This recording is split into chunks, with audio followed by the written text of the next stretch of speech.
Diam dulu, brother.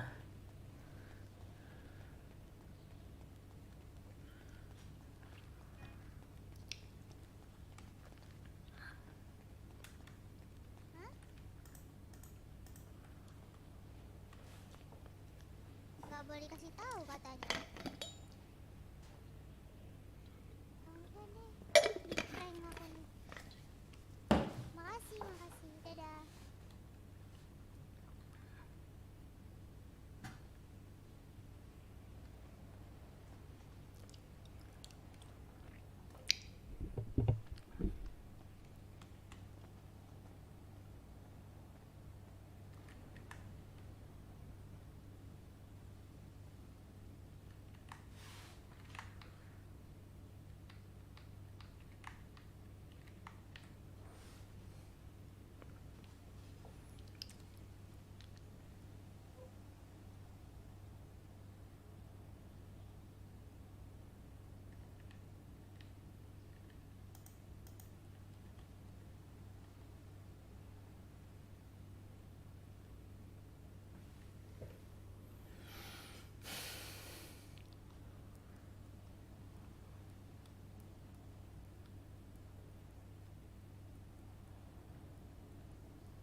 Duh, anjing.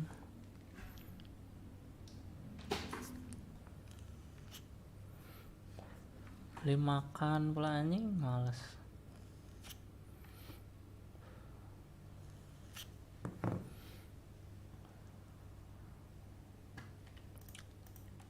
Ngentud.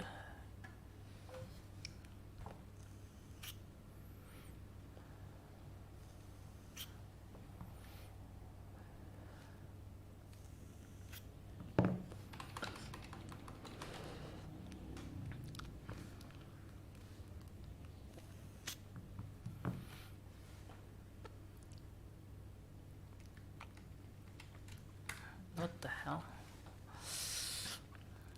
Beli makan dulu, brother.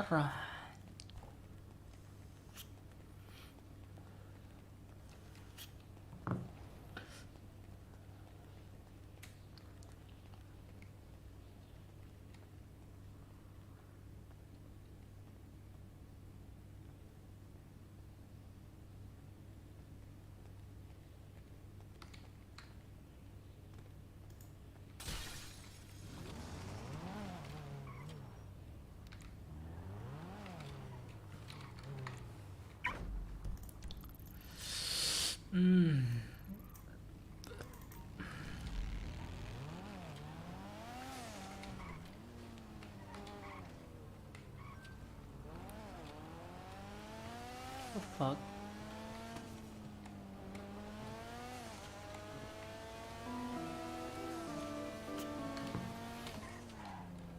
Anjing. Bengkot gitu ya.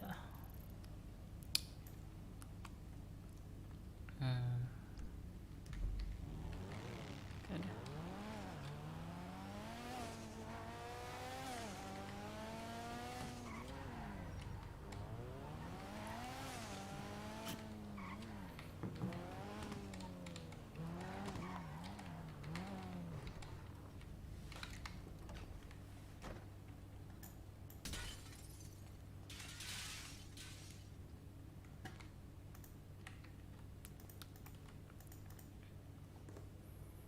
Hmm.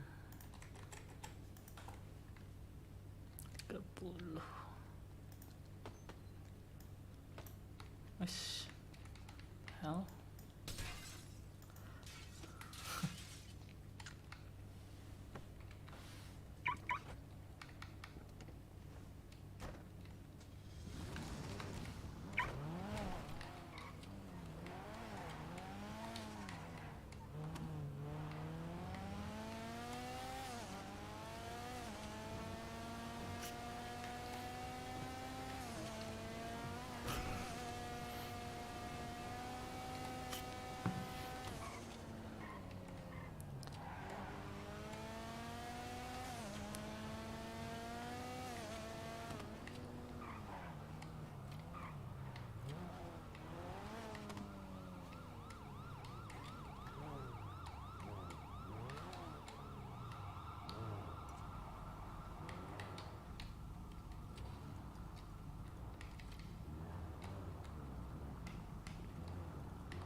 mobilnya?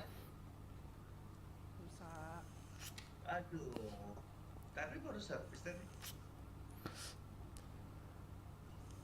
Makanya jangan mengebut Bang Santos.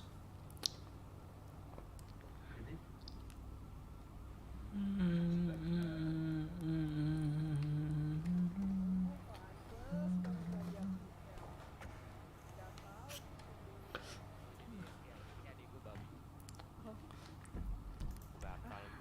Kau tuh bukannya udah.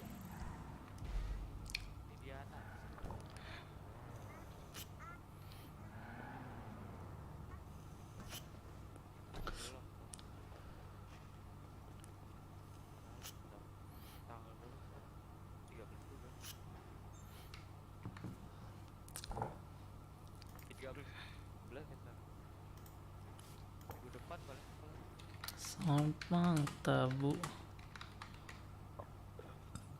Tebu kopi. Om, beli HP Samsung muda di mana Om? Warung bang.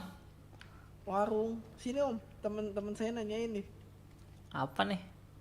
Iya, Fai. Nih, coba abangnya liatin HP-nya bang. Kok Fai suaranya beda? Teman saya mau lihat. Beda gimana? Waduh, Terus sama aja. HP-nya muda Enggak, kok, Bang. muka Itu abangnya tua bang. Kamu ganti rambut ya? Iya. Udah ganti dua. lahiran. Udah Bisa, ya, Bang? dong. Mana anak Santai, lo? Bang. Udah dong, Santai. guys. Anakku Cewek, cowok. lagi gak bangun. Cowok. Cewek, cowok. Siapa namanya? Tahu tuh Belanda Namanya satu. Dikta. Ya gimana ya? Kalau Nanti satu salah, dua salah, tiga salah. Abis hamil kok lu banyak beruntusan sih. Jadi Kenapa? 34 Om. Kenapa? 34 malah. Abis hamil 24. Astaga. Abis hamil banyak beruntusan. Berisik bet anjing. Om, itu Om, Silvia Om. Ya benar. Jadi 24.000 Kak. Cabe. Enggak, Skateboardmu mana tadi? Masa kamu skateboard? ada.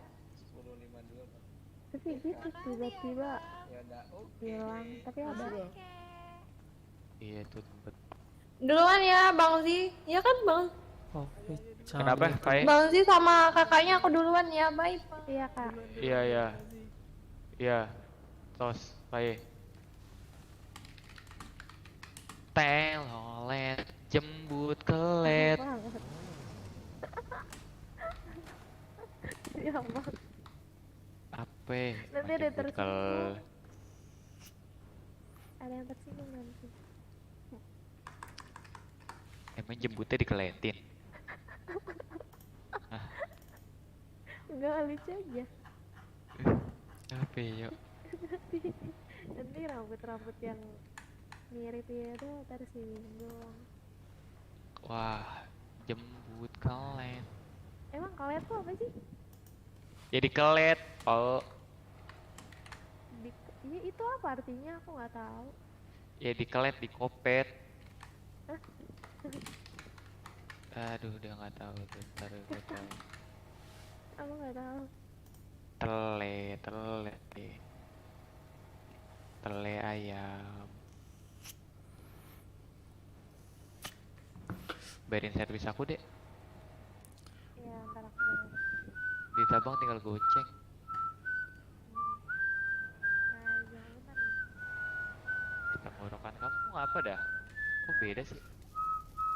Kok geradak-geruduk sih? Geradak-geruduk.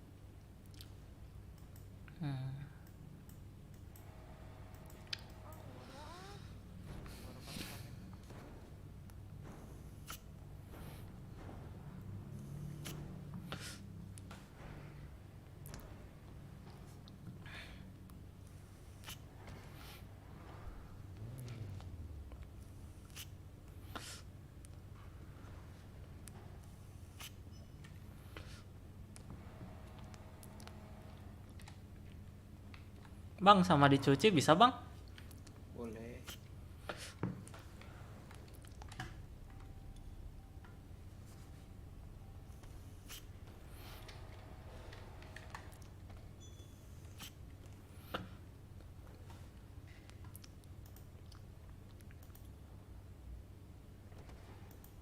mobil siapa tengah jalan?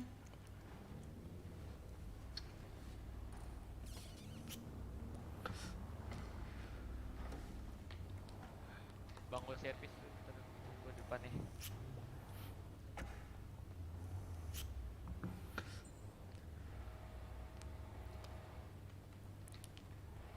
Oke, Om, siap Om. Jadi berapa bang? Jadi 17.000.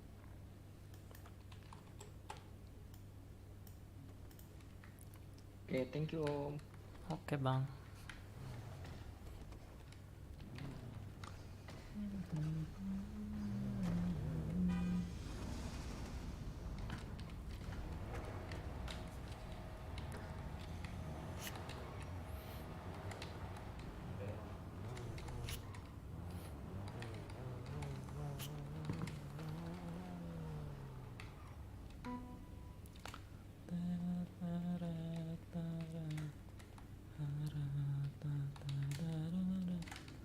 What the hell? Shit.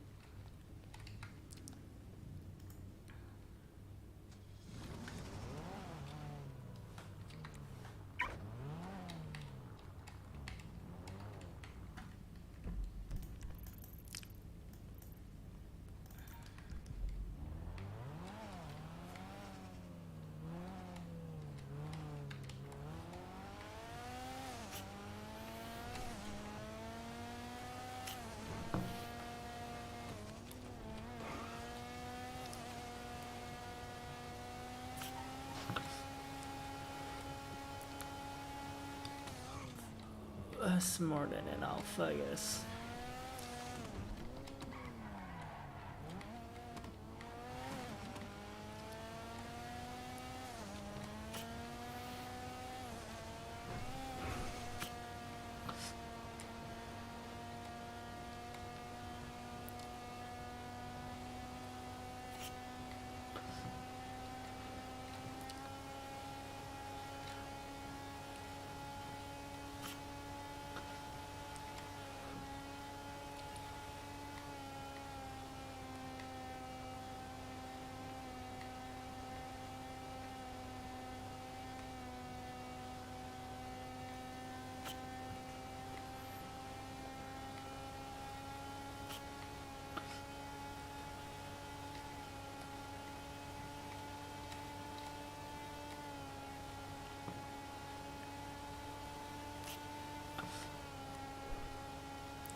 Shit.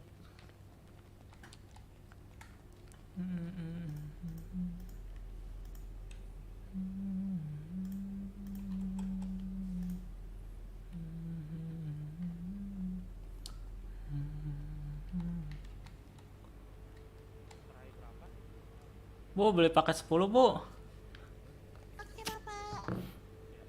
Paket 10 harganya 20.000 bisa diberikan ke kasir 1114.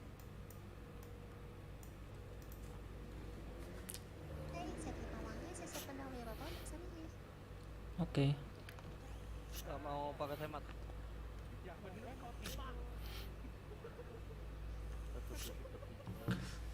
Halo, Bapak yang baju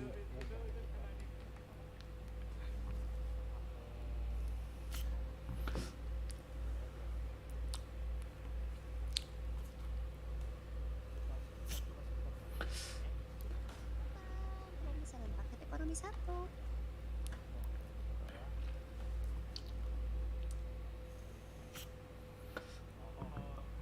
Ya papa, lu makan minumnya. Makasih Bu. Ya sama-sama.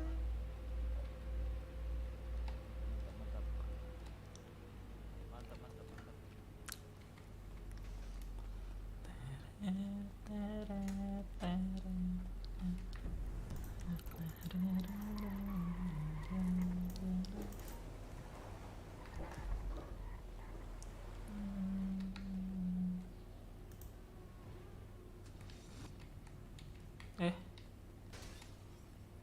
Hell. Yah, anjing.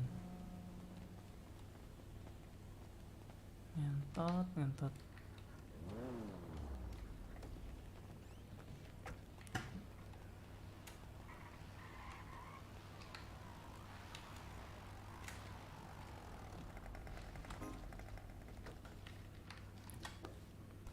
Hari-hari ngebug anjing.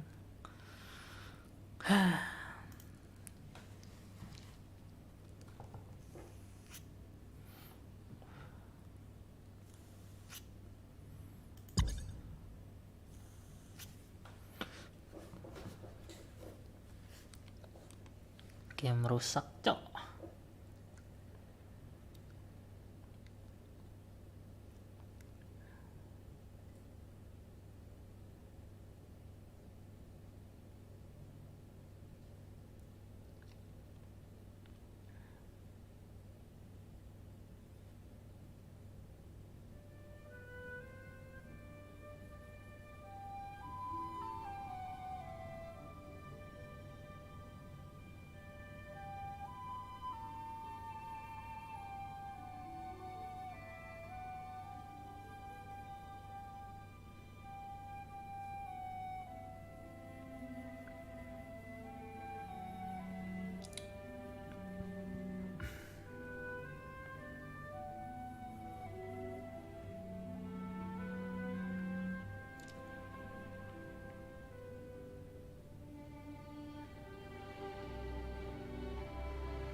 Yah.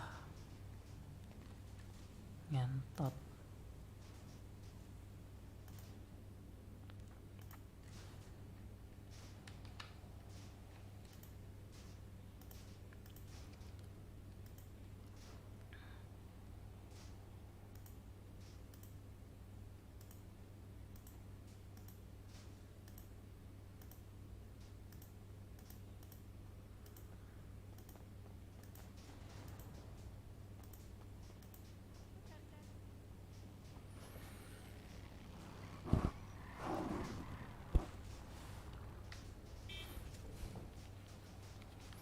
Fuck. 758.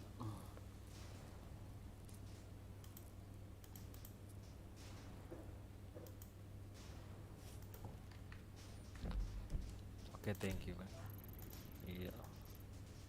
Nyari handphone dulu, Bang.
Ya. Soe, brother.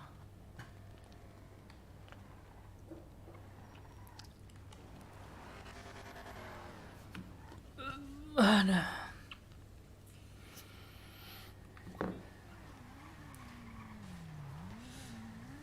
Anjing.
Hell.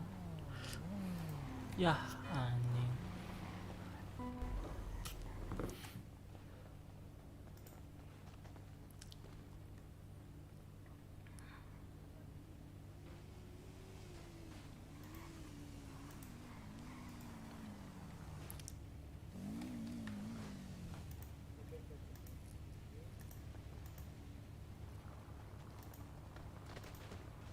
Waduh.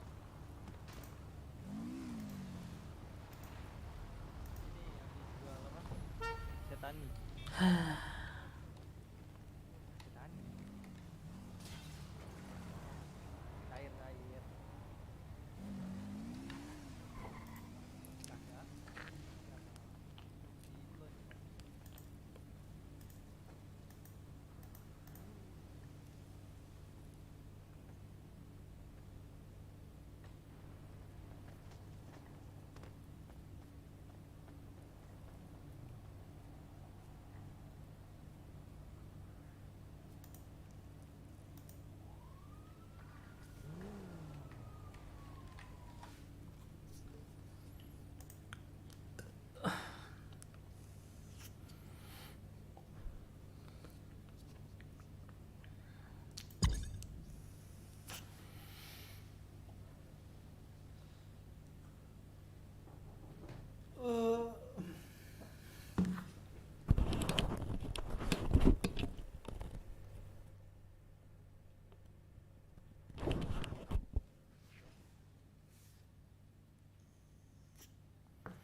Susu apa tuh?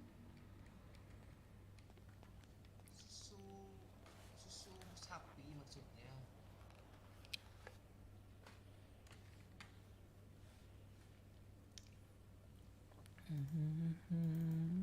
Mana, Cok? Mana? Jalan ke mana? Oh, gue di samping.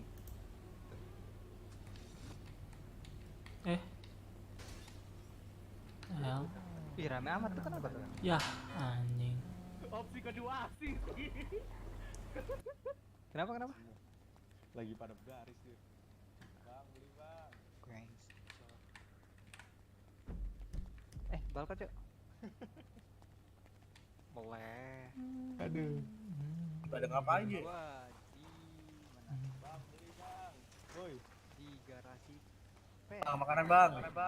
At least satu orang jadi waiters lah. Tidak semuanya di sini. Udah lapar bang. Briefing sih briefing. Tapi nggak semuanya di sini lah.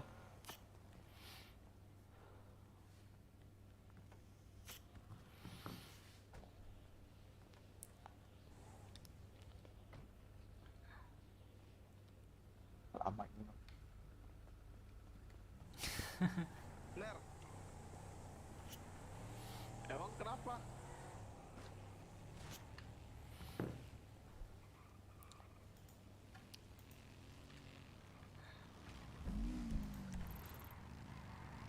Cuma tempat doang.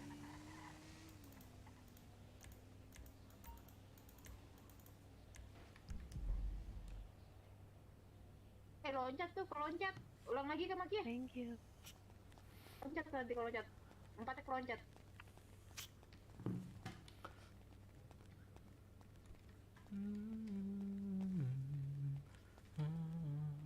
Buahnya kayaknya belum deh ke Maki ya.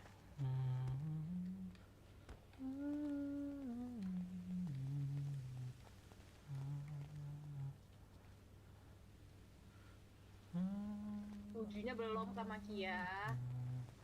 Ya.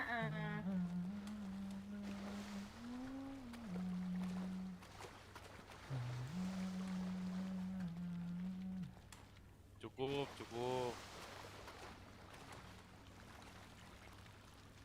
Jack, maju Jack.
Udah sold mang.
Aduh, cok.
Satu, dua, satu, dua.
Let's try it again.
Gila-gila anjing, males cok.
Ini buat kalian cowok-cowok yang lagi ngerintis karir, yang punya mimpi setinggi langit. Kalian pengen achieve hal-hal paling gede di dalam hidup kalian. Dan sebenarnya gue anti. Gue bukan orang yang suka bahas tentang pacar, ngejelekin cewek. Tapi gue bener-bener percaya, satu hal eksternal yang paling berpengaruh di hidup dan kesuksesan semua cowok, itu ceweknya. Mau ngomong pacar, istri, simpenan, gebetan, HTS. Dan ini bukan gue. Gue kenal beberapa triliuner di Indonesia. Salah satunya gue pernah tanya di podcastnya Pak Hermanto Tanoko soal peran istri di semua kesuksesannya. Ini tuh clear banget. Tanpa pasangan hidup yang tepat, lu gak bakal bisa achieve hal-hal gede ini. Cuma sebenarnya di pikirannya kayak gitu. kenapa pasangan hidup atau cewek itu penting banget di perjalanan cowok incer kesuksesan atau karirnya. Dan selama ini gue cuma punya konteks satu, kalau gue happy, gue lebih bisa incer mimpi gue. Kalau gue punya pacar dan dia bikin gue gak happy, gue jadi gak bisa kerja. Tapi honestly, lebih dalam dari semua itu, riset yang pernah dilakuin, orang dengan pasangan yang tepat biasa perform better di kerjaan, lebih dapat banyak promosi, dan jauh lebih happy sama kerjaan mereka. Tapi kenapa? Cakep, good. Tapi apakah dia cakep itu pertama tahan selamanya, kedua bisa nggak cakep itu menunjang karir kalian? Dan mungkin buat kalian yang cowok-cowok, and yes, mayoritas kalian yang nonton tuh cowok yang nyari info tentang bisnis, finance, yang pengen sukses, dengerin deh kata-kata triliuner sama biliuner di dunia yang bahkan ada hidupnya hancur karena cewek. Ini mungkin vlog dari gue pribadi, mengingat gue juga ke depannya kalau gue udah punya pasangan hidup yang gue siap komit sampai mati. Dan video ini gue inspired dari Iman Gatsi juga. Dia kalau ada statement yang menurut gue benar. Di luar dari kerjaan kita, hal yang paling banyak nyita waktu adalah relationship kita. Gue sedikit refresh, bukan cewek ya, tapi relationship, pertemanan, keluarga. Cuma let's be real, untuk mayoritas cowok, apalagi high achiever, di video itu juga dia bilang termasuk ngejar cewek, main-main sama cewek, ngedeketin. Honestly kalau kita lihat hidup kita secara zoom out garis besar, pekerjaan itu udah pasti jadi nomor satu yang makan banyak waktu kita. Yang kalau kita nggak fokus, apalagi kalian yang punya mimpi gede, ya harusnya kalian lari 100 km per jam, kalian bisa ditarik ke belakang dan ujung-ujungnya cuma jalan pincang 10 km per jam. Cepat-cepat sih itu, tapi ya kebayang lah maksudnya gimana. Dan korelasinya ada hubungan dengan waktu.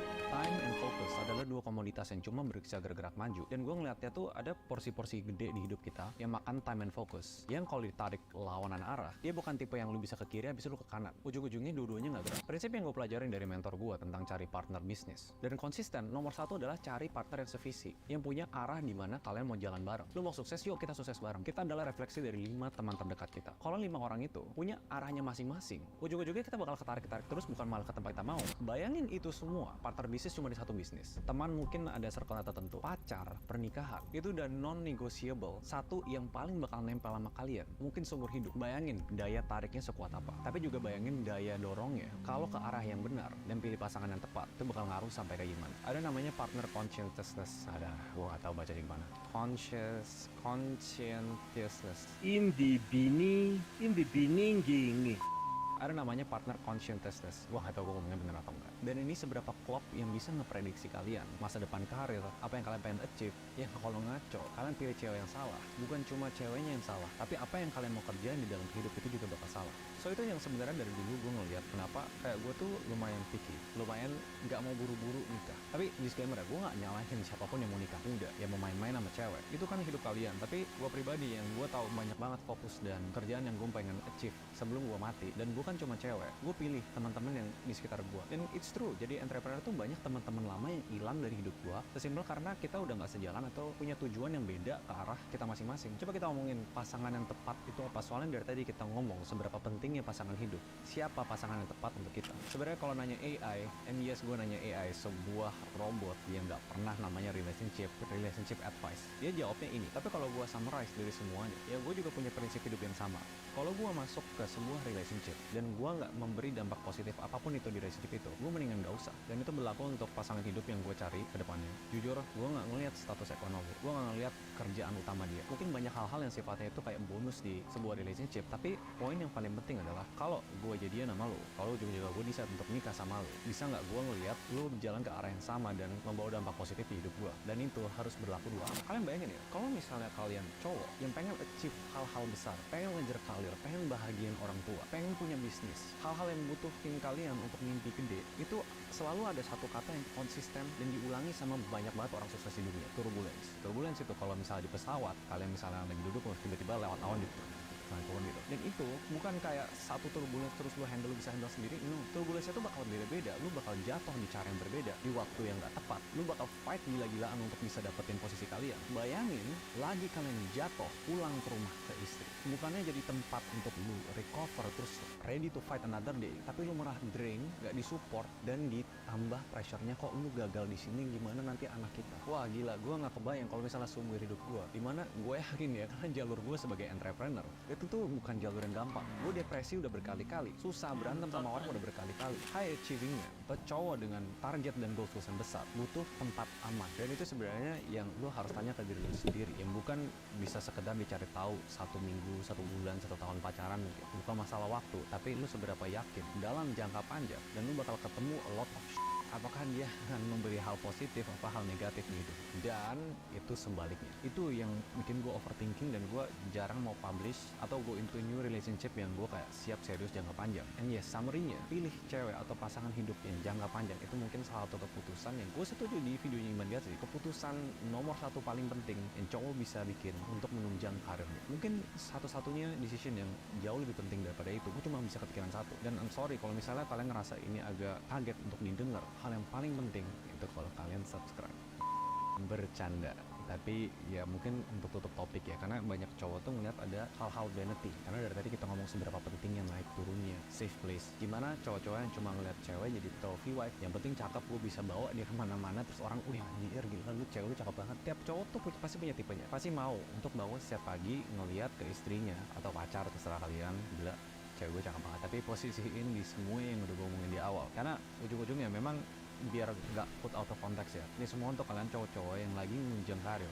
Find the right person, mungkin itu keputusan paling penting di hidup kalian. Nggak usah buru-buru, nggak usah di pressure. Buat yang lain yang mungkin everyday people yang nggak terlalu concern dan hidupnya cari the simple happiness in life, terus kalian sebut aja deh, misalnya kayak cowok yang lebih decent untuk rumah tangga, ceweknya yang kerja, atau misalnya udah tahu hidupnya pengen kayak lebih simple, santai, stable job, bisa bayar bill, gedein anak. Mungkin hal yang gue bahas dari awal nggak terlalu relevan karena ini kayak semi vlog. Dan kenapa gue lumayan lama single, karena yes, gue prioritasin masa depan gue dibanding kebahagiaan sesaat yang mungkin mayoritas sudah dapat di masa SMA, mungkin masa kuliah. Karena channel ini business finance and self development, ya gini topiknya, dan nggak salah untuk kalian yang pengen cari happiness. Karena ujung-ujungnya kalau misalnya kalian sama cewek yang setiap hari bikin hidup kalian bermasalah, tapi kalian kayak meme ini, you don't want peace, you want problems always. I don't want peace. I want problems always. Monggo, hidup-hidup kalian yang mungkin gue bisa atur juga. Oke para jomblo, semoga bermanfaat. I guess I'll see you guys in the next video. Bye-bye.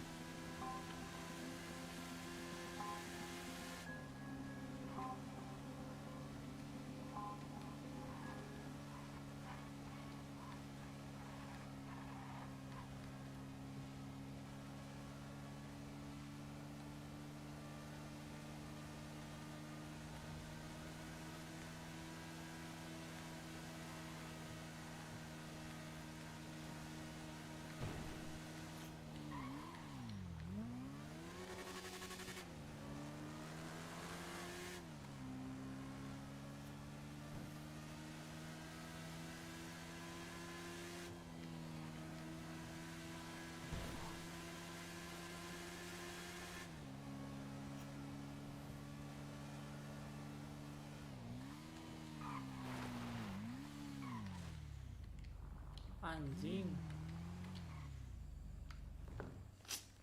Ngentot.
dikokon kesi ke hanggar, Cok. Hanggar itu dia. Itu ke pulau kan. Oke.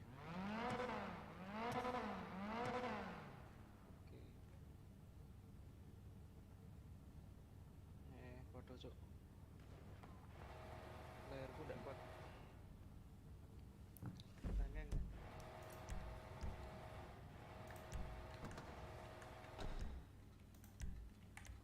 Jadi berapa Om?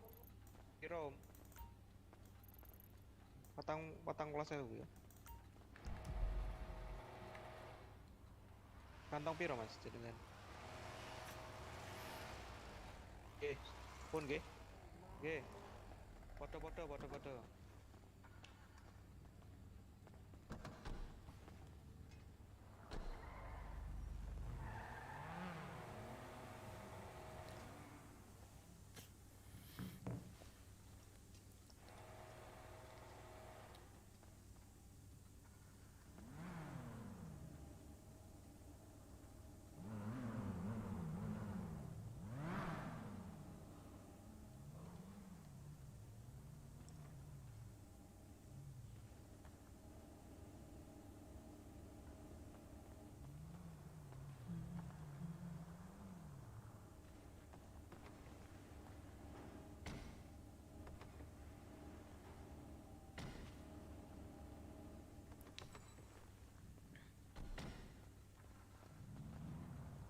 Taruh, dipasangin dulu ya, jangan dipakai Om.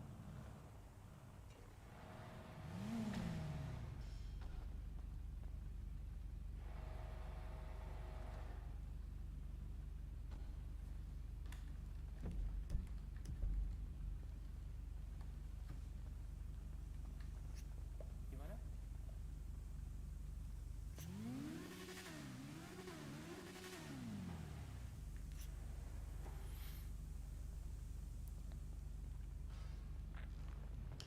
Oke, sudah Mas. Berapa bang? Jadi 10.000.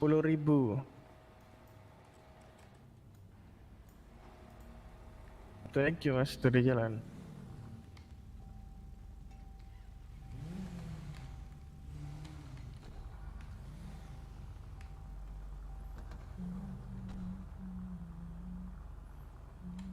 Enggak bang.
Mana sih ngomongnya tadi aja ya?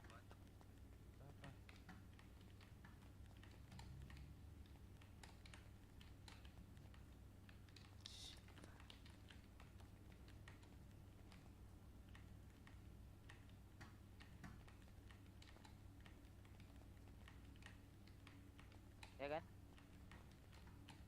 Iya, motor itu sering pakai. Oh iya. Iya. Sendiri tadi jalan apa aku dari itu? Iya kan? Hah? Sendirian tadi kan jalan. Kemana anjir? Sama cewek lah, sama cewek kali. Jam berapa itu? Jam berapa? Gua nggak tahu jam berapa. Sport motor kayak aku jam berapa tuh? 10 kayaknya. Hah? Iya, jam-jam setengah satuan lah. Setengah satu kurang gitu.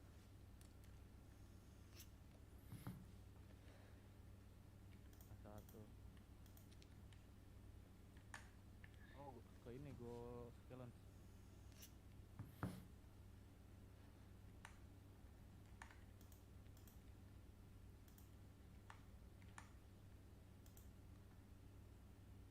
Apa sih tolol orang di Indah anjing? Oh, kamu terang-terangan aja kenapa anjing? Pagi juga tahu di Indah siapa? Terus aku chat-chat aku. Nggak bisa manage antara pemasukan sama pengeluaran. Makanan Jadinya pengeluarannya itu HP radio pasti udah hilang lebih tadi banyak tuh. daripada pemasukannya gitu. Banyak ngeluarin. Procrastination is a common problem that affects people of all ages. It's the act of delaying activities that should be done in a timely manner, and procrastination can have a negative impact on your life, leading to missed deadlines, poor performance, even health conditions. Some of us do it more than others. Others do it so bad, like this dude on Reddit, who said he wrote the last page of his 12-page final essay via text-to-speech on the drive to class where I handed it in. And if you ask Reddit guy, why do you procrastinate? He'll probably say things like, I'm lazy, I have poor time management, I'm a perfectionist. None of those are the real reason. That's what we're talking about in today's video. We're talking about the root, the real hidden reason why you procrastinate. The very first thing you have to realize, procrastination is actually a protection mechanism. Protection mechanism, what do you mean? There's a part in your brain called the amygdala. This is responsible for fight, flight, or freeze. So if procrastination is not the real problem, what is? You could call it a bunch of things. For simplicity, let's label it as anxiety. Anxiety, I don't have an anxiety issue. What are you talking about? Well, stay with me here. Let's unpack. See, anytime you're about to do something that has a fear of looking stupid, rejection, or failure, your amygdala in your brain, the fight, flight, or freeze, is firing off like crazy. Let's take a simple example of applying for a job. Damn, I need a new job. You know, I really need to make some more money. But, you know, if I apply for this job, then I have to interview and I might get rejected, or I might look stupid, or hell, I might even get the job. I'm not qualified for it, and then they'll find out and fire me on the spot, and I'll be back here on square one, and you know, it's all really a waste, so why even bother? At some level, that's the subconscious mind firing off for you to protect you. In that situation, not applying or applying for a job has nothing to do with laziness. So how do we fix this? This is where things get really cool. And once I learned this, things took a lot less effort, got a lot more fun. Let me ask you a bit of a rhetorical question. What is the opposite of hot? You would say it's cold. What is the opposite of cold? You would say it's hot. But here's the thing, when does hot start becoming cold? 50 degrees, 40 degrees, 39 degrees, 38? You can't really put a definite point on that. It's a sliding scale. That's because hot and cold in this example are the same thing on a spectrum, temperature. So if anxiety and fear is your root, what spectrum is that emotion on? Right? You feel the procrastination come up, your amygdala's firing off, fight, flight, or freeze. That's an emotion you're experiencing. What is the opposite of that? It's excitement. Excitement and anxiety are on the same spectrum, the same emotion, just manifested differently in you. You can be anxious about working out, or you can be excited to transform your body. You can be anxious about dating, meeting someone, or you can be excited to find someone that you vibe with and you get to spend a lot of time with. You can be anxious and fearful of work and procrastinate, or you can be excited to crush a project. Anxiety is all about looking at the future and doing a negative visualization of all the things that could go wrong. And so of course you procrastinate on that. You don't want it to go wrong. But excitement is looking at the future and seeing the possibilities that could go right. And once you tap into that, you're motivated. Here's a quick story to tie this point together for you. I've been on YouTube now for over 10 years. And I remember when I was getting started, I had a lot of fear around creating videos, creating content. And it was because I felt that I had to do things perfect. I had to be perfect. I had to say the perfect lines. I had to recite it, and then I'd post it and get like 200 views. And I'm like, what's the point? And you know what happened? As a result of that energy, it was flatline growth for like 2-3 years. And it was brutal. It was a grind. Which, side point, very common term you hear entrepreneurs use. Oh, I'm grinding so hard. Well, just think about that word grind. Do you really want to be grinding? Like, if you have a salt shaker, what do you do to that? You grind it down to the smallest possible kernel. That's what you're doing to yourself when you're grinding. I felt ground down. But then I said, if I'm going to quit, why don't I approach this with a totally different energy? Why don't I only make content that I'm like genuinely excited about? Things that I was curious on, things that I could talk about with minimal prep and that just felt right from the core. And after doing that in late 2019, early 2020, that's when we started to experience the hockey stick growth. And I'm not saying that to brag, I'm not saying that to flex, but we reached over 1 million subscribers because I was able to go from force into power, from anxiety about the content to genuine excitement. And once you do that, the procrastination dissipates and you're amped to do it. Remember, procrastination is an anxiety symptom. It's about looking at the future and seeing what could go wrong. Next time you need to catch yourself, flip it, get excited, tap into that in some way by focusing on what could go right, how it could benefit you and others. And so even though you don't have it yet, you have to find a way to tap into that excitement, and it will come. Now let's tackle the myth that procrastination is a lazy person's problem. I procrastinate, I'm just lazy, I have no willpower, no motivation. That's not actually true, because the people who struggle with procrastination the most, if you read about this, PhD students, engineers, entrepreneurs, people who have a lot of high stakes responsibilities and pressure. Being lazy is caring too little, but you might procrastinate because of the opposite. You care too much. You know what word for procrastinator is? Perfectionist. Sometimes people use this as like a I'm a perfectionist, man, I used to say the same thing. And then I realized being a perfectionist is the laziest thing you can be.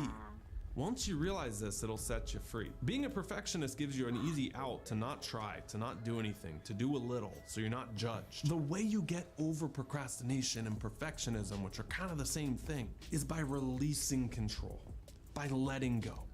You can't control the outcome, especially if you're making art. You just can't.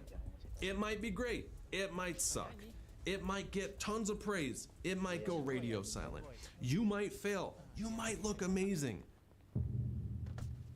So what's the way around this? One of my favorite little anecdote studies on this comes out of Atomic Habits. It's the story about a photography professor.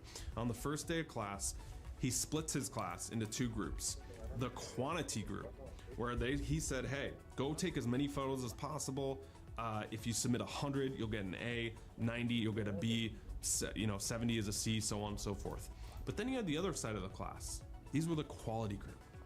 He's like, look, don't care how many photos you submit, you're only gonna be graded on your best singular photo. But it's gotta be perfect. Light composition dialed, exposure on lock. Which side of the class do you think had better results and received higher grades at the end of the semester? It wasn't the quality group, because they had so much pressure and control and they were perfectionists over their one little photo that they had to submit. It was the quality group, because they were messing around, they were having fun, they were just pumping out content, and that actual quantity led to the quality. So if you're at the start of anything or you're procrastinating, find a way to just get in that quantity camp. There's a lot of people watching who probably want to be doing something like this or content. If you ask teenagers what they want to do when they grow up, it has to do with content. I want to be a podcaster, I want to be a YouTuber, I want to be a TikToker. But the only way you're going to get that quality that you want and you see other people is if you allow yourself to kind of suck at the beginning and experiment with the quantity. There was an author who talked about writing daily.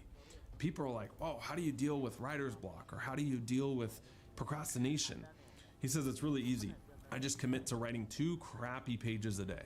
That's it. These pages can totally suck. Sometimes they suck less. Sometimes they're great. but 2 crappy pages a day is my bare minimum. And it was only in doing that with the quantity that they got better. Post-college, I struggled a lot with going to the gym. In college, I wanted to be a fitness model, an underwear model, believe it or not. That was my highest aspiration. I'm like, dang, if I can pose in some Calvins on a magazine cover, I've made it. And so I would go into the gym and do these hour and a half, 2-hour bodybuilding workouts, just grueling, 7 days a week. And so after college, I got so burnt out working out. I was like, I can't do that anymore. Because in my mind, I was like, it's 2 hours of max effort or it's nothing. So I had procrastination around working out. And I was experimenting with what we're talking about here, lowering your quota. And I said, you know what? What if I just go into the gym and I make the bare minimum instead of 2 hours? Why don't I make it a 15-minute sauna? I love sauning. Zero resistance to it. I can sit in there every single day. I love it. So what I did is first thing I would do, I would go into the sauna. I would sit there 15, 10 minutes, didn't matter. And if I wanted to leave after, I could. 9 times out of 10, I found myself on the gym floor doing some weights. I'm like, I didn't get dressed up for nothing. I might as well go out there and lift some iron. And it was in that way I was able to get over my perfectionism of it has to be 2 hours or nothing by lowering the quota. The point here is that understand your procrastination is causing the resistance, and that's because of anxiety. And it's normally anxiety around it has to be this big thing. So by making it a smaller thing, you're able to step into that quantity group instead of the big thing of quality. Also, understand that when you have anxiety around something that's the root of your procrastination, it's because you're seeing something going wrong, anxiety, in the future. And if you want to get rid of that, flip it. It's on the same spectrum, hot, cold, anxiety, procrastination. Tap into the excitement. And that's about looking at your future of what you're procrastinating on and seeing it go right. Tap into as much excitement as you can and watch your procrastination start to fade away.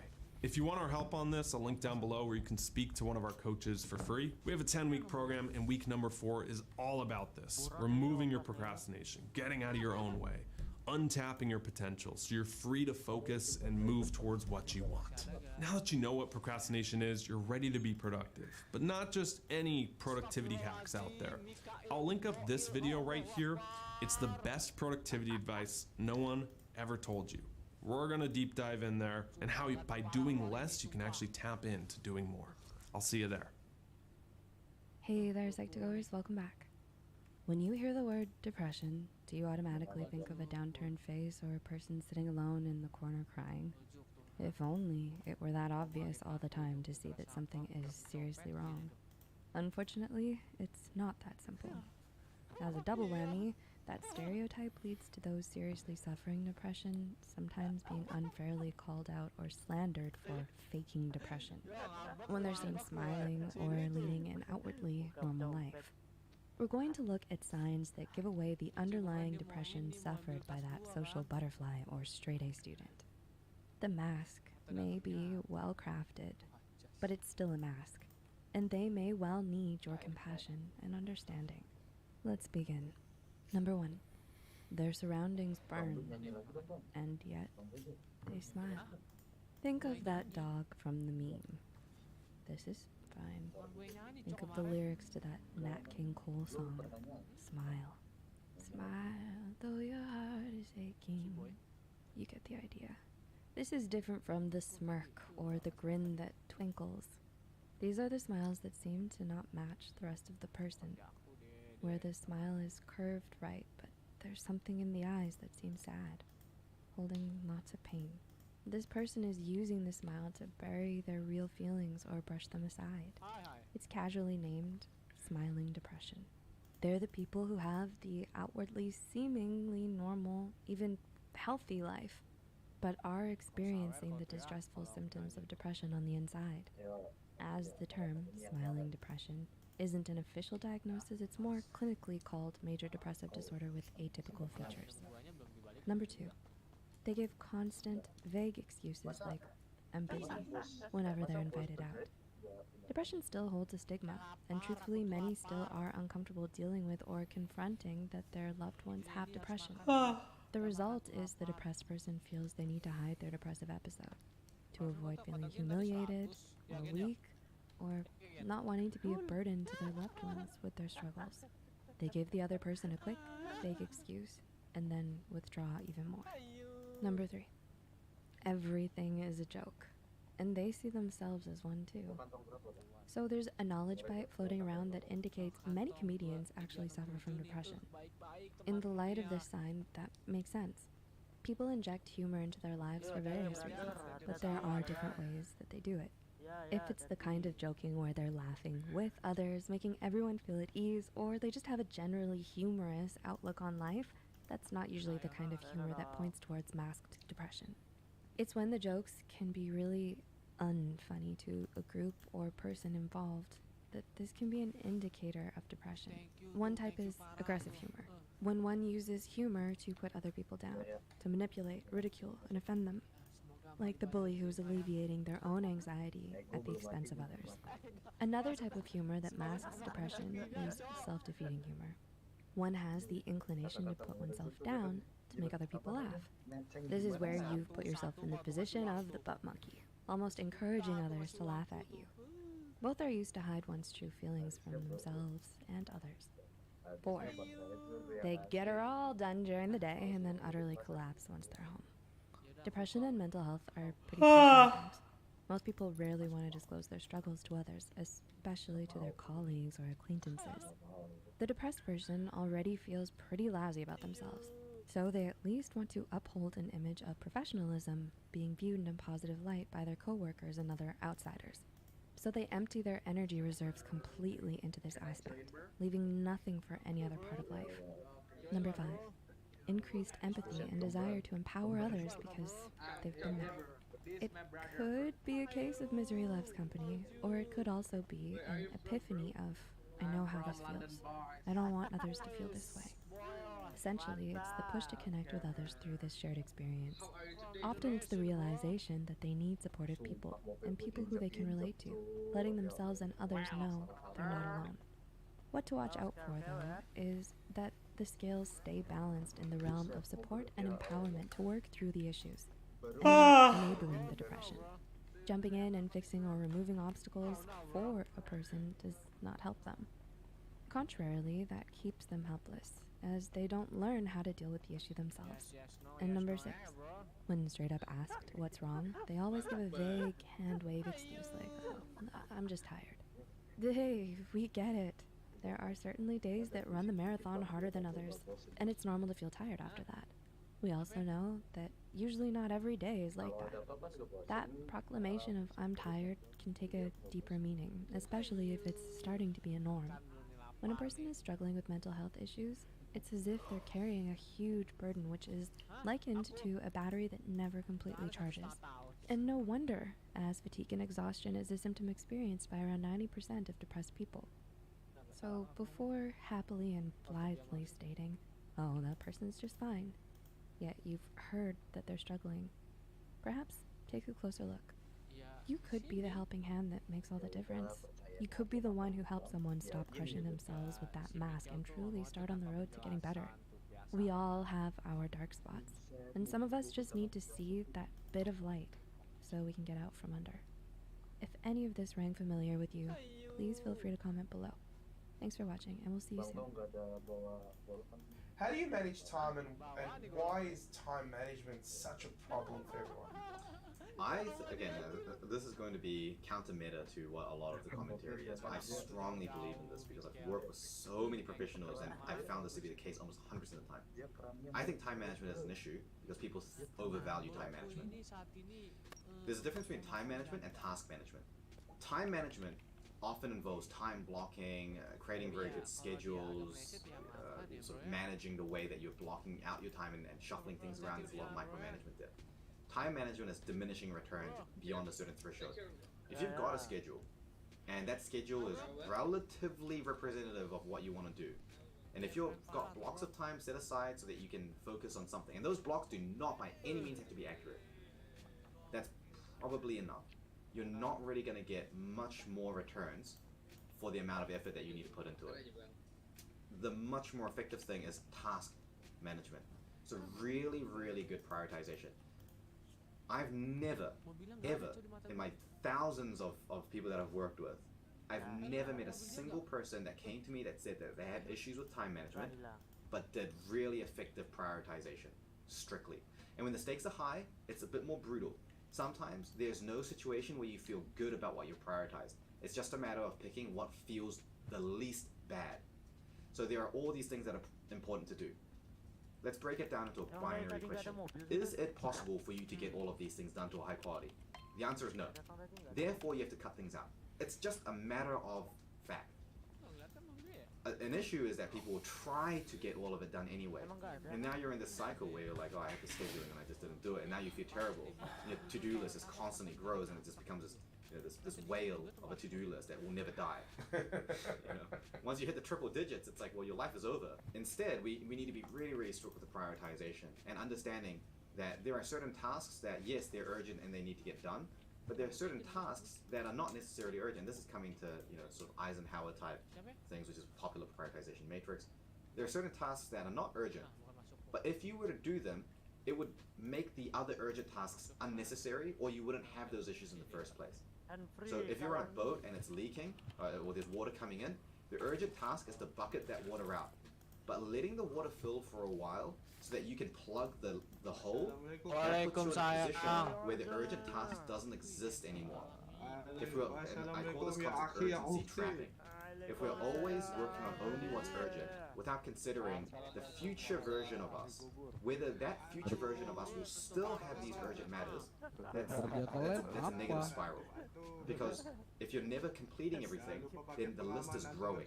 If you're stuck in urgency, then the list will continue to grow faster than you can clear it. And then that can lead to a lot of burnout, that can lead to a lot of bad habits in terms of procrastinating and managing time and motivational issues and things like that.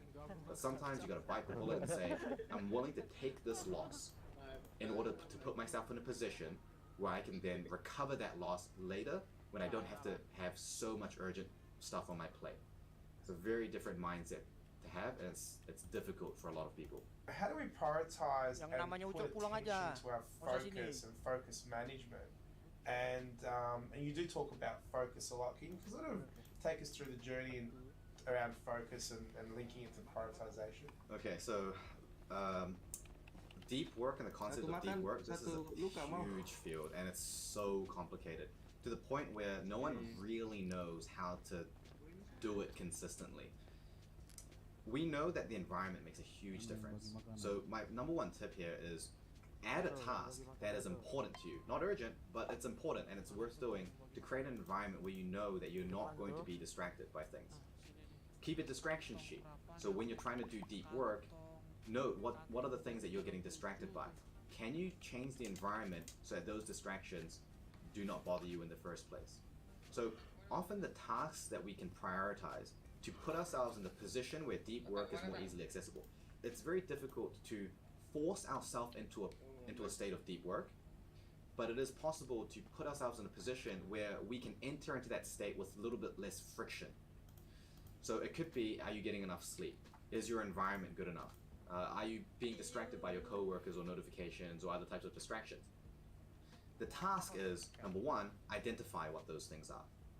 The next task is change the environment, modify the workplace or the settings, or communicate with other people to set boundaries in a way that allows you to have that space. And then deep work should be the thing that comes a little bit more naturally. It should be the outcome of it.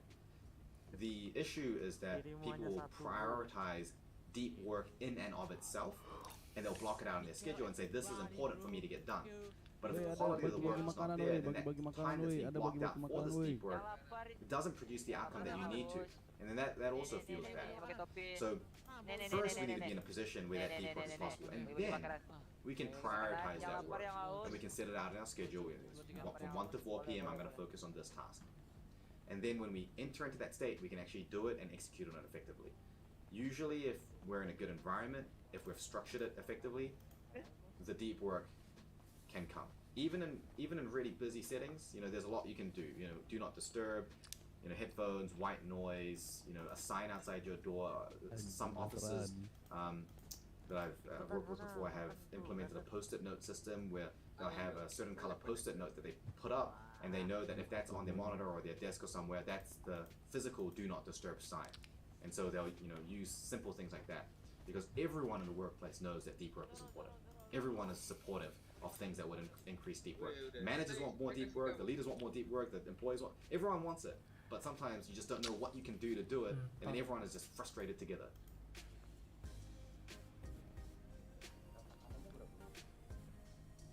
Dapat gak, brother?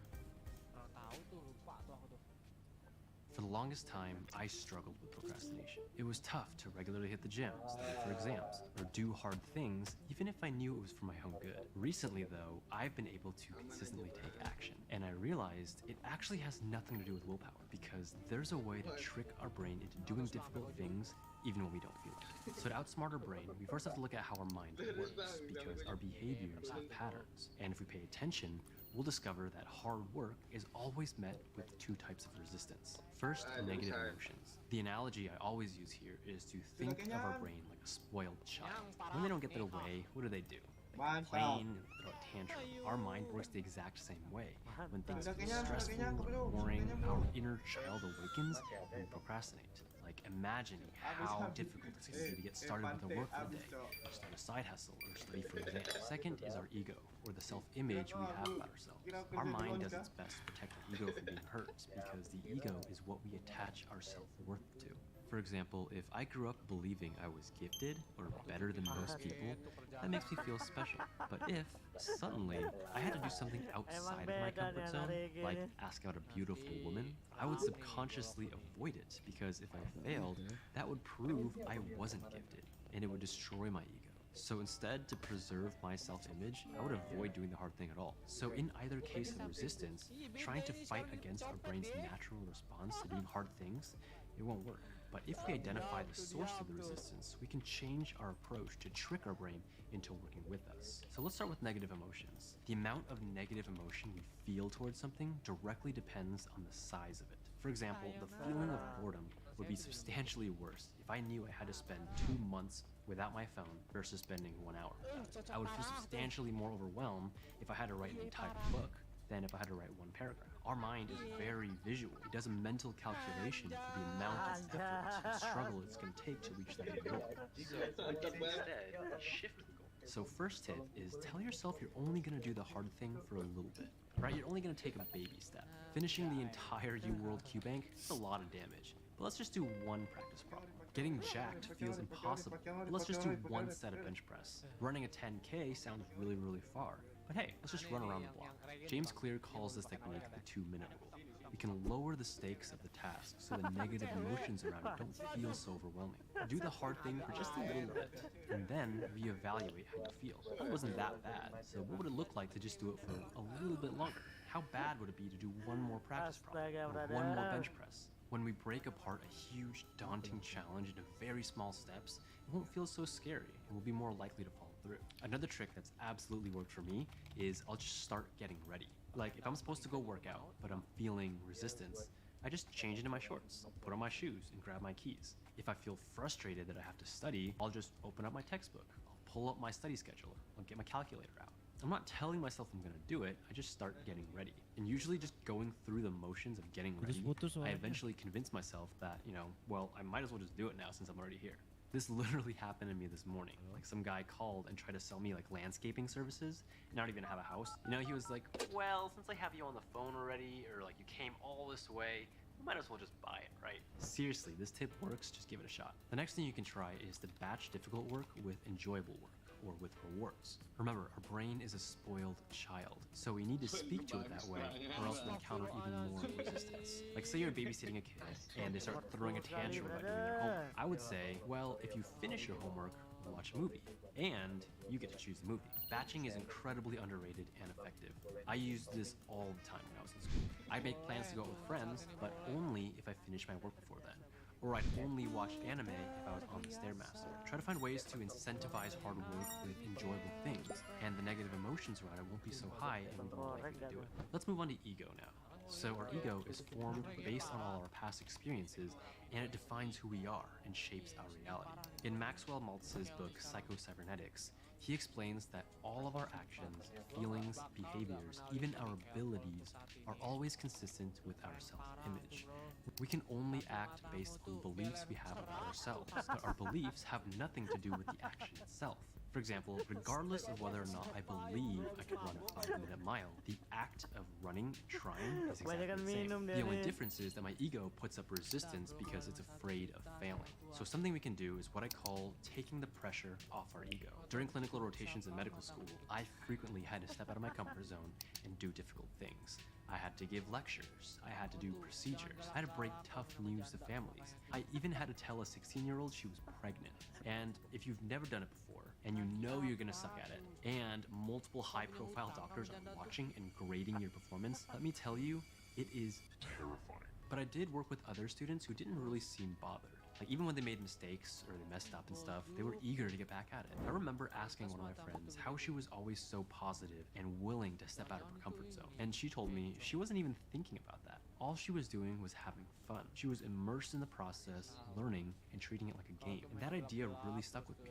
If we take the pressure off our ego and just focus on having fun, the resistance drops and we can just start to enjoy the task and actually perform better.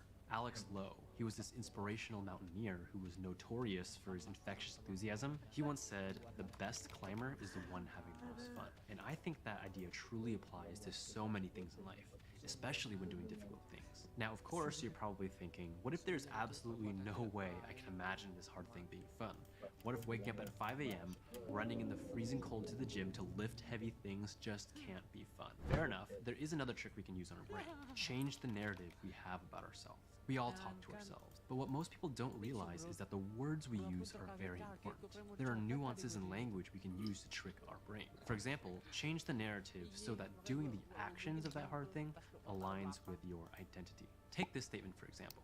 If I tell myself, I need to work out and get in shape, my brain receives this message, processes it, and decides, you know what, we're not going to work out today. Because by definition, if I need to get in shape, that means I, in fact, am not in shape. And someone who's not in shape is not someone who works out, and so I'm not going to work out. My brain's going to resist working out and come to this crazy conclusion because it doesn't align with my identity. But if I rearrange the words a bit and I tell myself, I am a person who works out, well, what do people who work out do? They go to the gym. They're probably in shape.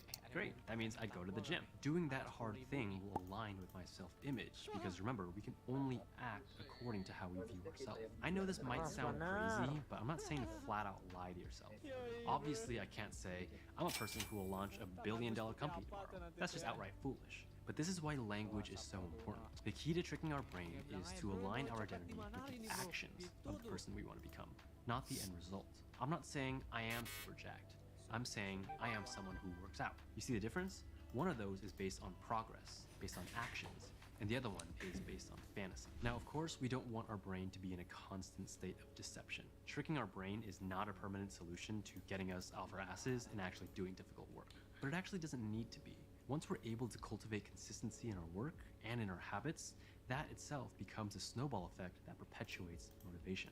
Consistent action leads to progress, which leads to motivation. Seeing gains in muscle growth gave me motivation to go to the gym. And the more I went to the gym, the better I got at exercising. Because no one likes to be bad at what they do.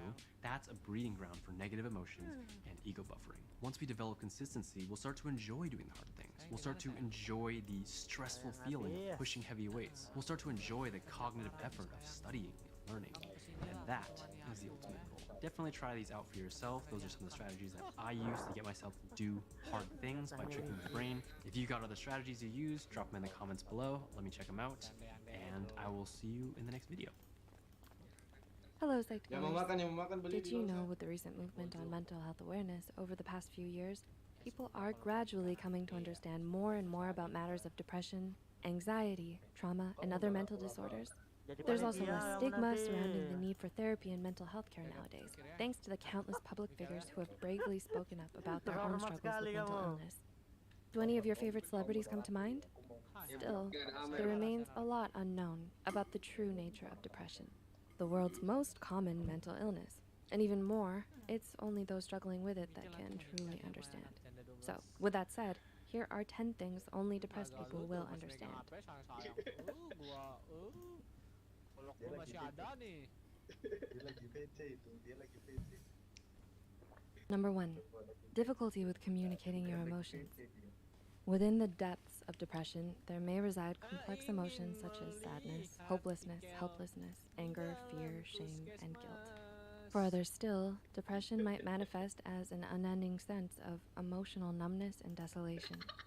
Either way, putting your feelings into words and communicating them with others is a constant struggle when you're depressed, especially when loved ones are asking you how you feel or how you're doing because they suspect something is wrong. You don't want them to worry, but when you're in the clutches of depression, you just don't know what or even how to tell them. Number 2, the guilt of not having a good reason for being depressed. Why are you depressed? What do you even have to be depressed about in the first place? Sound familiar? Perhaps one of the most difficult things about having depression is the pain of being misunderstood or judged. Do you agree depression needs to have a tangible reason? Though you understand that depression is something that affects people of all ages, genders, races, classes, and social backgrounds, you still can't help but feel guilty when others judge you for not having a good reason for being depressed. Number 3, the anger over constantly being told. I understand. Do you find it hard to believe when others say they understand what you're going through?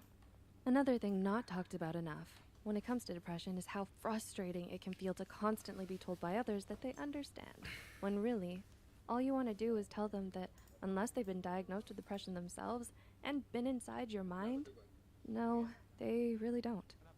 Just because they felt really sad sometimes, or this terrible thing happened to them once upon a time, does not mean that they know how it feels to have clinical depression. Number 4, the pain of losing your love and passion for life. How long has it been since you picked up a paintbrush or strummed a tune? The American Psychological Association states that the defining feature of clinical depression is markedly diminished interest or pleasure in all or most all activities.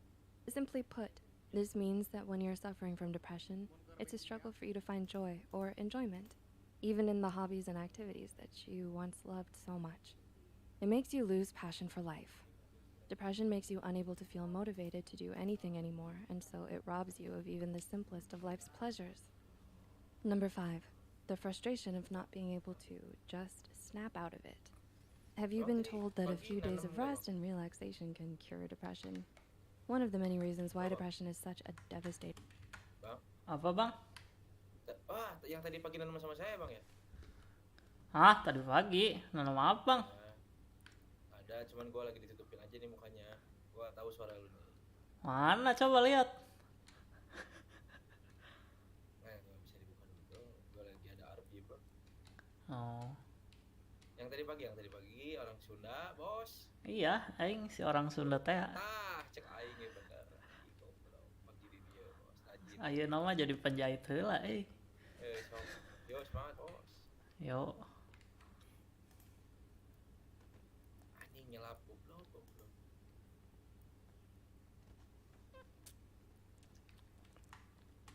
Mental illness is that a lot of people don't really understand its true nature. They think that people who are depressed can just snap out of it, or just need to think more positively. There is no built-in switch for this. Your feelings are every bit as real as they feel. You're not obligated to feel any other way just because others don't feel the same.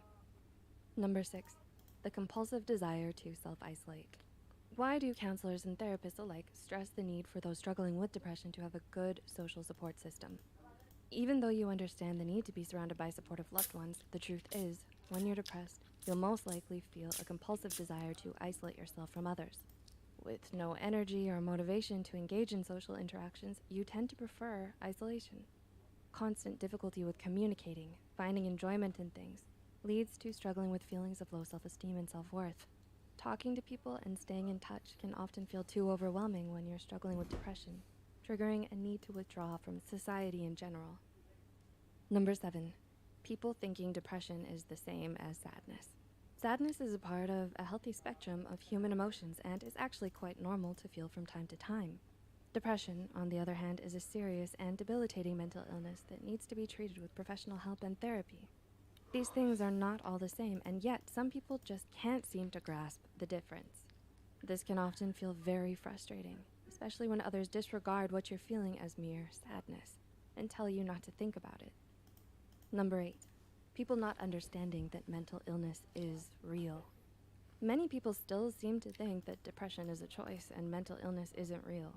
But just because there are no physical manifestations to see doesn't mean that the suffering you feel is not real. It's not just in your head. If you're able to feel it, then it is very much real. When others downplay its potency, it often leaves you feeling as if you're doing something wrong. As a result, you may even choose to remain silent about it instead. Number 9, people thinking depression is the same for everybody. Every individual's experience of a mental disorder is different. Depression doesn't look the same for everybody. Some people might stop eating and struggle with insomnia, while others might overeat and oversleep. Some people have high-functioning depression and may not even seem like they're struggling at all. And for others, their depression might force them to lie in bed all day and do nothing. Nevertheless, all experiences of depression are valid. And number 10, learning to celebrate the little things. Finally, but perhaps most importantly, when you struggle with depression, even the littlest of victories deserves to be celebrated. Got out of bed today? Smile. Managed a short conversation with someone. Took the time to brush your hair or take a bath? Give yourself a mental pat on the back. Those are all very, very important achievements to someone with depression. They might not mean much to other people, but for you, struggling with mental illness on an everyday basis, they make up the good days that remind you why you need to keep fighting and why it's so important to keep holding on. It's important to remember not to allow others to dictate how you should feel. Just because others are not feeling the same does not make it any less real. There's no need to cover up or force yourself to change these feelings. The fact that you're feeling it is reason enough to validate it. If you are struggling with depression or any other mental illness, please know that there is always hope and help, and that someday things can be better. Seeking professional help can help you on the road to improvement. Leave a comment down below about your experience with depression if you'd like. Please feel free to share any thoughts you have as well. If you found this video helpful, be sure to hit the like button and share it with those out there needing to hear this. Don't forget to subscribe to Psych2Go and hit the notification bell for more new videos. And as always, thanks so much for watching. We'll see you next time. When we think of pain and suffering, we usually think about more or less the same thing. When there's pain, there's suffering. And we can only be free from suffering if we eliminate pain, right? Well, even though these two experiences are interconnected, pain and suffering are two fundamentally different things as far as the Buddhists are concerned. Pain is inevitable, but suffering is optional, is a Buddhist saying that points to a fundamental truth of existence, which is that pain and affliction are an inherent part of life. We contract illnesses, get wounded, lose our loved ones, our possessions, our social status. But despite the hardships we encounter, the degree of suffering we generate still varies per person. The greatest misfortune hardly affects some people, while the slightest inconvenience leads other people into states of deep agony. Thus, could it be that suffering is something we can manage and doesn't always have to result from pain? The first noble truth of Buddhism tells us that suffering is part of living in the world and comes in many different forms, like sorrow, the fear of loss, and lamentation. Most, if not all people, experience these forms of suffering at some point in their lives. The good news is that Buddhism offers a way out, as the Buddha designed his teachings to end suffering. Part of this process is the realization that the affliction by external forces is inevitable, but that we can minimize further suffering. This video dives into the Buddhist view on pain and suffering, and how we can suffer less, even though adversity and misfortune are part of life.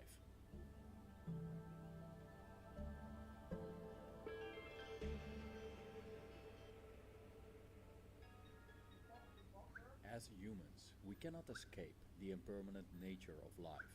The environment changes all the time. Sometimes life provides us with wealth, and another time life takes from us everything we have. According to Buddhism, if we think we can escape the erratic and unpredictable movements of the universe, we don't have a clear view of reality. Clarity, thus, is where the path out of suffering starts. It's seeing how things are, including the truth about the human condition, which is probably much bleaker than most people believe. Isn't it so that we hold on to the illusion of self-preservation by accumulating wealth, an excessive emphasis on self-protection, and the ongoing efforts to maintain what we actually cannot control? As a culture obsessed with safety and the prevention of hardship, we may be denying a fundamental truth that the Buddha presents to us. Whatever we do, we cannot escape everything falling apart. This means that despite our efforts to protect ourselves and run from things like aging, dying, disaster, and loss, we'll incur these elements of existence nonetheless. Buddhism refers to these inevitable changes and shifts in life as the 8 worldly winds: pleasure and pain, gain and loss, praise and blame, fame and disrepute. Most people lead their lives pursuing pleasure, pain, praise and fame, but avoiding the other side of the coin. But doing this makes us playthings of our environment rather than masters over our mental well-being. Hence, for most people, their inner tranquility depends on the whims of the universe. As the Buddha stated, and I quote, "When gain, loss, status, disgrace, censure, praise, pleasure, or pain arise for an ordinary person, they do not reflect. Gain has arisen for me. It is inconstant and subject to change. He or she does not discern it as it actually is. He welcomes the gain and rebels against the loss. He welcomes the status and rebels against the disgrace. He welcomes the praise and rebels against the censure. He welcomes the pleasure and rebels against the pain." End quote. The Buddha describes the human predicament, being trapped in the wheel of suffering, living our lives in constant pursuit of what we desire, and rebellion against what we're repulsed by. This mechanism leads to despair, as we always fear losing what we have and encountering what we avoid. But if we look closer at the reality of life, we'll never find what we seek if we let our happiness depend on outside circumstances, as every blessing comes with a curse. In every pleasure lies the root of pain, which is that very pleasure going away and the inability to recapture it. With gain always comes the possibility of loss. Praise can turn into blame, and with fame comes the risk of defamation. Thus, the more we attach to desirable outside circumstances, the more prone we become to their undesirable opposites. The thing is, all these changes of circumstances are fundamentally not in our control. Whatever comes our way, comes our way. We can get wounded in traffic or stabbed by a thief in a dark alley. And even if we avoid places entirely, we can fall prey to sickness and lose what securities we have due to things like natural disasters and war. We fool ourselves if we think that we can avoid pain. Moreover, the pursuit of avoiding pain is painful in itself. As we may minimize discomfort, we still suffer the fear of encountering it. An example is a phenomenon called social anxiety. People with social anxiety suffer an overwhelming fear of social interactions. A common way to escape this fear is to avoid social contact as much as possible. But avoidance doesn't eradicate the fear of being in a social setting at all. It maintains it and could even worsen it. Also, we're always worried about the possibility of social contact, which probably generates more suffering than socializing itself. Moreover, deep inside, we know that someday we have to meet people anyway. So by avoiding people, we're basically hiding in a dark corner of a prison cell, anxiously awaiting our execution. Instead of running from the unavoidable, we might want to learn how to handle it, preferably even before encountering it, which Buddhist practice aims for. But how can we do this? There's a Buddhist parable that shows how we can deal with suffering skillfully. Imagine you're walking on a mountain path and suddenly you're hit by an arrow. Yes, the arrow hurts. Worse still, in the distance, you see another arrow coming your way. Being aware of this arrow, you have a choice. Will you avoid the second arrow or let it hit you? The first arrow represents the unavoidable pain that we encounter during our lives. We generally don't see this arrow coming, and if we do, it's not in our absolute power to stop it. Thus, tragically, it's an affliction that we have to take as long as we're alive. The first arrow is when you get cut off in traffic. or someone insults you, or your partner cheats on you. We can influence these things to some extent, but we can never altogether avoid them. But the second arrow is different. As opposed to the first, we can avoid the second one. The second arrow represents our reaction to the first arrow. It hurts more because it hits the same spot. Doug Smith, study director of the online Dharma Institute, describes the second arrow as follows, and I quote, "It's the arrow that we might call suffering or unsatisfactoriness. It accompanies all of the pain, discomforts of that first arrow." End quote. Imagine that you're fired from your job, for example. You miss career opportunities, lose colleagues you might be fond of, and have to deal with financial consequences. But these are normal discomforts of life that most people experience at some point. In other words, you're hit by the first arrow. Now, you can pull this arrow out and avoid the second one by accepting the situation and moving on. But you can also linger, let the second arrow hit you, and suffer way beyond just losing your job. By rebelling against the 8 worldly winds, by being outraged, depressed, and beating ourselves up, we make an unpleasant situation much worse than it already is. The same goes for anxiety. The anxiety itself is a physical sensation that we consider uncomfortable. There are countless reasons why anxiety appears. Even though it's generally not a pleasant feeling, what makes it worse is the resistance against this anxiety. Alan Watts compared this type of thinking to the oscillation we see in all televisions. He described it as follows, and I quote, "I am worried, and I ought not to worry, but because I can't stop worrying, I'm worried because I worry." End quote. So anxiety comes and goes, which is the first arrow in this case. But when we resist it, the anxiety increases, which in turn we try to fight as well, and so forth, which is the second arrow. Buddhism acknowledges the existence of suffering, but at the same time offers a way to escape it. The antidote for suffering comes with following the Eightfold Path, which is considered the road to freedom of suffering, a state known as enlightenment. The Noble Eightfold Path is too extensive to cover in one video, and there are plenty of elaborations available if you're interested. Instead, we'll conclude this video with a few Buddhist ideas to help us find relief when facing the inescapable worldly winds. Awareness. Between the first arrow and the second arrow, there is space. Within this space, we can decide what we do. Do we choose to let the second arrow hit us, or do we choose to avoid it? To avoid it, we must be aware that we have a choice. So it starts with awareness. The awareness that the first arrow is inevitable, but the second one is optional. Emotions like anger, resentment, and discursive mental activities like excessive rumination and worry are all manifestations of the second arrow. They're not the unfortunate event itself, i.e. the first arrow, but its consequences.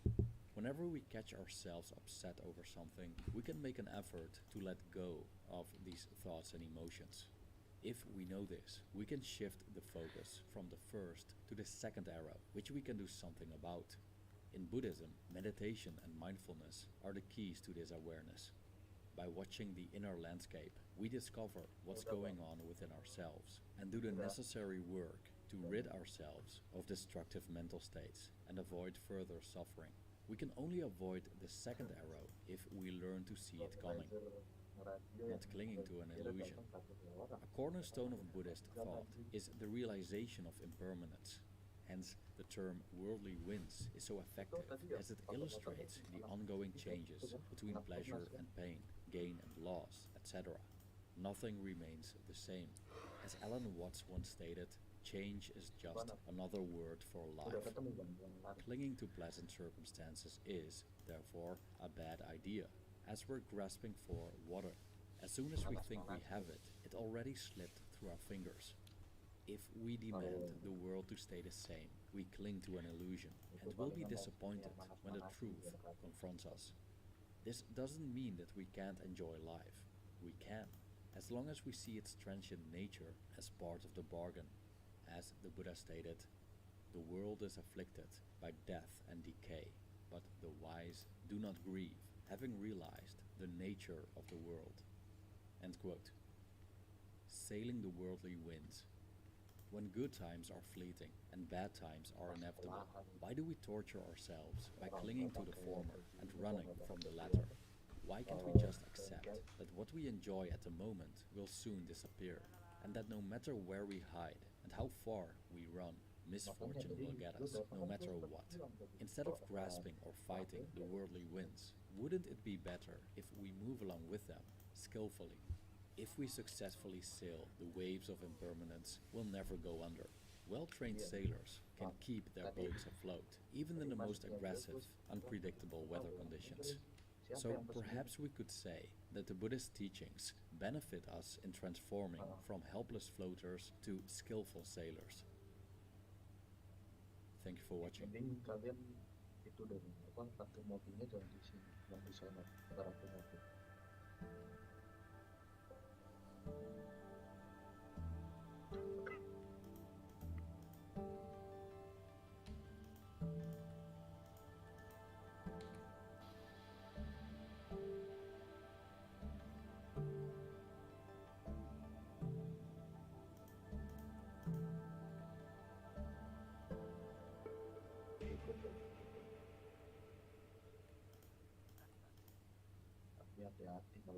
The word system in the context of this video doesn't refer to a specific political or religious system.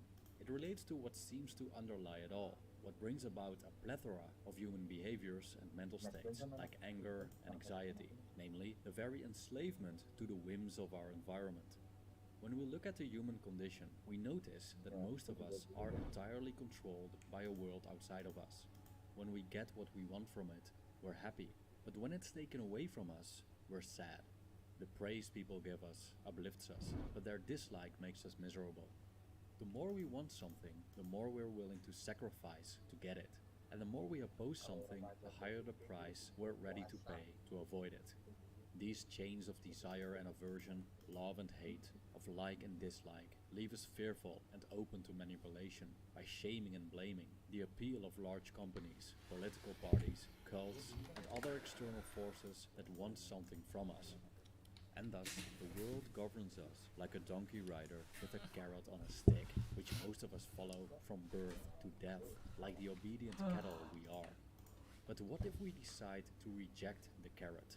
What if we choose to escape the system?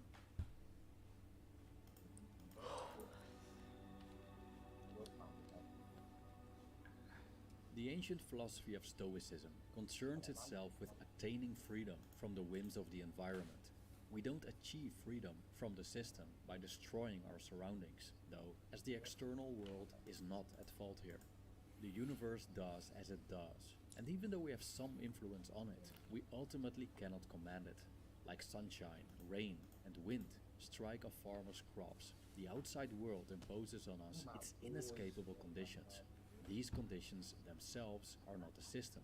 Our enslavement to them is.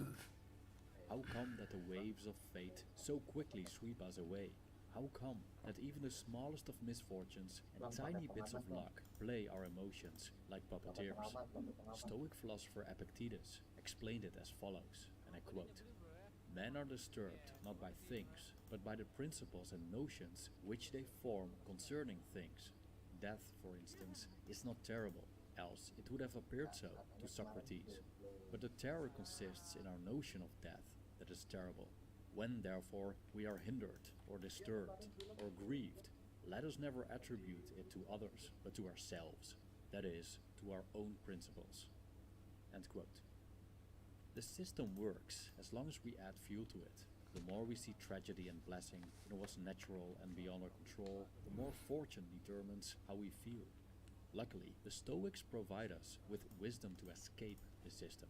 These are 7 Stoic ideas that might help us replace an extremely vulnerable, erratic, and often stormy mode of living with a tranquil enjoyment of freedom. 1. Being cheerful, whatever befalls. How much time did we waste hoping for good things to happen and bad things never to appear? How many hours did we weep because the future turned out differently than we had expected? humans have become masters in fighting fate and subsequently suffering the inevitable pain that this brings. Our disagreement with uncertainty is big business, and our fear of misfortune an opportunity to be exploited.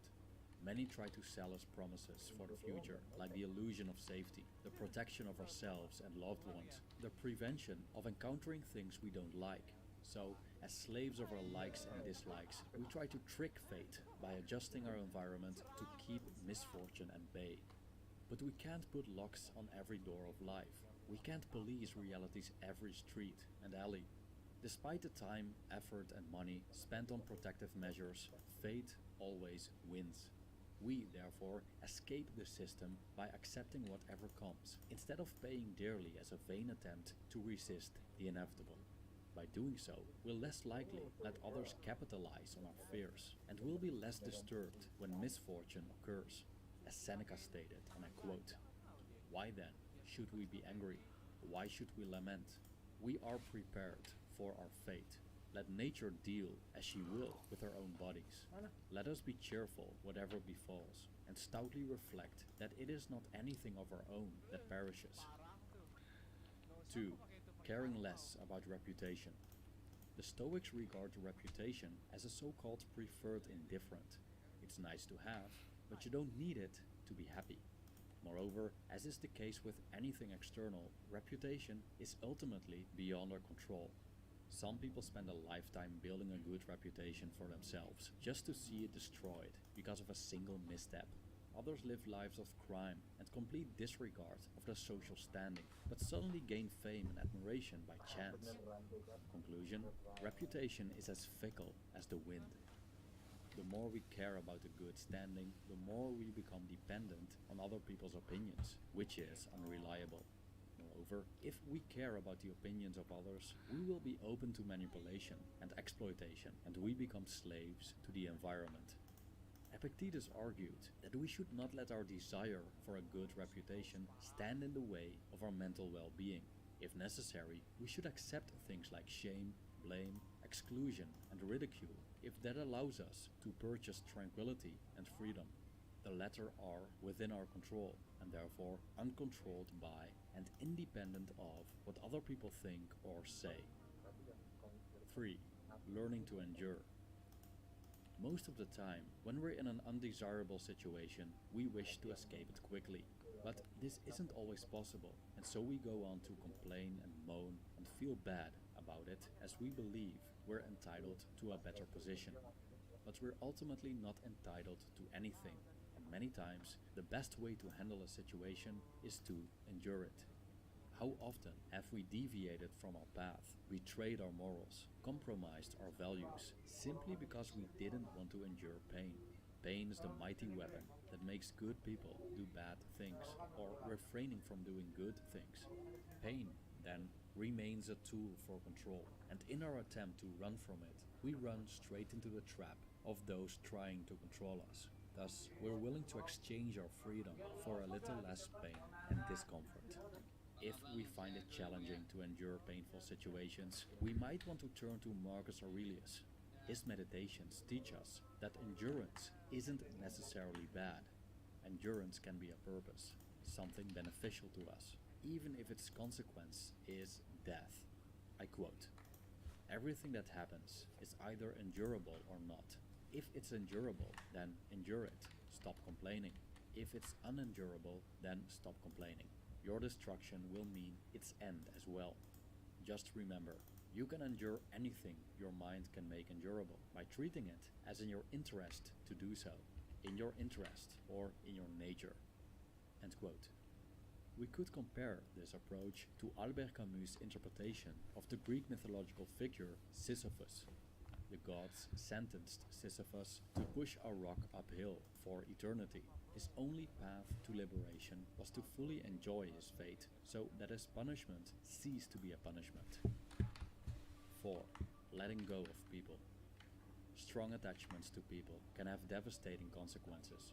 It means that the very possibility of losing them begins to dictate our lives, to the point that our every move is a desperate attempt to avoid an unavoidable endgame, the separation between ourselves and the person we're attached to. The love story between Padme and Anakin in the Star Wars prequels beautifully displays the danger of unhealthy attachments and how this welcomes dark forces to manipulate and enslave us. Palpatine uses Anakin's fear of losing Padme to control him, with all the horrible consequences. If Anakin had been able to love, not in a way that's suffocating, fearful, and possessive, but rather based on freedom, trust, and detachment, the dark side would have been powerless over him. Epictetus gives us some harsh but potent advice regarding the attachments to things we're fond of, which is that we ought to see them as they are, as destined to be broken or dead. I quote, "If, for example, you are fond of a specific ceramic cup, remind yourself that it's only ceramic cups in general of which you are fond. Then, if it breaks, you will not be disturbed. If you kiss your child or your wife, say that you only kiss things which are human, and thus you will not be disturbed if either of them dies." 5. Letting go of material things. There's a reason why people are stuck on the hamster wheel of commuting hours to work a job they hate, being told what to do day in, day out, often to exhaustion. We're willing to sacrifice our precious time and energy to purchase material possessions. Society tells us that happiness is conditional, as it depends on all kinds of outside circumstances. We need that minimum amount of money, social status, that group of friends, that house in the suburbs. And as long as we don't have it, we are not happy. But even though attainable for many, are these things worthy of pursuing? They are, above all, part of the domain where fate and fortune rule. Hence, they'll kick and throw us around like a child's toy, simply because we choose to wrestle with those we can never beat. In his letter to Lucilius, titled On True and False Riches, Seneca questions the value of all these material possessions we pursue, like gilded couches and jeweled furniture. Do they really make us happy? No. Or is it to show the world that we're living the good life?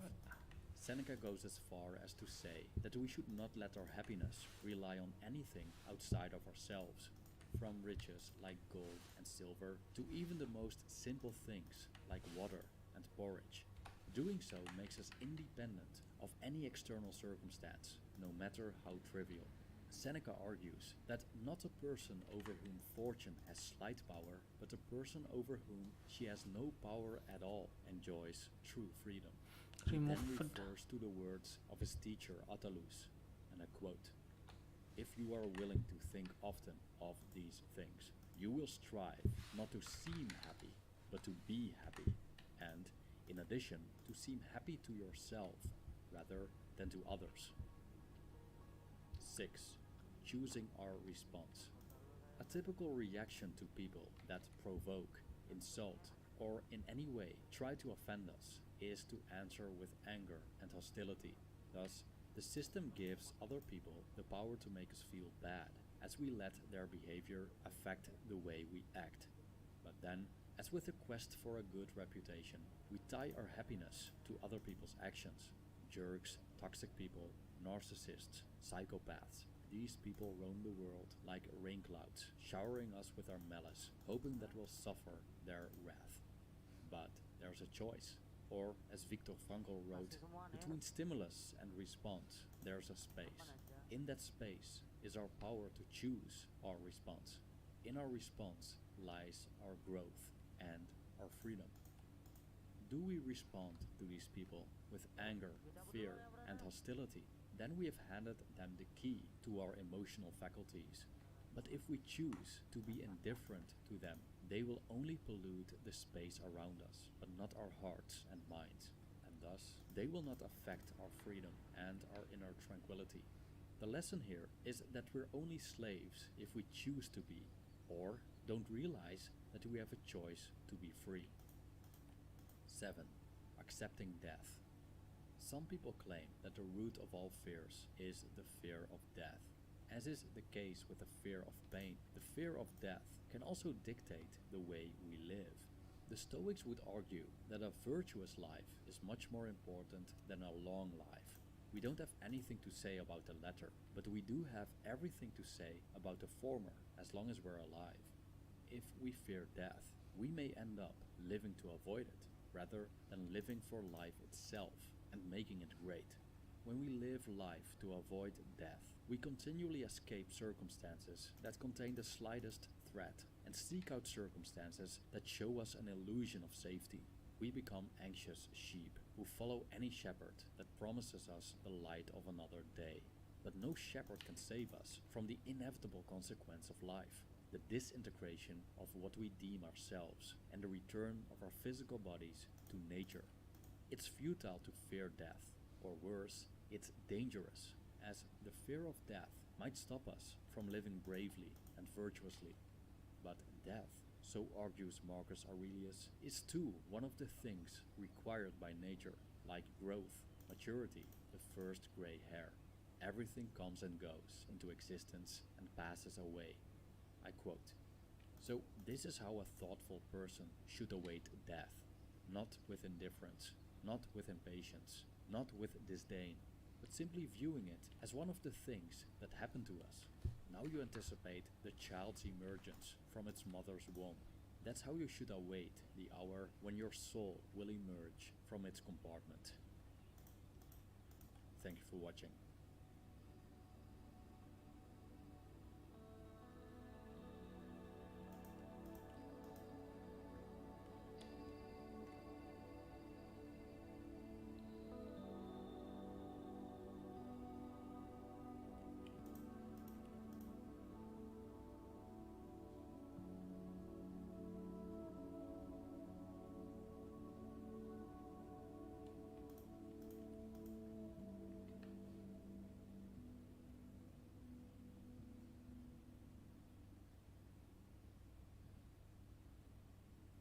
We're riddled with pointless talk, insane quantities of words and images. Stupidity's never blind or mute, so it's not a problem of getting people to express themselves, but of providing little gaps of solitude and silence in which they might eventually find something to say. In ancient Greece, there was a philosopher named Chrysippus, Sisyphus's great-great-grandfather. There are 2 ways he is reported to have died, and we only care about the second one. Apparently, he was strolling about until he saw a donkey eating some figs, and he yelled, "Now give the donkey a pure wine to wash down the figs." He found this joke so damn funny that he laughed and laughed and laughed, and then died from laughing too hard. That's the type of self-love I'm trying to have. Imagine being able to literally amuse yourself to death. Oh wait, is this the perfect segue to introduce the book Amusing Ourselves to Death by Neil Postman, written in 1985 with a foreword written by his son Andrew Postman? Quote, "I am saying something far more serious than that we are being deprived of authentic information. I am saying we are losing our sense of what it means to be well informed. Ignorance is always correctable, but what shall we do if we take ignorance to be knowledge?" Her breathing will then cease, and she will die of terminal bliss. The books 1984 by George Orwell and Brave New World by Aldous Huxley are 2 famous books about mass oppression, but they describe 2 very different types of oppression. In 1984, there's an authoritarian government that watches over everything you do. Everyone must wear the same clothes, attend the same morning ceremony, there's hardcore censorship, basically how Fox News thinks China still is. Then there's Brave New World, a society where people constantly pop soma, a pill that keeps them in a state of pleasure. They've come to love and accept the brainwashing that happens in the baby creation factories. And they have lots of orgies. While Orwell's 1984 warns us about external oppression, Huxley's Brave New World warns us about getting so used to our oppression that we participate in it ourselves. Quote, "What Orwell feared were those who would ban books. What Huxley feared was that there would be no reason to ban a book, for there would be no one who wanted to read one. Orwell feared those who would deprive us of information. Huxley feared those who would give us so much that we would be reduced to passivity and egoism." Many people are self-aware of our declining attention span. As a kid, I used to be able to read and read without end. Even in high school, I could do my homework without distraction for at least a few hours, which made me an awful texter. I got lots of complaints about that. But now, within like half an hour of doing my work, I can feel my brain tingling to get a glimpse of my phone. If I'm not typing furiously in lectures to stimulate my brain, then I'm bored to death. Everyone knows it's because we're consuming short-form content now. whether it be 15-second TikToks or 250 character tweets, and we're constantly surrounded by distractions like advertisements. But what if it goes deeper than that? Way deeper. Way deeper. You know, when my hand's on your grease gun, that's very subtle. It's a metaphor, Brian. It's just a bit. Metaphors are used all the time to help us understand one thing in the context of another. For example, God is a bearded man in the sky, family is a tree, time is a clock. Now, some people might question that last one. The clock is not a metaphor for time. Time really is minutes and seconds and hours. But is it? Before the clock was invented, no one thought of time in these mathematically precise chunks. Even now when we experience time, some hours seem to zip by and some never seem to end. But the clock has become so synonymous with time that people think the clock is time. Metaphors are supposed to just represent things, but in our minds, we can accidentally mess up and see the metaphor as the thing itself.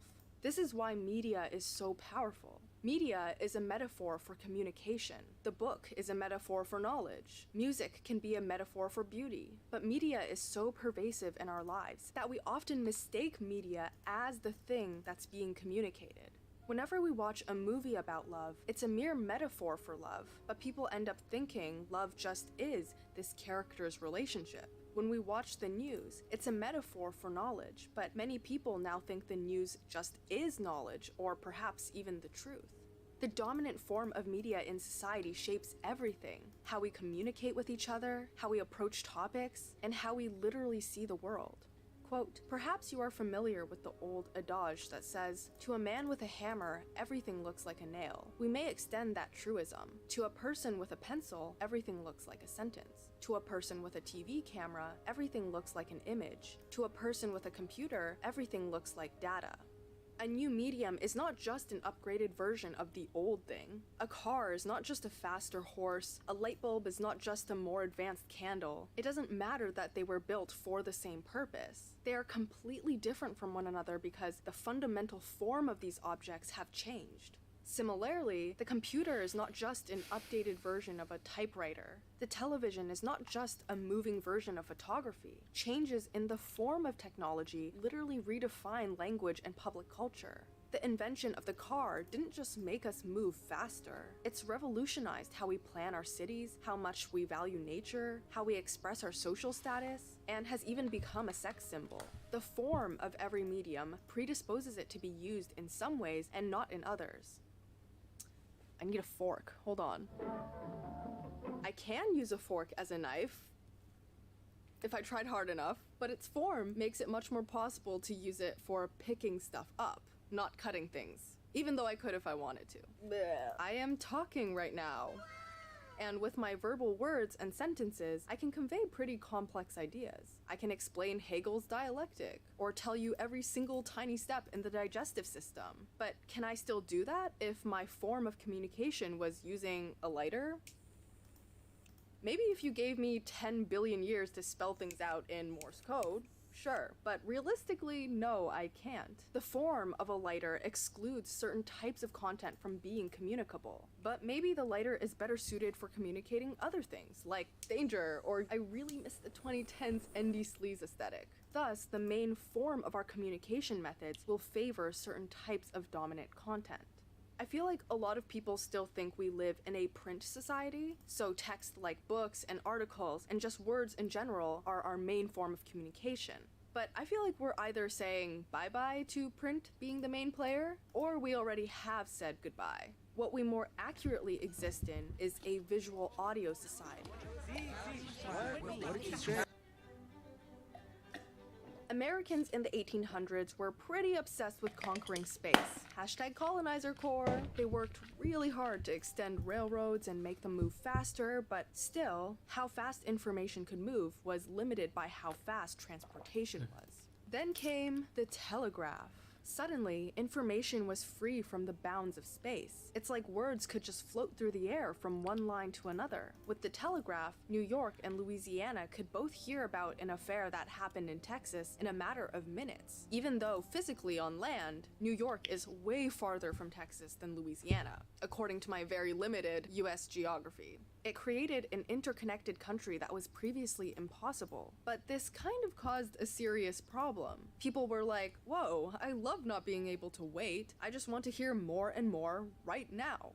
Over time, then, what mattered in the news was simply whether it sounded interesting, shocking, or new. Telegraph companies wanted to send information as fast as possible. The value of information no longer came from its usefulness in social and political decision-making. Think about how before we could talk to someone halfway across the world, newspapers could only report on local news, about people and events that actually had a personal relationship or effect on us. Oh my god, Johnny drowned in the lake? Poor boy. I remember seeing him at the candy store once. The mayor raised our taxes again? Well, fuck, let's go protest outside of City Hall. But the Telegraph wowed people with the speed at which information could be transmitted. Speed became this extremely valuable feature of information.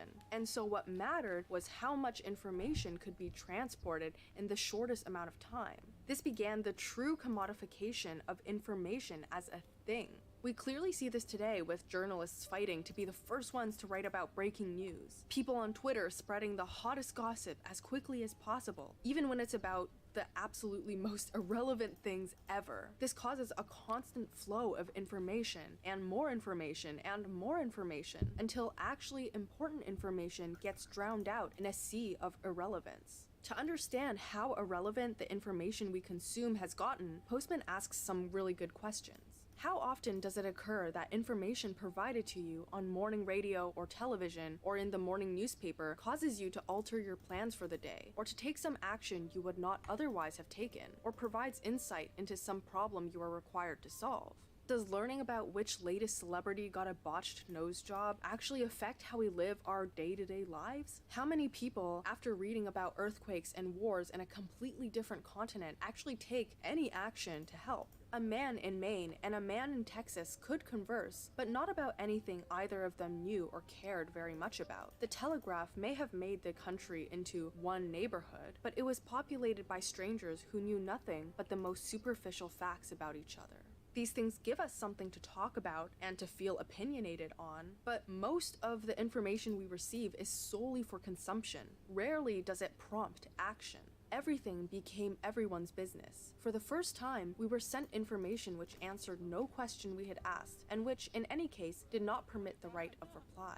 Intelligence becomes equated with knowing lots of things rather than knowing about things. Trivia games and crossword puzzles actually were invented because of this explosion of irrelevant information. With all the information people were getting that was useless or unrelated to our own lives, we were like, well, let's invent a situation where this information can become useful. The Telegraph also separated information from context. In a piece of written text, sentences exist together. There is always context and continuity in what you read. You can see visibly how the sentences relate to one another. You are given time to digest what you read. But for the Telegraph, slogans, headlines, and other one-liners became the form of information. It conveyed this message that good information doesn't need context. You don't need to hear about the history or the possible implications of the information, and we barely have time to digest what we see and hear before we're moving on to the next set of information. I'll watch an interesting video about class consciousness, but then as soon as I scroll, I'm hit with a cute cat video that is completely detached from what I just watched, and instantly changes my mind's focus. All we get are fragmented statements like, virus from China spreads across the world, harming millions. But questions like, why did it come from China? How did it spread? What should we do? Are all up to the consumer to decide. And we then have to decide based on our own pre-existing biases, because the producer ain't giving us much to work with.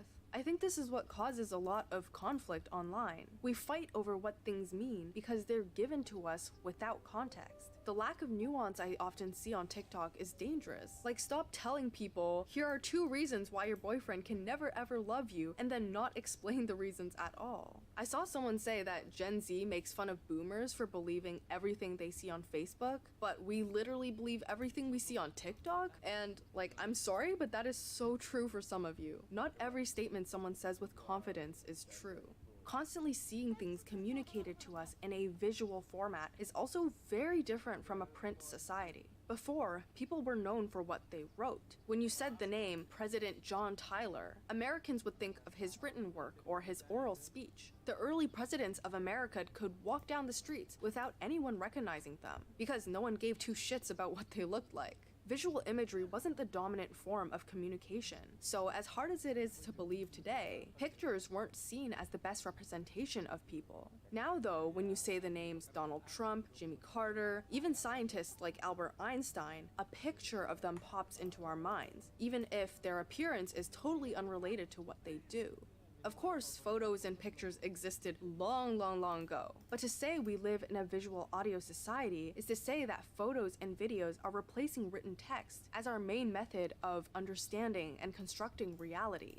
And photography really succeeded in taking over because it's such a good complement to the telegraph. The telegraph did open the world up to us, but it was like, who the fuck are all these people? Photography was able to give the unknown a sense of familiarity. It gave faces to names of strangers, representations of places that we previously never cared about. Quote, it created the illusion, at least, that the news had a connection to something with one's sensory experience. Visual imagery is really powerful in this way. It's really in your face. You can't help but have it impose onto you. Reading about a soldier coming home from war can be emotional, but nothing compares to watching it happen with our eyes. Why is that? Well, a main reason is that writing is propositional in nature. It always carries the potential of meaning. Whenever we read words, they exist in the context of being true or false. The sky is blue. My name is Olivia. I am 6 feet tall. Even if we're not consciously asking ourselves, is this sentence true or false? We need to either accept or question each sentence before we can move on with reading. But pictures don't leave the same room for opinions. You don't judge whether a picture is true or false the same way you judge a sentence. You can debate whether the sentence Ali Sanvia is 6 feet tall is true or false. But if you see an unedited picture of Ali Sanvia being 6 feet tall, you have no choice but to accept the world as captured by the camera. There's no argument there. Imagine a written advertisement for a dentist like this. If you need your teeth to be cleaned, pay us a visit. We offer the best services in the country, including basic cleaning, cavity fillings, and wisdom teeth removal. We hire straight from Harvard and hire all of our staff according to the 2020 Dentistry Handbook. Each sentence, you're left to wonder, how true is that claim? Do they really hire from Harvard? Do they really follow the 2020 Dentistry Handbook? Is 2022 outdated? Compare this to seeing a visual advertisement like this. Images just don't call on you to judge them as true or false. They are there to evoke feelings. You can like or dislike an ad, you can feel happy or sad or hungry because of it, but you can't prove that this image is wrong if it's unedited, the way that you can refute this claim we hire straight from Harvard. Okay, so what has all of this been building up to, really? What is the type of content that our visual audio society favors? Do you ever give yourself this? What? Like just a time to be stuck? Like time to just sit and do nothing and... Not really. There's nothing wrong with being entertained. I love being entertained. But the problem is when entertainment becomes the default form of all experiences. Entertaining has almost become synonymous with valuable or relevant. People have criticized the quality of my videos and other commentary creators because they're too boring, which is to say that they're not worth watching.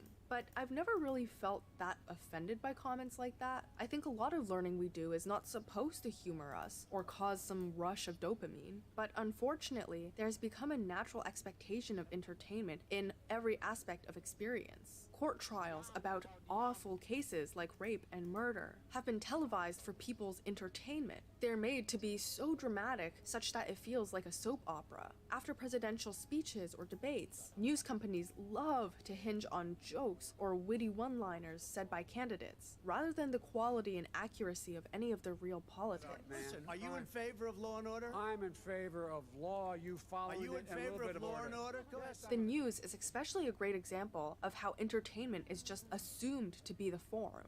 Quote, even on news shows which provide us daily with fragments of tragedy and barbarism, we are urged by the newscasters to join them tomorrow. What for? One would think that several minutes of murder and mayhem would suffice as material for a month of sleepless nights. We accept the newscaster's invitation because we know that the news is not to be taken seriously.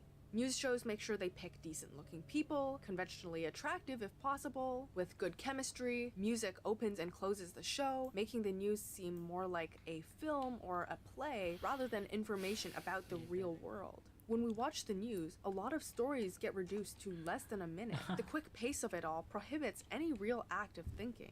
Online, people don't want to hear you say, let me think about it, or I don't know, because those type of phrases slow down the show. It's not entertaining to watch people sit and actually think. It's much more entertaining to watch rapid takedowns and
Woi bang. Om. Udah on dari jam berapa bang? Dari 1 jam yang lalu. Ngeri. Pas jam bro. Oh ya anjing nggak ada yang bantu di laut. Kenapa kalau Aing mah dibantu anjing aneh Cak. Aing tapi minta bantuan anjing di Discord. Dibantu langsung. Tuh anjing nungguan deh. Kenapa Aing dibantu ya? Iya kita pakai helikopter aja dibantu lagi. Naon yang ngaranna teh? Kapok meureun mantuan jelema nu ieu. Voice. Lain goblok jelema nu paeh di laut. Karena aing hari-hari paeh di laut DC ya.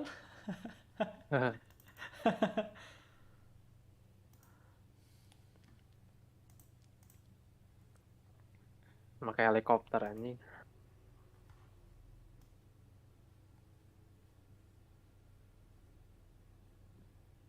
Supiran kuboran goblok.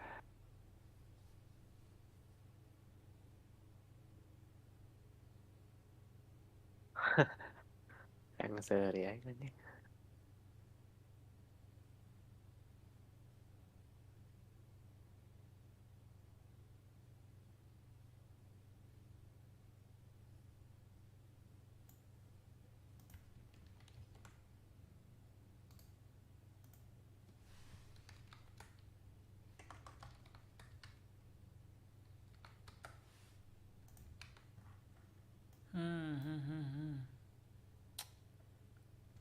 Aing rek nyen ieu heula nyen makro heula hoream tuh.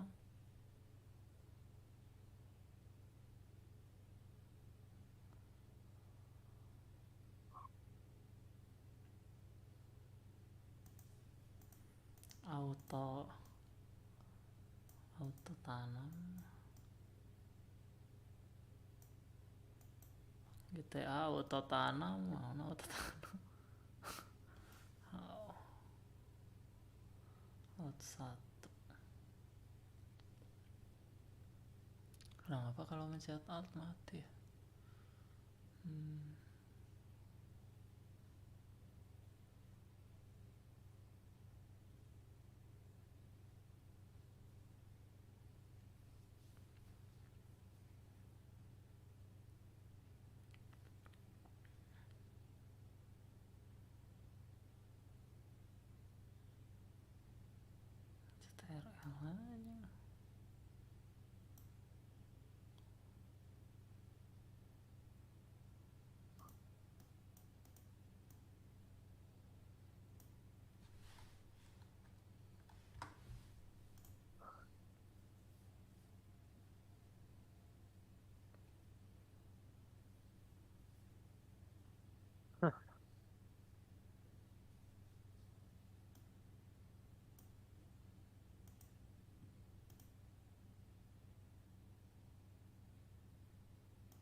Lima 6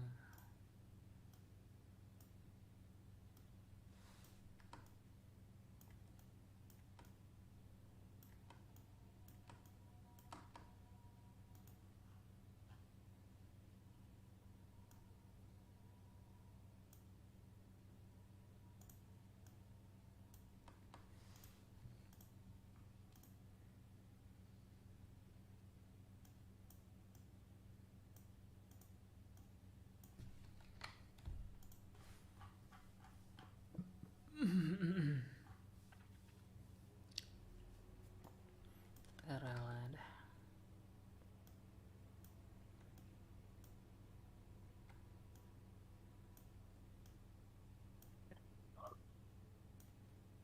Live stream enggak bang? Hah? Live stream enggak? Live stream bro. Nah, ini juga live stream bang. Masa nggak nonton bang? Ngapain bang yang fokus peternak?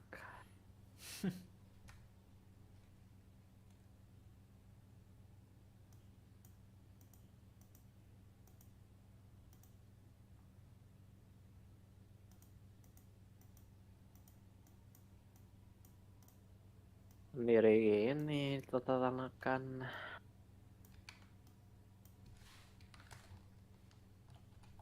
Parensi kan anjing.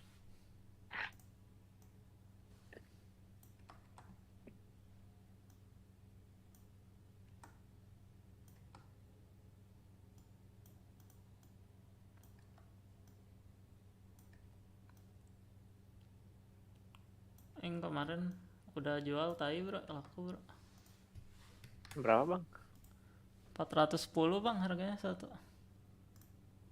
Berarti yang seberapa bro? Satu segenap opat. Kecil anjing. Yang mau ranting.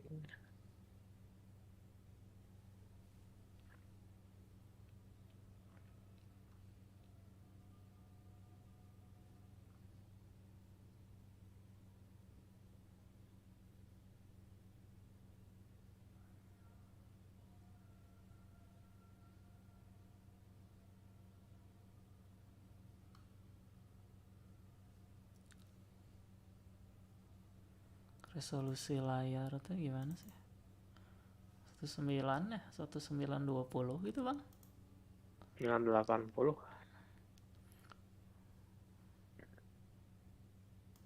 1980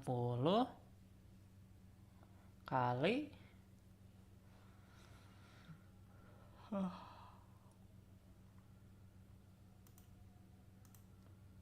1920 kali 1080. 1920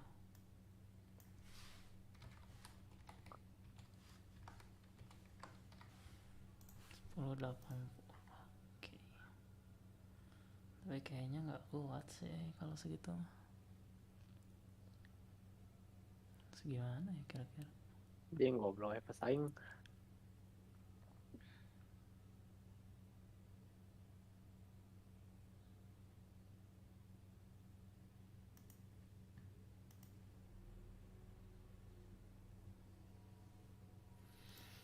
Udah cobain dulu.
Bulu.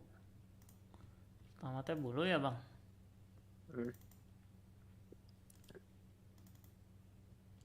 Benang anjing, mantap. Benang. Kain ranting. Kain daun. Kain anjing yang di warung acap. Kain akar. Kain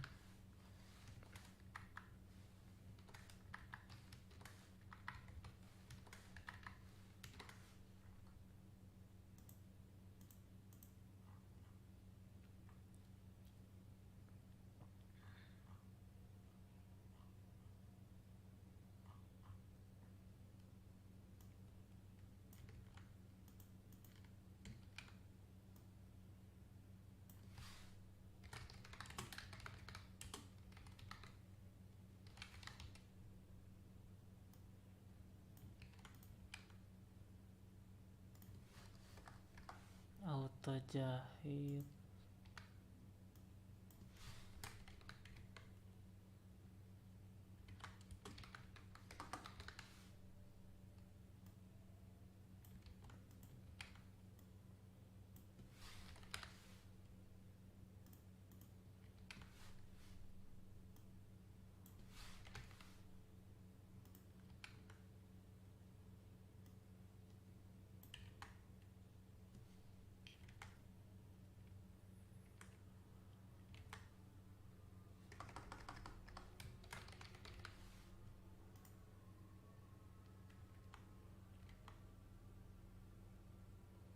Ngentot salah.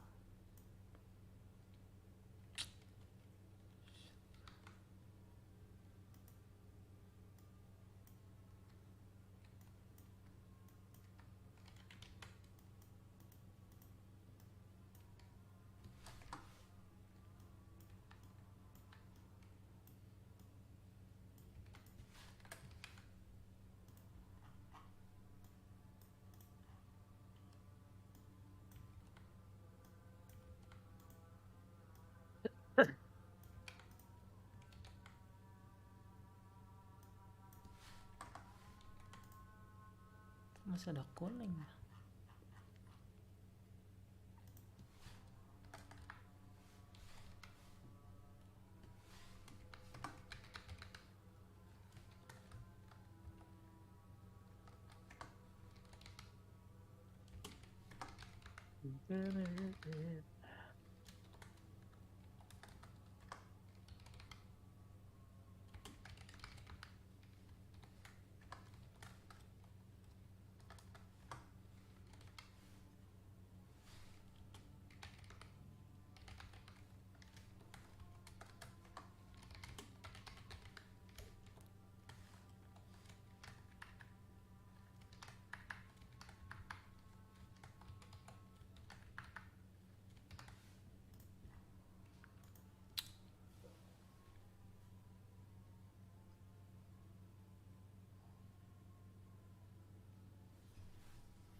Mana ya bang flowchartnya bang? Tapi nggak tahu lu kita ngerti. Naon tak naon sih. Bikin makro lah bang, males ya. Buat apa bang? Apa? Buat naon? Tani. Buat ngejahit. Ay. Kenapa bro? Emang sih nggak mau makro? AFK mah lu. Hah? Ya bae anjing, ngetik AFK mah lebih mending anjing. Berarti ngetik AFK doang yang kerjanya gitu. Wah ya halus.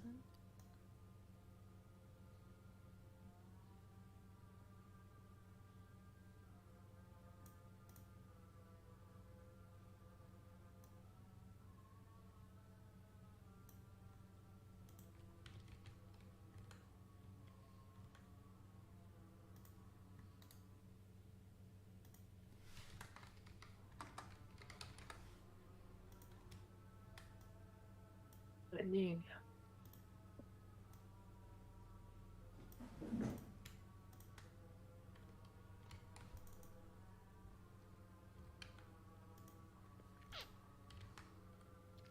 Bagus dong bang kalau gitu dong.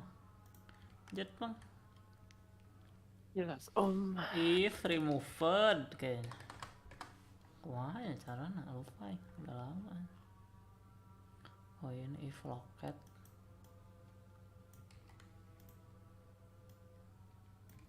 If locket asset removed .png false sama dengan false.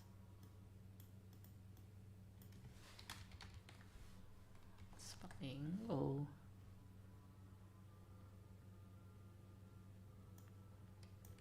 Direct input ALT. Terus locket lagi. Ejat bro.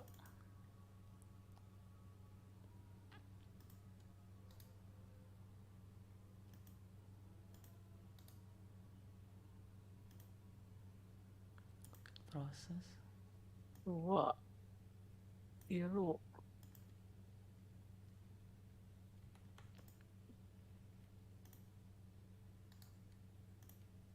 Rename.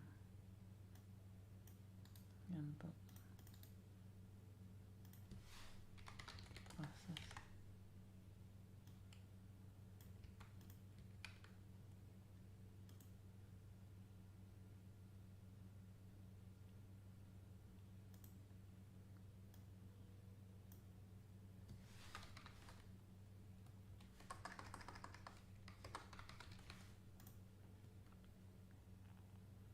Terus udah diklik ALT nya kayak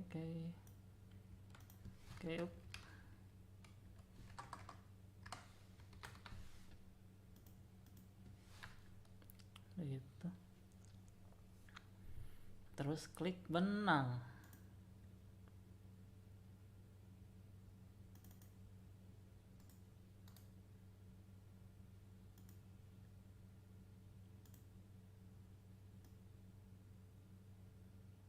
Ya. Nggak ada bang. Saya dari tadi sendiri sih. Sama orang itu tuh satunya lagi tuh. Gak ada yang gondrong sih. Kenapa tuh anjing sama yang gondrong goblok? Kita enggak dulu kayaknya. Oh.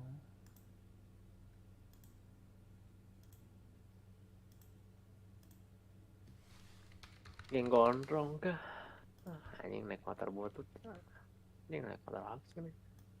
BMW.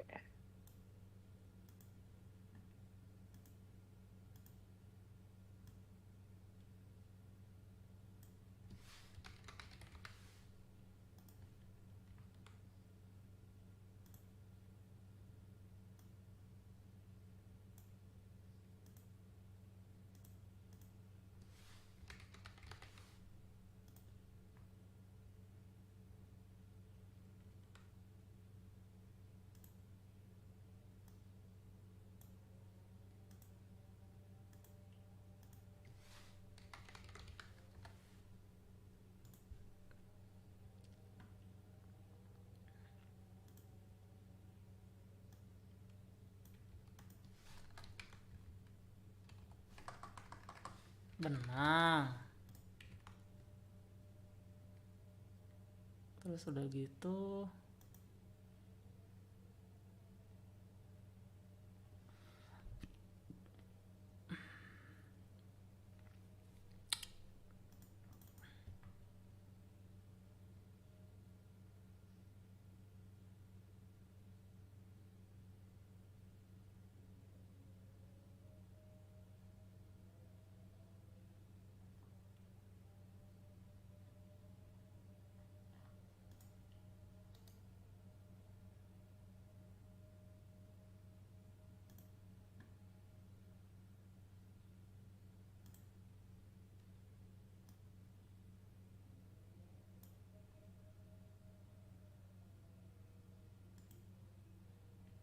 Aduh keteteran gini bro.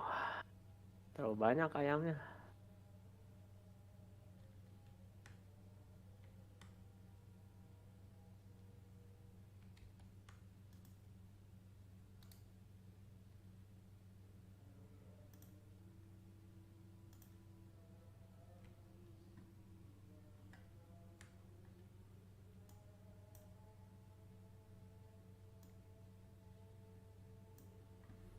butuh golok nggak bang? Butuh bang. Kesini lah bang. Mau mobil aing disita. Kenapa bang? Mobil aing hilang Cok. Tahu nggak bang? Motor aing ge aya bumek.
Ini mungkin lo banyak lo mana.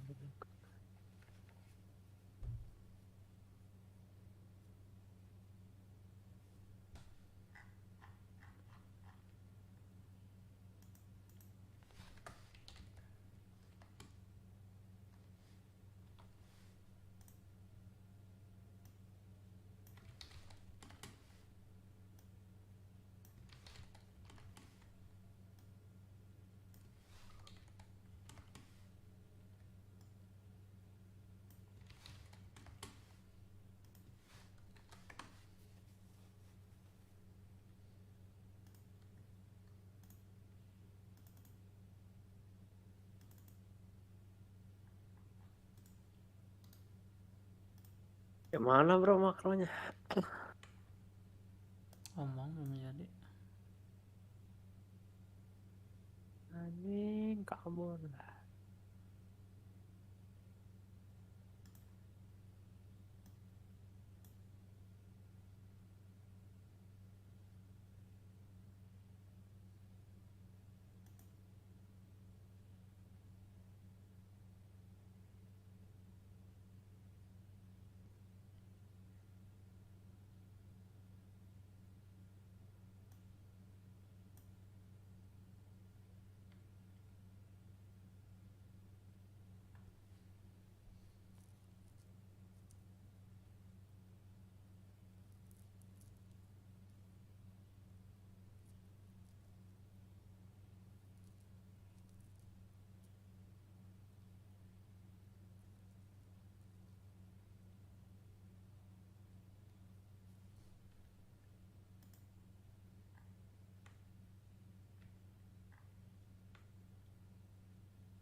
Gimana ya bang bikin WASD-nya yang bingung teh?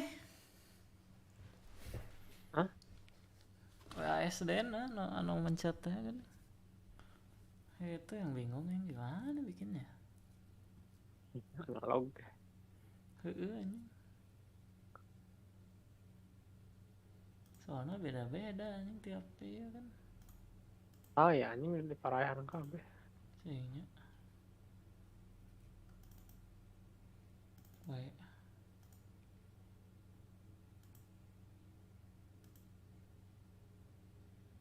Oke anjing.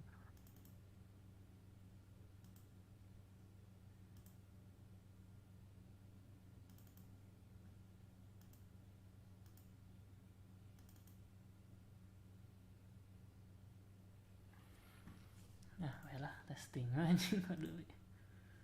Gagal juga. Bener nggak bang? Tes om. Yang testing om.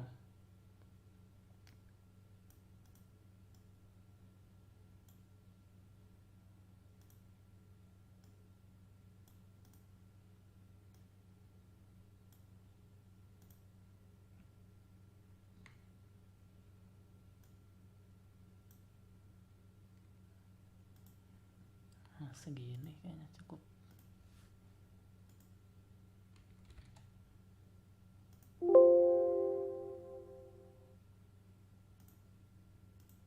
Save as anjing.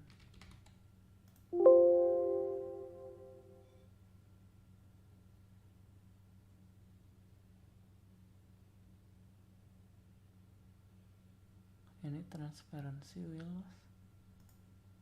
Nah, emang ada transparency?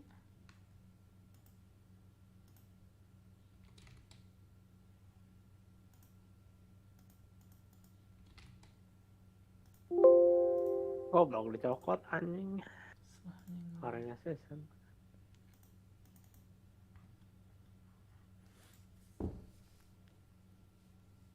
Goblok gue cokot balik. Anjing tajongan dah kabeh.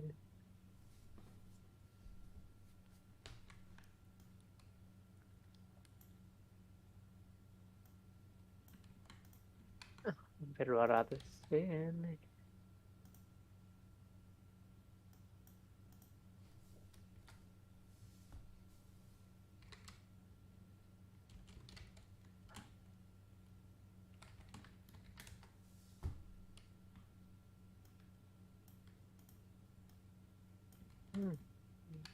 Anjing.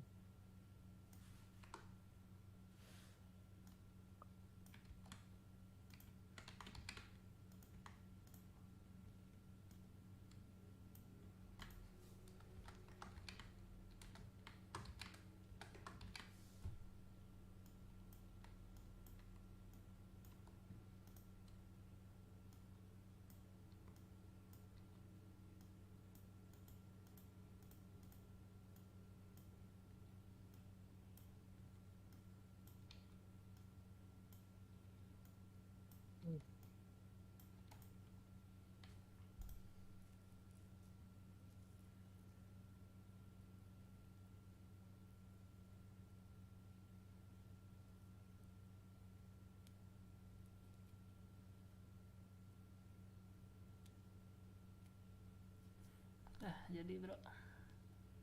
Hah? Udah jadi bang? Jelas bang. Ngeri nggak bang? Ngeri dong. Benang. Terus tenaon deh kain ranting.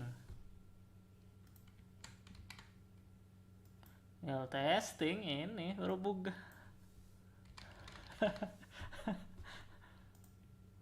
Reset. Bikin mah gampang bang, testingnya yang sulit. Banyak bug. Anjing. Pakaian. Nah. Sepertinya. Jadi bang udah pakaian aja bang. Belum, yang baru jadi kain bro.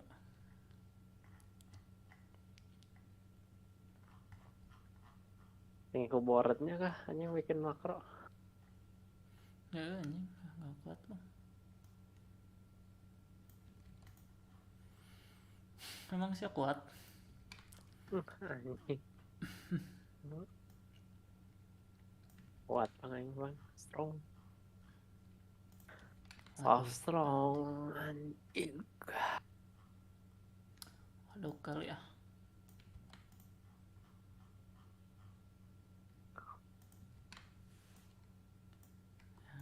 Deactivated nih. Kain ranting. Auto jahit benang.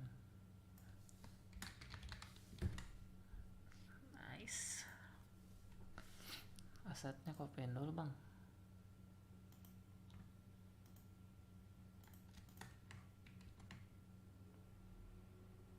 Mana? Project. Aset.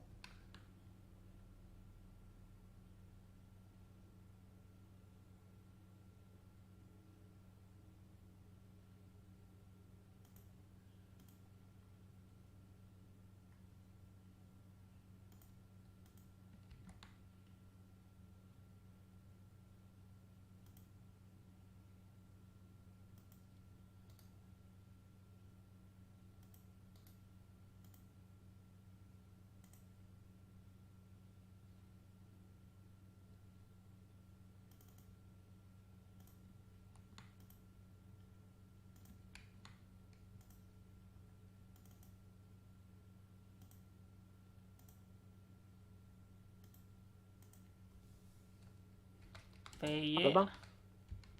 RP.py. Kenapa bang? Gak mau ambil kah? Bisa bang? Yang di band dong ya pakai makro bro. Ada udah nonton aja stream yang lagi nyocok. Bang emang ada yang nonton bisa, bang. stream aing bang? Ini harus dinyalain dulu BRB-nya ya, supaya nggak di ban. Apa bang?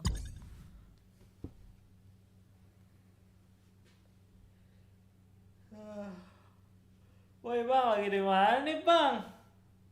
Woi. Makan bang. Hah? Ternak. Nah, sih bisa diternak?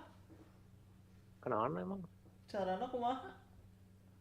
Soalnya mengitari kota. Oh, naik bus. Oh, ya udah bro. Mana kalau mau golok ke ini aja, ke tempat jahit. Kalau anjing. Nah sih mau golok nanti. Teu. Di gudang.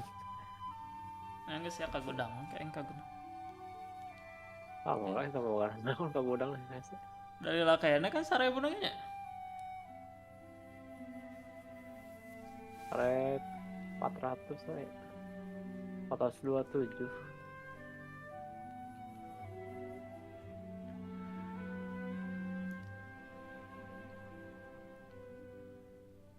Cari cingki anjing.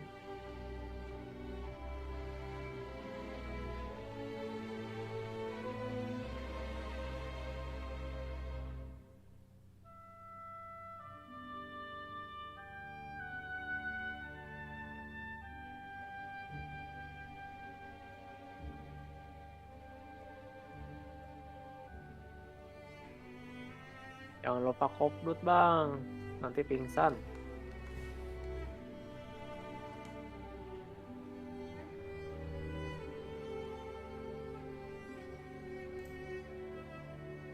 Apa bang? Suaranya kecil banget bang.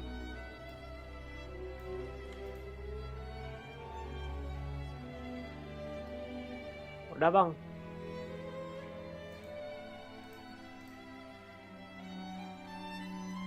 Gak bisa bang, tetep.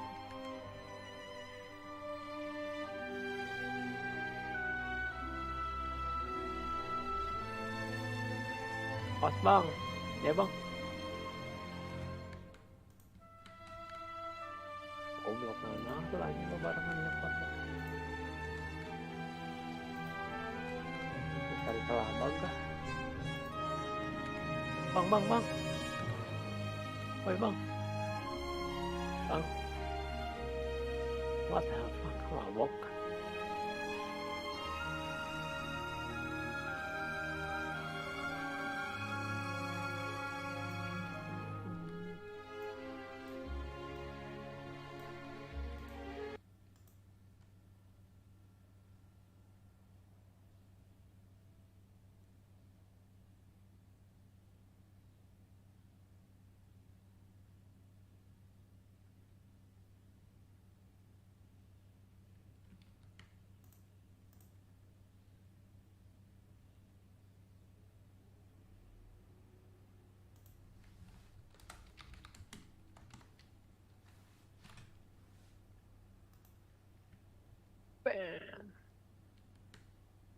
What the fuck?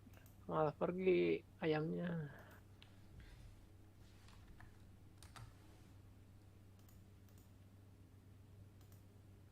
Nge-gym dulu bang. Jelas bang, anjing stres gini.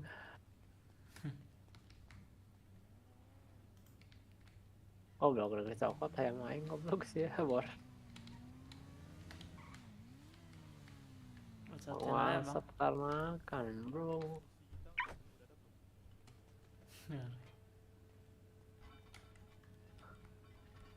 Atau gini bang.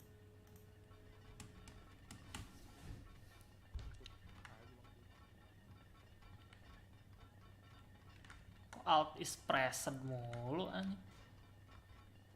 Oh ngentot.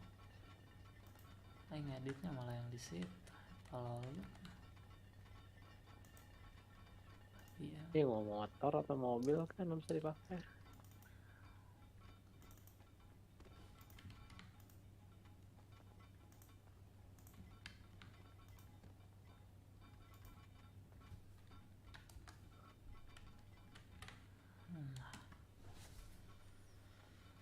Gitu dong brother.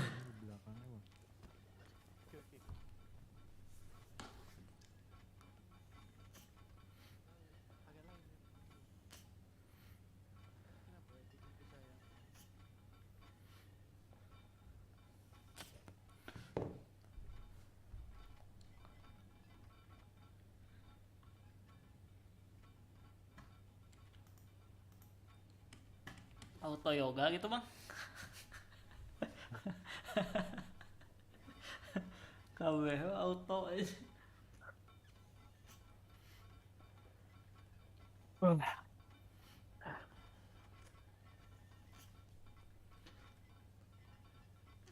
Jauh. Udah berapa bang? 103, 400 sampai 45. 700 lah, cukup 700 cok.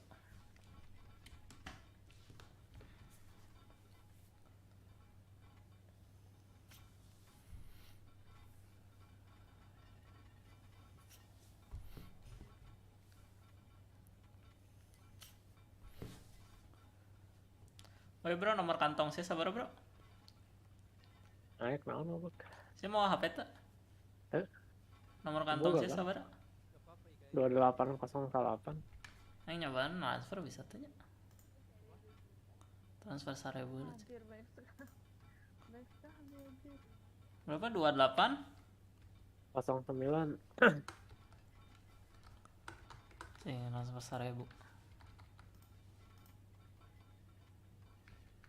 Tidak memiliki layanan transfer anjing, what the fuck. Entot.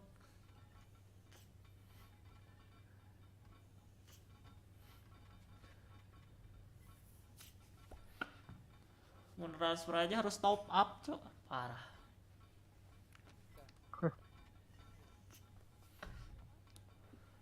Mau di ATM bisa tuh nya, transfer wae. Oh, kayak tipe pilihan sih aja. Dia tentu withdraw, depo, jadi transfer kan. Oh.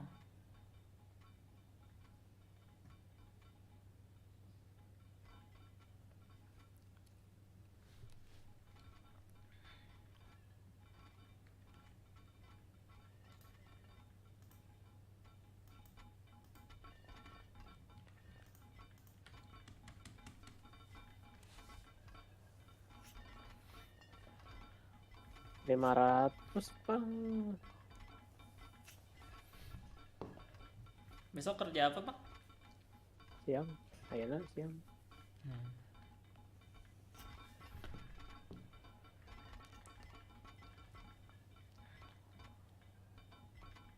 Saya karek balik atau karek udang sare? Karek udang goblok. Kirain karek. Yang balik jam genep.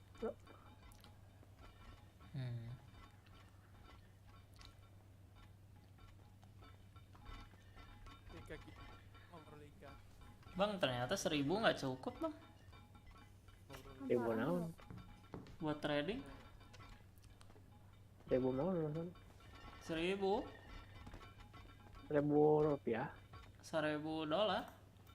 10.000 enaknya sih cek. 1 juta goblok. Sudah, ayo. Oh, maksudnya goblok. Make iya we, make anu iya nu aing teh nu koin naon kan sen. Pakai yang sen tapi deponya 1.000 kayaknya enak sih. Jadi sabaraha? Jadi 100.000. Ngeri.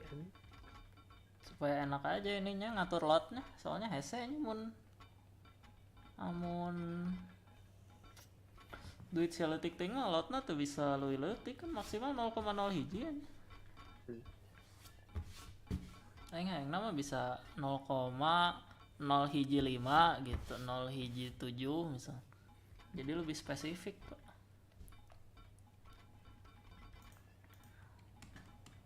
Karena mau 0,0 hiji wungkul mah suka beda-beda aing. Profit sama lossnya beda-beda aing.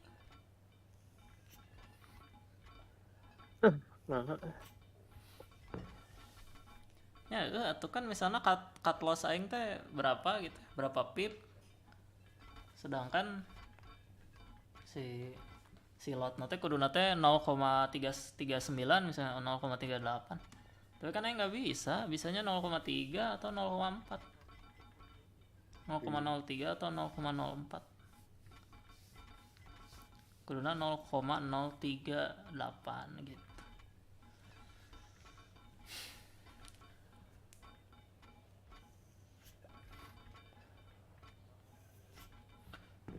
Tapi kalau scalping mah nggak masalah sih.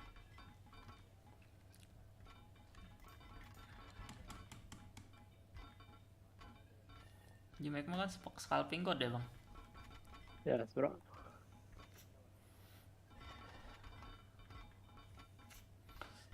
Kalau ping Aing scalper tuh. hoream ningali layar terus. Hoream ningali market terus.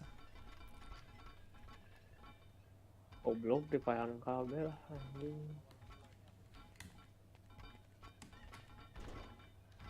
Nah, emang kenapa goblok dipayang semua? Liar anjing nu mana nu setan nu mana nu orang goblok. Hak asasi goblok maehan. Oh baki anjing. Cepatan ini sah. Cepatan anjing udah malah naon sih teh. Pura-pura wes yang ngakil hiji misalnya tapi nyokotna 2. Ayo muka baju anjing carian lah kalau. Pakai tato gratis. Ya anjing. Karena aing sih di awal datang.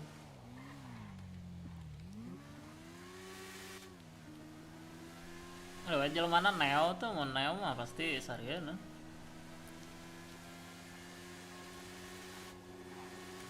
Itu sih agen neo kita.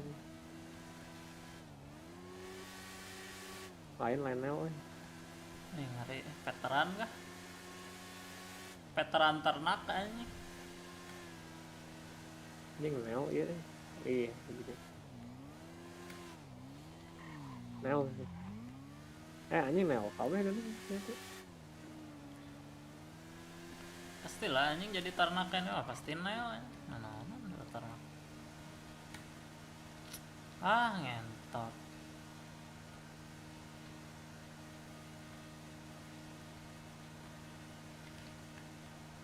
Woi bang. Hah? Kenapa GTA aing beku gini bang? Kayak ingetnya kenal gara-gara itu kan.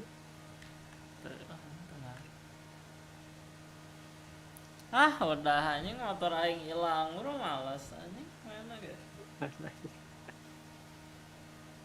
Iya lah. Kan kah? Entas anjing entot. Kenalan buku kenalan. Teuing anjing tiba-tiba beku. Skenario nu beku. Temperatur aman anjing, Yosek juga aman. Biasanya mah 2669. Steam tidak terdeteksi, what the fuck? Ini Steam aing ngantuk. Tolol ini. Hari apa? Kemis aja itu. Enak.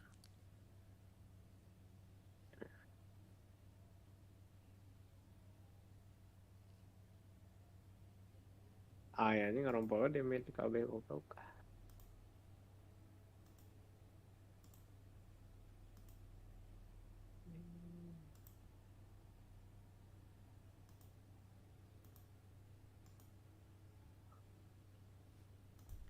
Ngentot kali bro. Brother. Oh bisa buka akar bang? Ranting akar. Pas bang aing.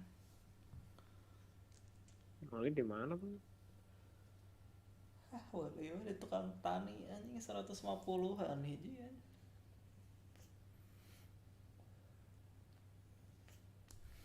Aing tadi nanam pagi-pagi kan. Fokus menanam anjing. Motor aing can dikunci pula udah ini dipadok batur anjing. Ngentot.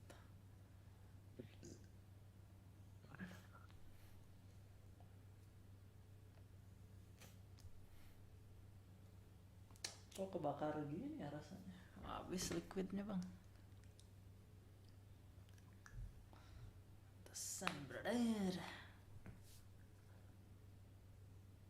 Bang kalau motor aing hilang mah udah aing. Mobil nggak ada, motor nggak ada cok. Naik bus goblok aing ge. Oh Jawa ya anjing. Beli kita beli mobil? Arogo. Hah? Beli mobil gitu aing? Beli lah. Beli mobil naon ya? M3. Bung anjing pasaran, males aing makan pasaran.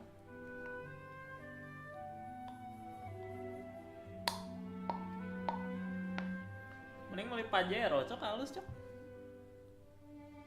Ini Pajero 1 juta. Tapi bisa dipasang nos. Gede Pajero tuh. Ah, mobil keluar.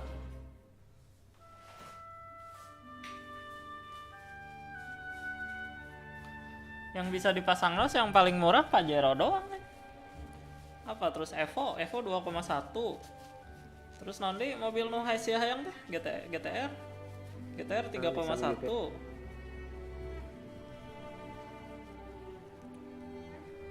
Udah anjing itu doang.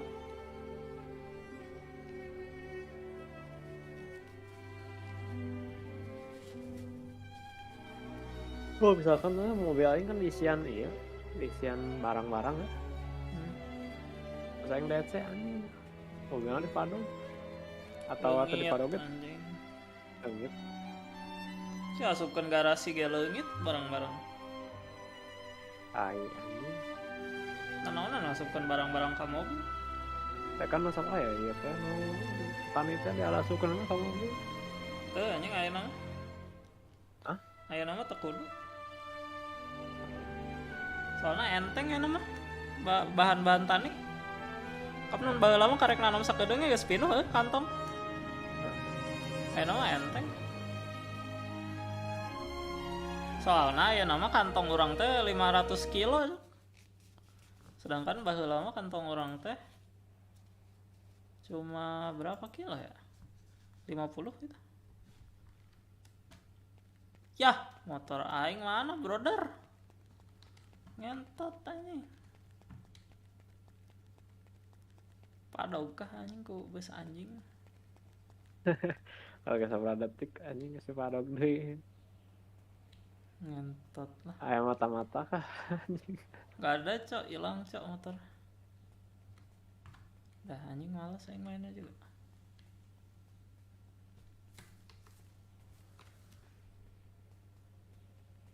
Mana yang nyarinya? Menghitari sekitar dulu deh, siapa tahu ada. Oh, ini cara respon dia yang dari luar.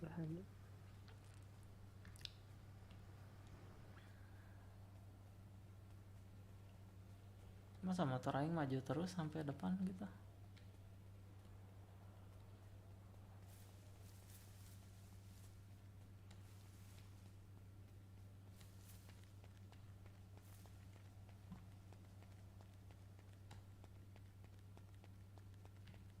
Ini motor naon yang sih?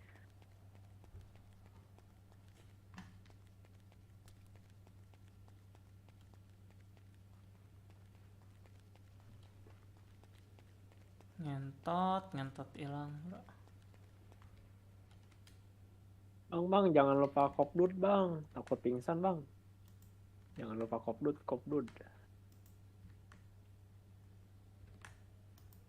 Ini kenapa beku mulu, Cok? Makan minum, Bang. Makan minum. Bang, kenapa beku mulu, Bang? Hah? Ketahuan kah aing pakai ini? Enggak, sahabat. Naon anjing padahal pejeunan aing sorangan. Ai anjing. Kudu malah kadetek lah nyenan sorangan. Tuh tulisannya teh Steam tidak terdeteksi.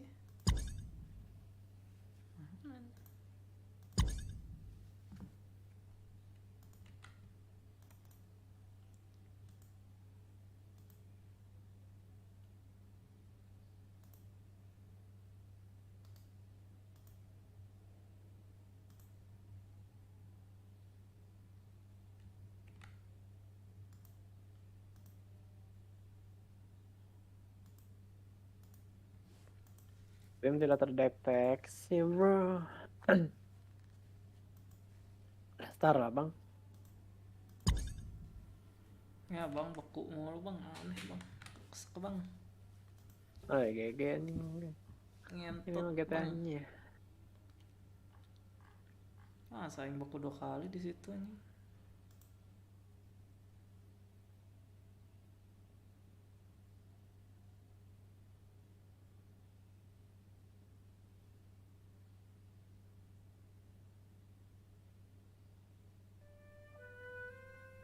Bang. Bang, ini mobil apa, Bang? Berapa harganya, Bang? Anjing. Kirain jutaan, Bang. Evo.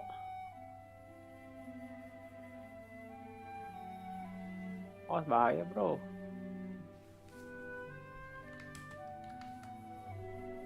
Oke om.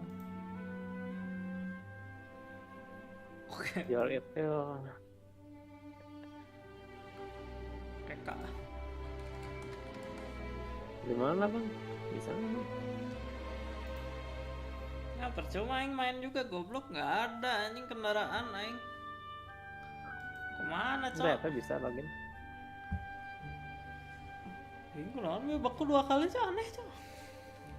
Cing paling keluar kayaknya cheat nah. Atau gara-gara mod gitu. Paling modnya karek dilepas tadi. Meta poik. Clear impact.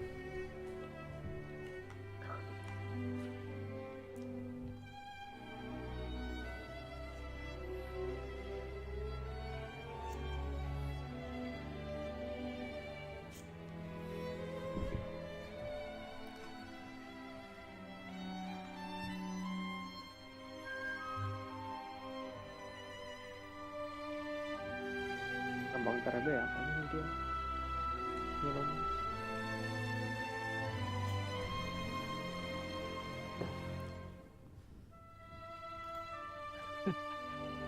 Tuh nih bro ya ini segala lobang ke di tengah unun-unun kan. Nah, enggak lah. Anjing sih itu si Modas kan negara asli ya kan anjing karena itu. Nah segala lobang ke ya anjing. Kata enggak si Modas mah di jauh aja enggak lagi goblok. Kemana ya yang lokasi terakhir gitu bang? Ke stasiun. Stasiun lah nggak deket. Di lokasi terakhir juga nggak ada ini, yang percuma nggak ada kendaraan. Nggak biu. Jangan ke lokasi terakhir nanti ngebug lagi ya bang? Tinggal aja bang. Entot ya.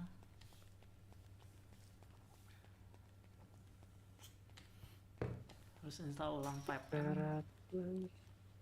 Cek asuransi dah. Sugana ngebug tiba-tiba aya mobil aing. Kayak leungit tadi sih kuduna mah isuknya. Sugana aya motor nganggur ya, Bro.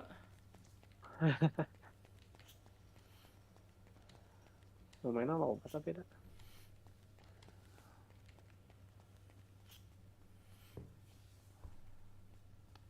Si ada kendaraan nggak di situ? Pakai bus tadi kan? Oh. Terus busnya hilang. Lain orang iya goblok naik bus batur ngilu. Oh. Ini jalan mana kamarana ya? Error oh, iya, mobil. Jelas bro, 2669 goblok seperti biasa. Wah pada kesantet. Seperti biasa bang, 2669. Nah. Pada kesantet ya bang.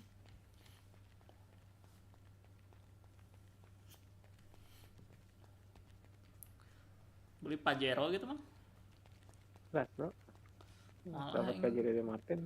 Saya nggak mau beli mobil. Nggak saya 1 juta sekarang.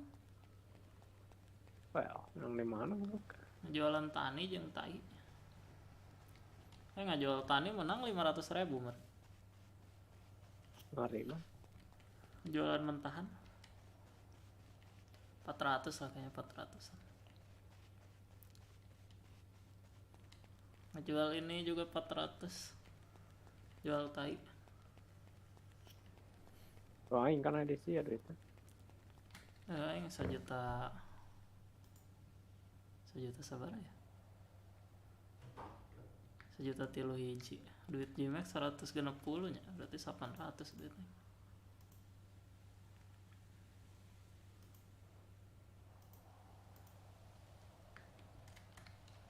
Siapa tadi ada yang nelpon?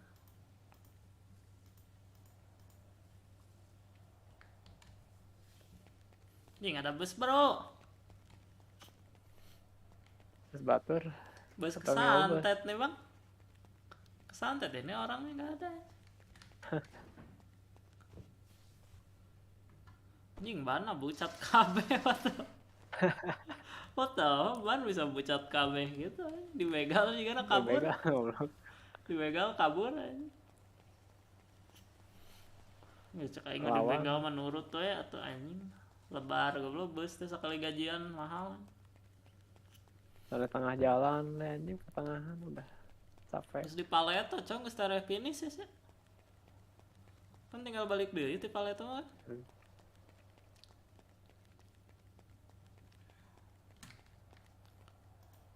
kendaraan aing di luar semua bang udah ya tinggal pelo doang yang ada pelo 1000 bang ya. Kepeloan anjing oh aing jadiin pakaian bang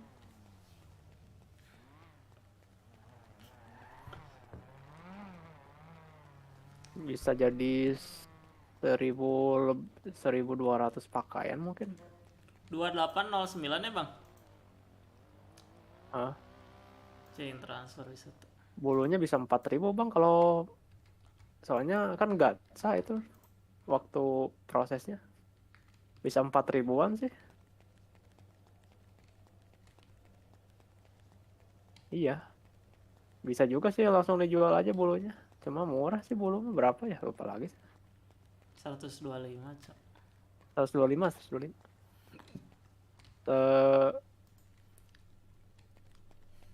entahnya 1000 pakaian ayo ngejual 1.500.000 bang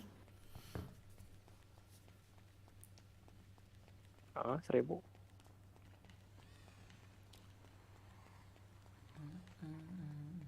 masih 20 jadi 1 iya 1 benang mana ya yang enaknya bang ke gudang kah bang siapa tahu ada motor gitu di gudang bro kata enggak landing sih di gudang suka ada motor ya bang di mana ini motor di gudang kalau biasanya kan suka jauh ya bang iya bang ini tapi suaranya kecil bang kok gedein bang anjingnya iya bang jadi peternak dulu terus besoknya jadi penjahit baru bang kalian besoknya jadi petani kerja bang aing mah bang ya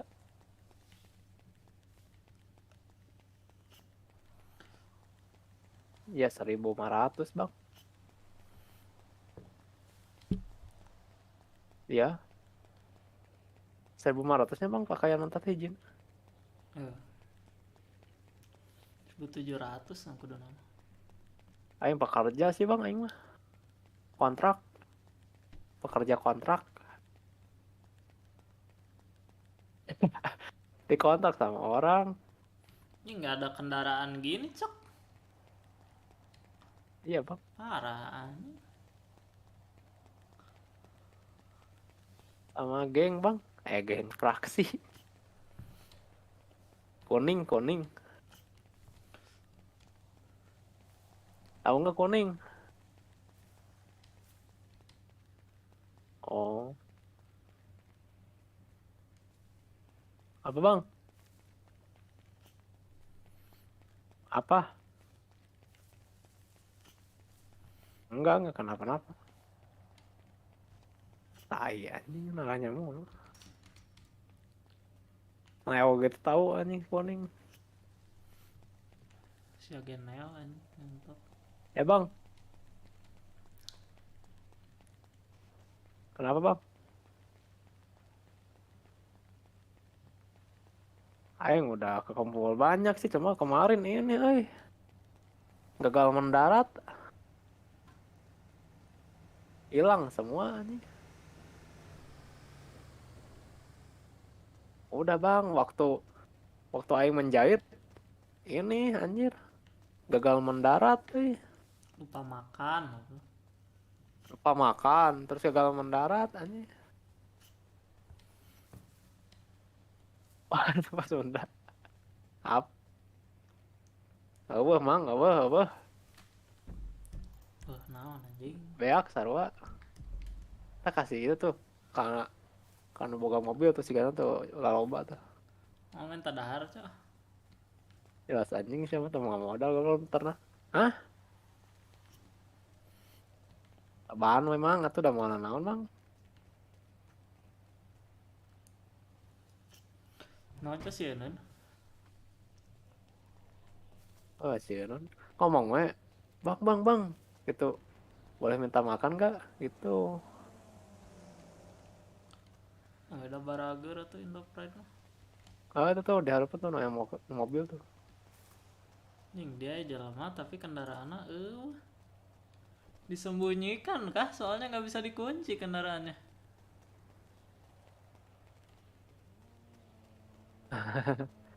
Nggak ada. Lah iya ini disembunyikan. Jelas Strategi. Strateginya gitu biasanya nggak ada tapi. Kuncian. Nang Nemo disembunyikan dulu.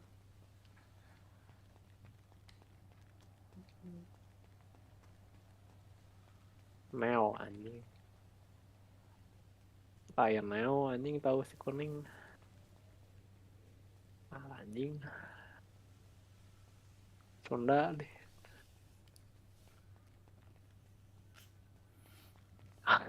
Kang. Aing serius anjing. Non. Kang. Oh iya, aing tuh punya sepeda. Gimana bang? Garasi S bro. Ini kah garasi S? Ini garasi apa nih? Anjing dahar menipis deh. Oh iya ada di situ. Oh Inggris jauh lempang pula salah. Naon bang?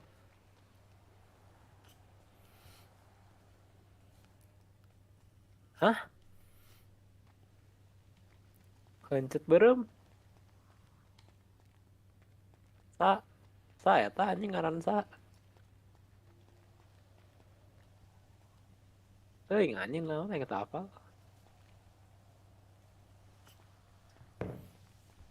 Saya buka. Saya bukannya orang Sunda.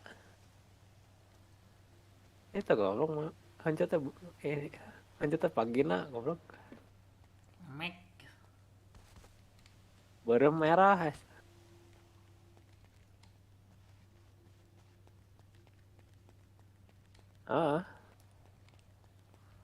Goblok. Apa? Besok jadi penjahit aing mah. Cuma nggak tahu sih masuk kotanya jam berapa.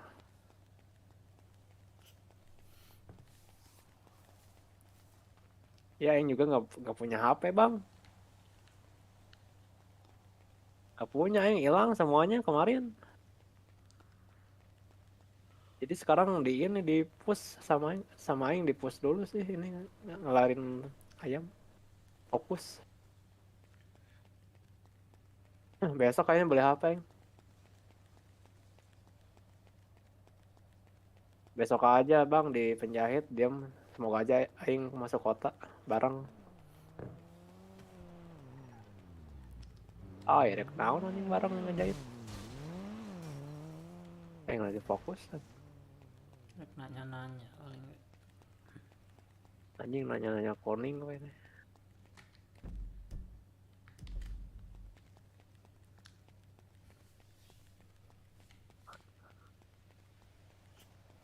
Anjing goblok si Sunda goblok santet. Jadinya mah kasaran teta anjing goblok. Ayam anjing sendi barawaan belagu anjing matangna hiji anjing.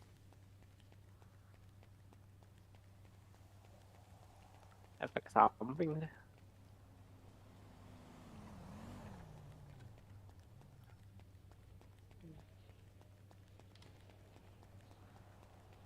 Nanya kan lanjut buat naon anjing.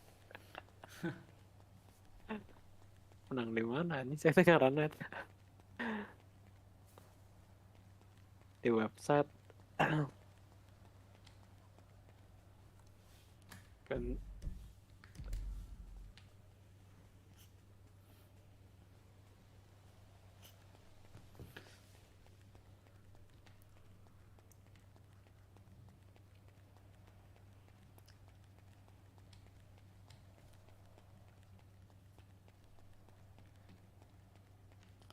Aing ke situ gitu bang, mau ngapain ke sana ya?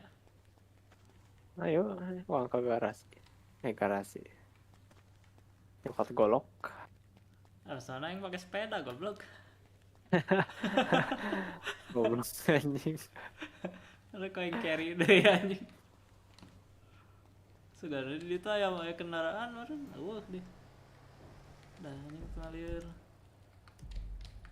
Teh kasantet deui urang udah anjing gege goblok. Entot. Nih ya, soalnya mobil. Evo kah? Anjing nih. Lihat Mitsubishi bukan, kalau Mitsubishi mah Evo. Mitsubishi mah Evo. Udah ya anjing Evo unggul. Evo na loba ya Evo.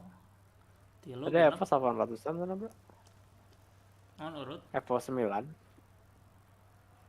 Urut, Bro. Tapi halus aja. Ya maksud aing teh meuli di batur kan.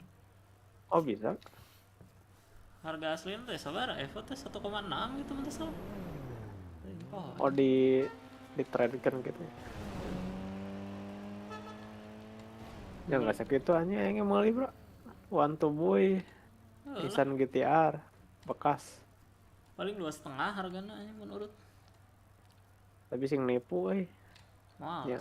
Itu bisa nipu kan kudu mah duit nah. Ya bebas, kumaha ku sia. Beda mal nipu sih, soalnya ulah anjing nipu di atas 50.000. Jadi anjing lain elitis. Mau nipu mah nya di banner, cok. Buktinya sudah tertera gitu ya. Vlog, lagi nge-vlog. Masih baru live stream ya, gampang. Bukti-bukti sudah jelas, bro.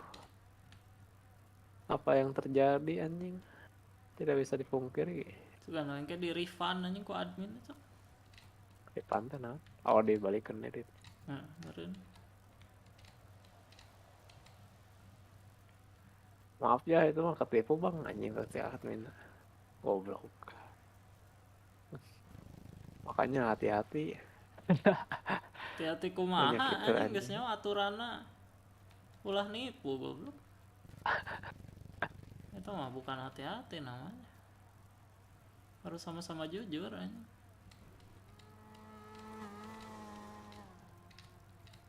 Jadi sepedaan gini jarak jauh dari paleto deh. Suspek gak nih?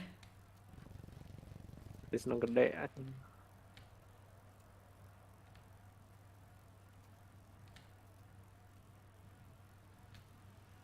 Emang sepedaan teh nambah betis bro, bukan paha? Betis lah. Paha nambah nggak? Paha nambah selangkang. Tapi lobaan betisnya? Betis bro. Ini selangkang we, selangkang ka betis. Betis heuras sih anjing. Juga baheula aing betis heuras, saya nama jadi lembek ini bang. Tiga pemain drum bro, ke betisnya. Main piano juga pakai betis bang. Hipo anjing piano bro. Hipo parah. Tapi percuma sih lah masih sepeda lurus terus anjing malah gak nambahan. Yang nambahan atau mun gearna gede mah? Oh, mending kena nanjak sekalian anjing. Cuma anjing mau nanjak pakai gear leutik mah goblok. Anjing goblok nanjak gear nampang ya angkat berat. Oh butut. Gear anu 12 lah bro. Nanjak mana? Nanjak. Tukangna 12, harupna 8 bro. Udah itu mah enteng bro. Hey brother, anjing. What the? Orang gila datang, orang gila.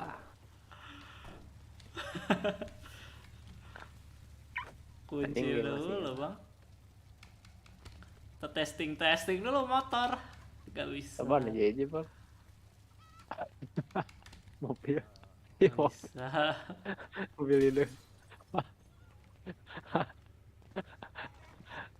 Epo cobaan goblok. Harga 1 juta anjing.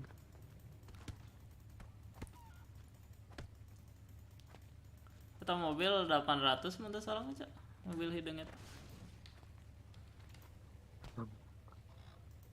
Kabel itu bro anjing tuh kanon. Ini underground kayak bro. Ini kan.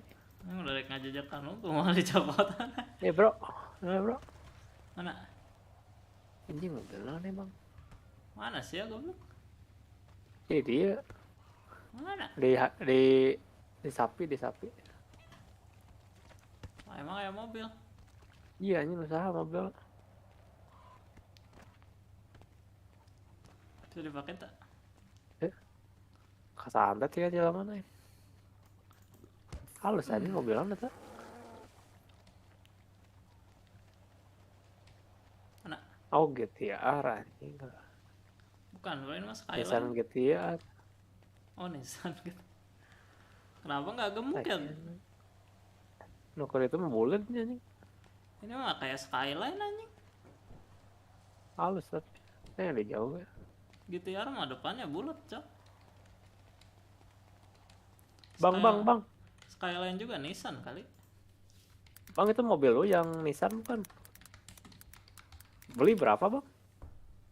Iya bang Skyline ini mah. Oh, tahu nggak harganya bang? Impor. Keren bang nih.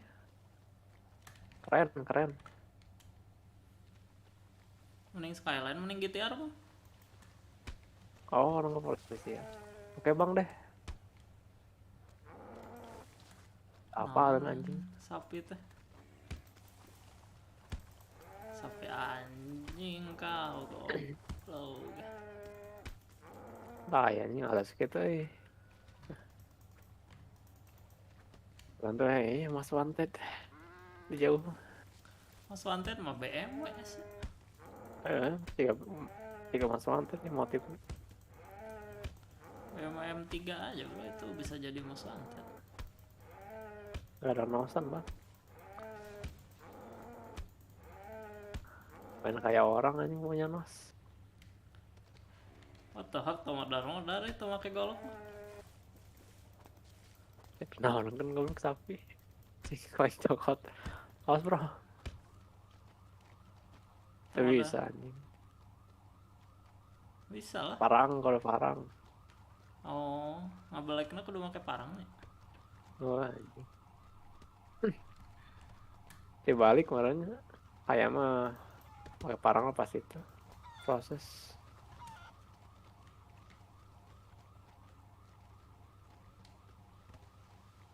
Udah hampir 700 bang.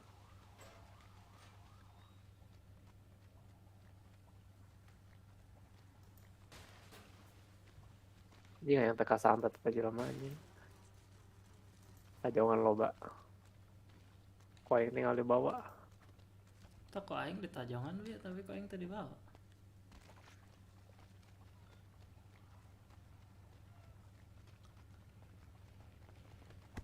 Anjing. Goblok. Sorry bang, keram bang. Anjing dah. Yang gondong hati-hati bang. Pemukul.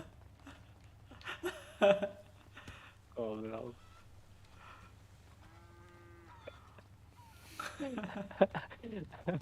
Kita belum pacaran gitu aja kancan. Ancang-ancang keram Klasik, goblok keram anjing, goblok sih di bodas wae. Sejauh anjing gak tinggal gitu anjing kerja patayam. Goblok. Hancur. Let's go brother anjing, hancur nih sih. Ini loba bro pak, mantap bro. Anjing. Banyak bang, banyak. Yo sini. Ayo. Sini. Tuh, main kabeh tah tilu. Ambil bang. Iya naing ya, hiji.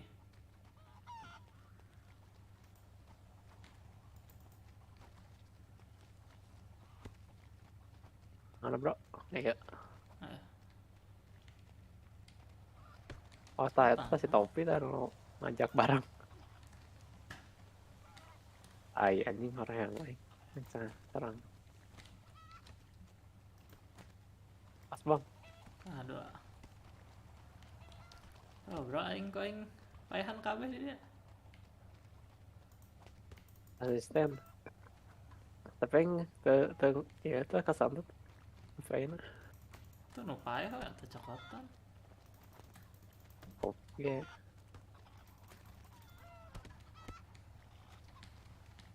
Anjing, lempang mulu.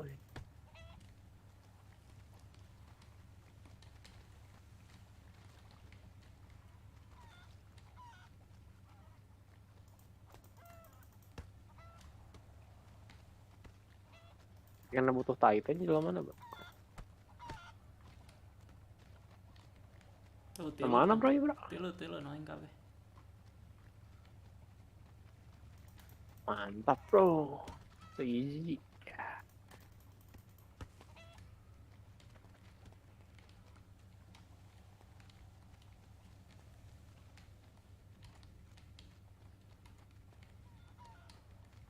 Satu lagi nih nyokot bawah. parang yang jauh. Belum ada gue sih. Buka sepeda kita anjing. Tiga. Begal anjing mobil bus. Begal mau ke sepeda anjing. Mulai digeleng modar anjing. Anjing kamu tinggal laporin. Mana lagi ya?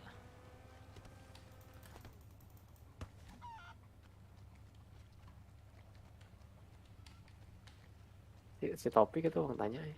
Nah, si Topik naik motor ya. Ada si gondrong langsung CNN semua bro. Ya saya nggak jangan KB. Dari ampun.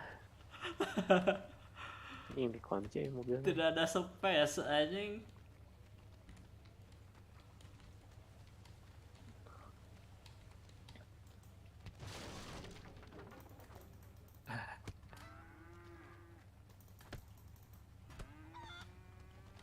Si Martin on tuh bro. Wae anjing tuh jelema. Na otak ya.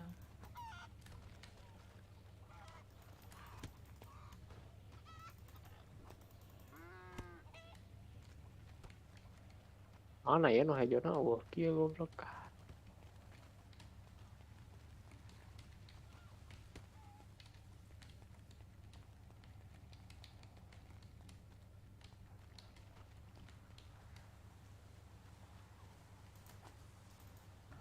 Pada AFK gitu anjing.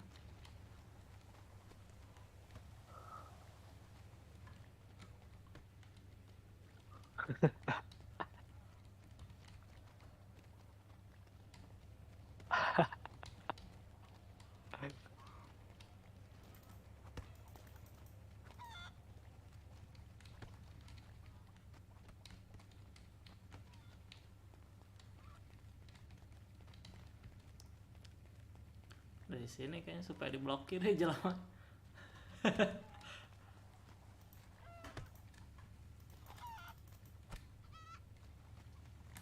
Sini lagi bro. Kumanya kan itu nih.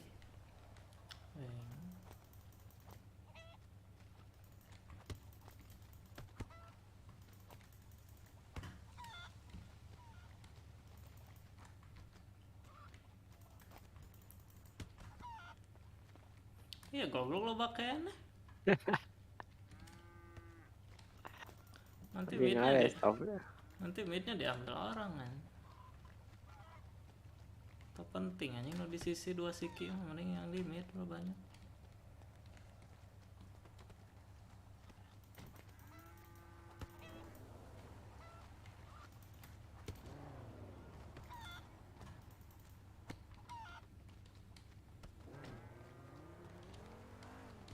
Ini yang balik weh.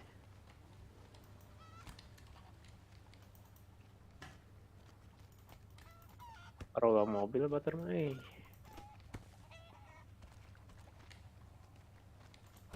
Anjing si Topi Ada hiji. Sabar, kerap.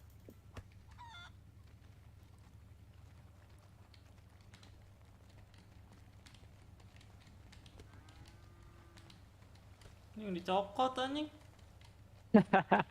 Parah anjing.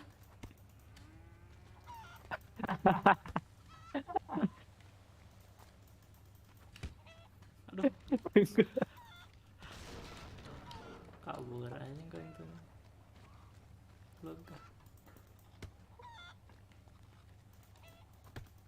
Ini dicokot anjing.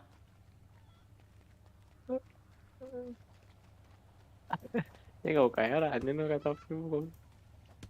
Anjing goblok. Nanya SB. Anjing dicokotan, bro. Yang tanggal deh anjing.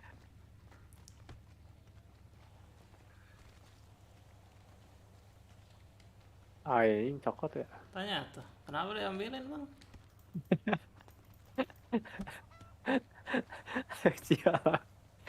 Channel najongan goblok.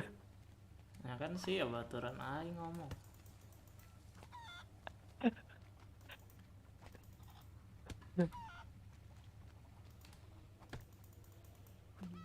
Jing final 500 aing menang. Ada itu ya mau AFK Goblok udah AMT-nya anjing. Bukan saja. Lu kok agak ngambil bro? Itu bang, yang rambut merah teman aing ngambilin. Oh iya, gua bagi ya. Sokong. Gini aja bro sih, tinggal dibagi-bagi kan. Connect. Yang satu rendang, yang satu ngambil anjing. Strategi. Ini yang tuh bisa dicokot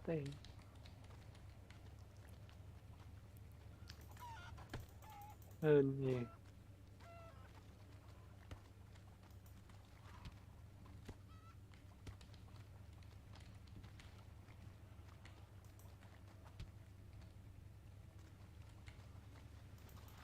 Minum kopi.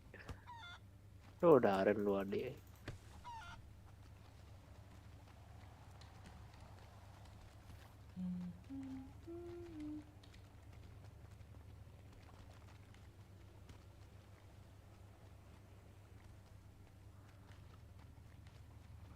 Langsung karabur lagi aja lo aja.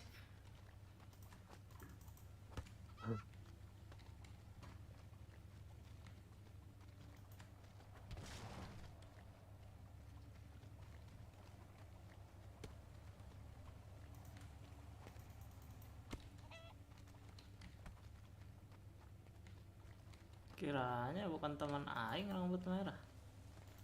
Nyentot kau.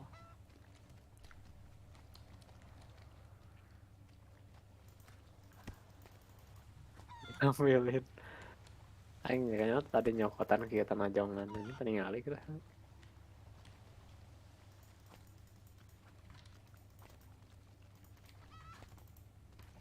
Yang dek kabur. Anjing kau yang tajongan. Mau mana ya bro? Kabeh no aing. Subur banget bro di sini. Ya anjing ini bang kerja sama tim. Strategi bang.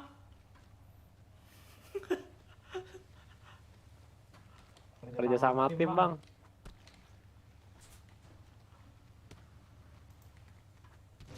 Karunya anjing.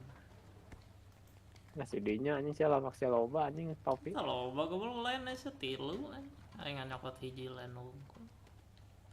Mid anjing mid unggul. Mid mah biasa. Ngaros anjing 1000, yang 1000 segala orang. Oke kuduaan. Anjing. Anjing.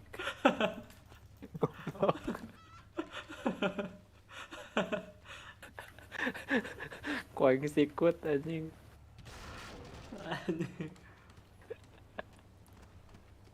Anjing itu gelut kah?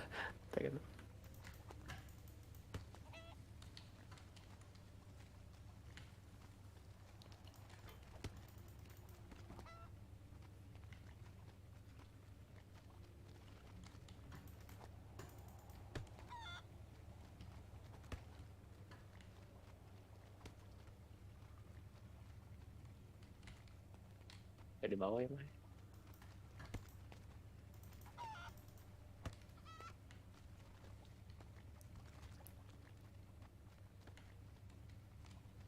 750. Udahlah cukup lah. Yuk. Mana enak? Tanya siapa bro? Bro punya mobil Oke gak bang, pakai mobil gak? bang pakai mobil nggak bang? Kagak, Pakai apa dong? motor. Ya, mau nebeng padahal. Pakai nama sana bro? Pakai motor. Motor mah itu. Ya, ini bro. Oh itu trial. Hah? Ayo ini. Kagak mah uang cokotan kagak. Di sini naik kapan emang? Apa? Di sini naik kapan? Naik sepeda. Buset, dari kota.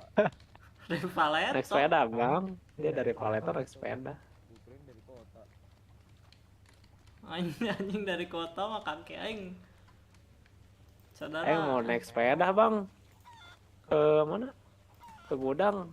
Naik sepeda ke gudang kota. Ambilin aja bang, ambilin bang. Gak punya kendaraan bang, aing bang. Gendong sepeda aja. Beli motor lah. Ambilin aja bang, ambilin nyantuy. Oh, ini cokotan kali. Motornya hilang bang. Bro bro. Hah? Ayo lah. Bang mau kemana bang? Ngelewat ini enggak? Apa? Kemana bro? Sukahan aja. Ke gudang enggak? Lewat ke gudang kota enggak? Oh enggak. Siap bang. Gudang kota teh nu mana? Gue udah loba. Gak usah deh bang, makasih bang.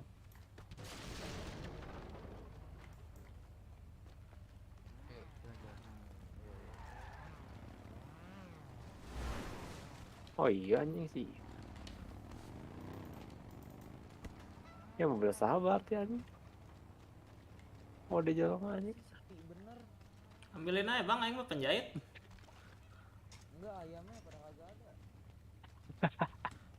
Siksa aja sepeda. Sepeda udah rusak. Udah mau rusak anjing sepeda. Sepedanya rusakin bang, hancur. Bang motor lu mana bang? Ini hurung coba motor. Wah hurung tapi tuh bisa dinaikkan. Gue sih nyala. Ini motor lu bang? Si orang gue. Mana lu motor lu? Udah sembunyikan anjing. Oh iya anjing motor lu goblok.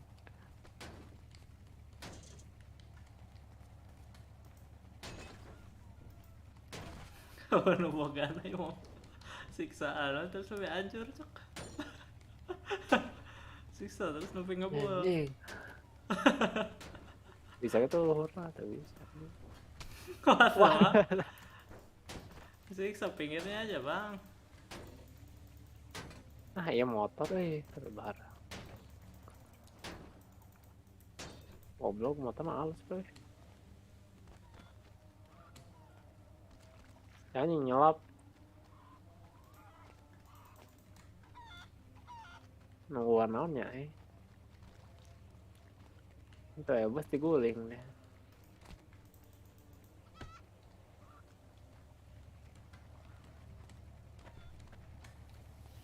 Mana bos? Kamu kaca helm?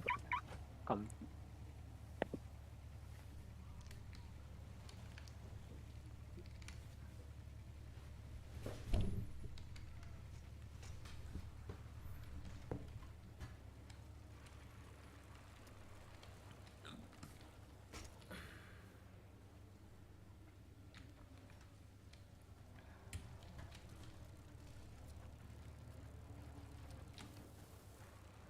Di mana?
Abang.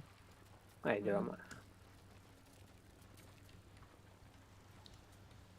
Bang, ini mobil apa, Bang? Bang. Apa? Oh, siap, Bang, siap, Bang. Saya di mana, Bro? Ini lagi downhill.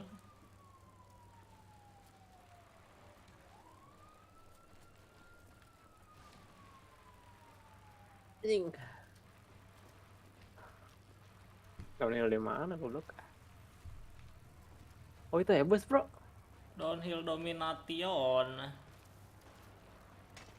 Goblok anjing. Aduh, anjing. Anjing emang. Goblok. Emang nabrak kayak damage kan? Ya anjing, setengah deui goblok udah naik masuk. Kirain no damage, Bro. Oh, Bro, beda ya. bus, Bro. Beda ya, Mas, sepedanya tariknya. Anjing. Anu itu mah kan lawan. Pada awewe anjing itu. Sokot. Goblok aja teh kosok anjing.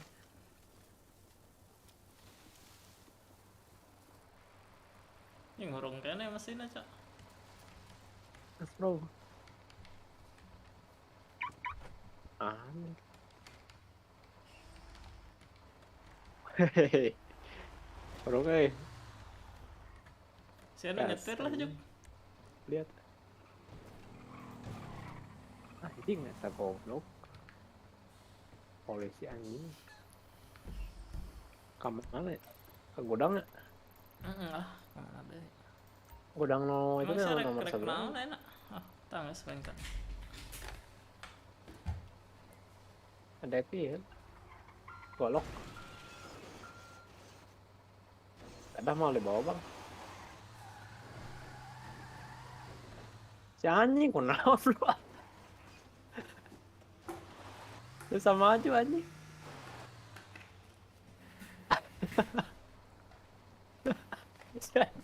Kenapa jadi gini busnya? Hah? Bantu kan motor. Nah, busnya jadi kia kalau kusia dibelokan. Kok ini dikatu kaget? Dorong bisa tuh. Anjing ngadorong sepeda goblok. Anjing. Bantu kan motor anjing. Tuh bisa didorong. Kudu turun sih. Turun jauh turun. Anjing.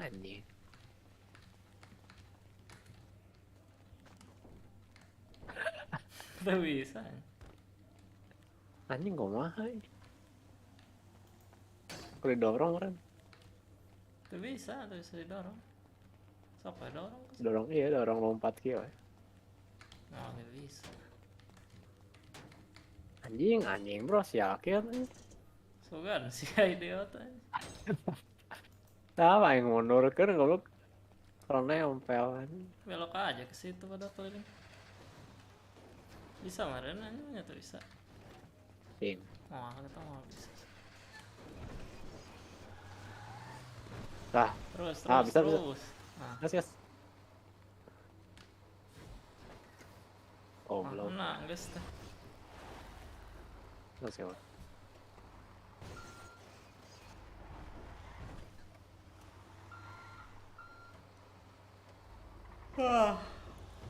Iya gitu anjing kebruk. Lah, mungkin aja ngebul.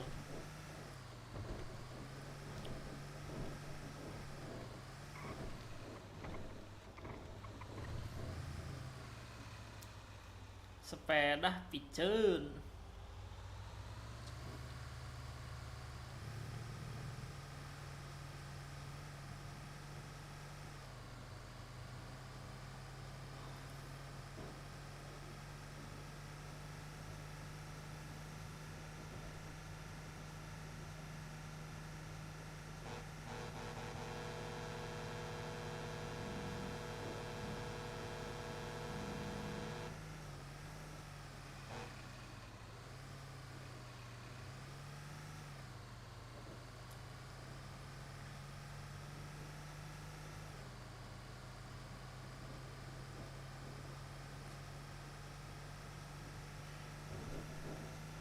Lewat penjara kah?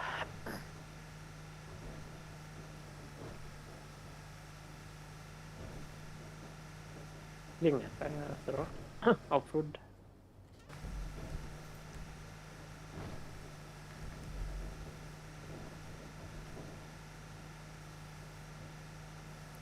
The Loyalist. Nah.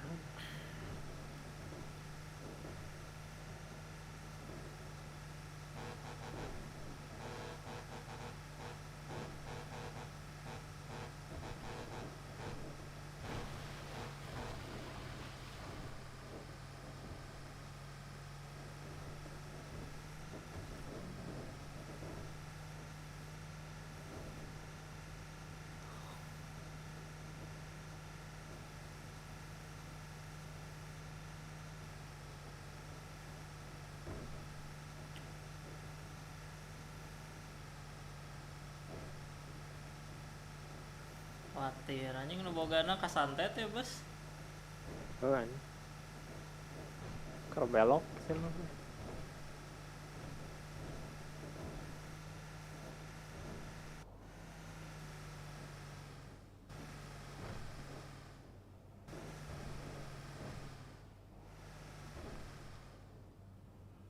Aduh, kepala terasa sakit, goblok gara-gara labuh di sepeda. Batman anjing ini mah gak ditabrak sepeda. Kartu pasiennya itu di bawah aja. Perasaan di bawah wae kok aing teh. Leungit cocok. Nahan. Payah di nu ieu, di nu laut. Tiga naon? Halus. Soalnya kok ngasa di bawah wae. Basah kita.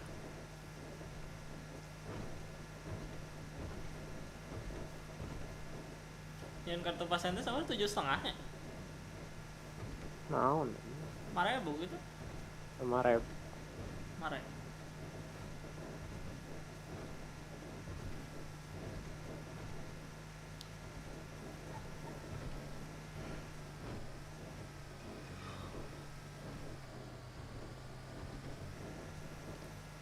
Anterin ke penjahit lah bang.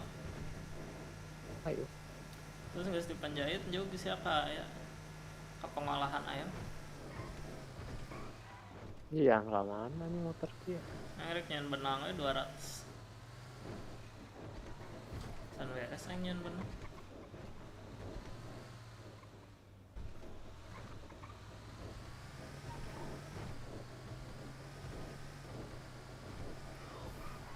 Anjing. Nanya bus tuh bisa didorong aja aneh. Yang bisa anjing. Kenapa? Baheula mah asa bisa. Goblok kan salah jalan.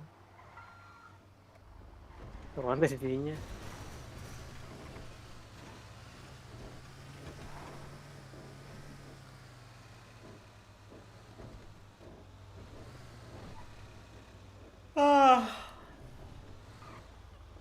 Naik bus anjing batur naik mobil. Busnya bisa mana ya, bro dia golok bisa ya barangan.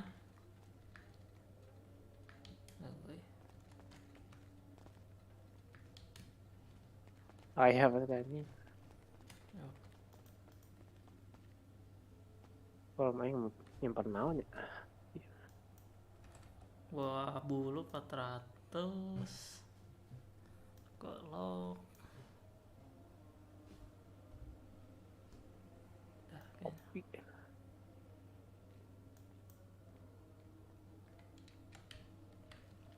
Dia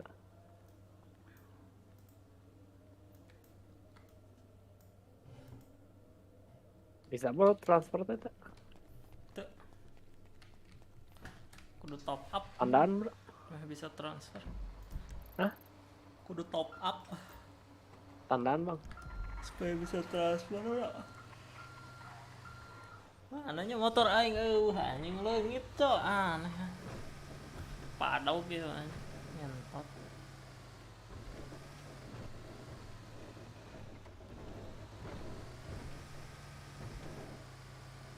Tok kaluhur ka mana? Buntu anjing. Oh, buntu. Anjing. Itu tempat naon? Anjing muter kayak jangan lu kok deh.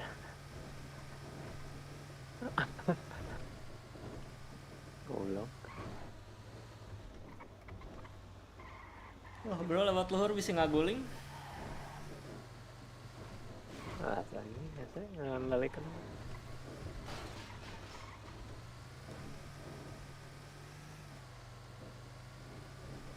Kawasan ISB anjing.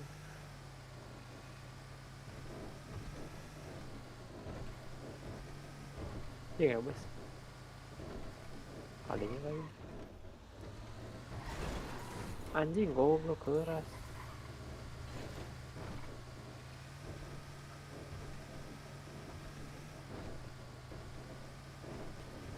Kepala terasa sakit terus anjing. Betina ngurangan tuh nya. Tenang.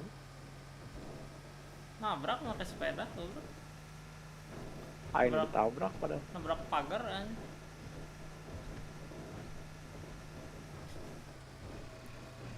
Oh ya bos tuh bro. Kamu bro. Saya ngeren kan ada dinya tuh. Aduh. Bisa coba nah eta bos kan bensinna leuwih loba. Bener enggak? Itu mobil non bro.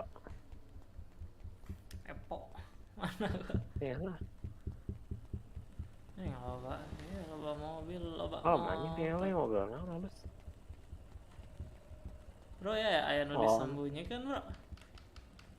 Anjing itu bisa dipakai. Segalanya bisa dipakai disembunyikan. Tah iya ya, cok ya. Pajero ya? Ya 2R. Ini mobil naon ya? Mobil murah anjing 1 jutaan gitu Pak.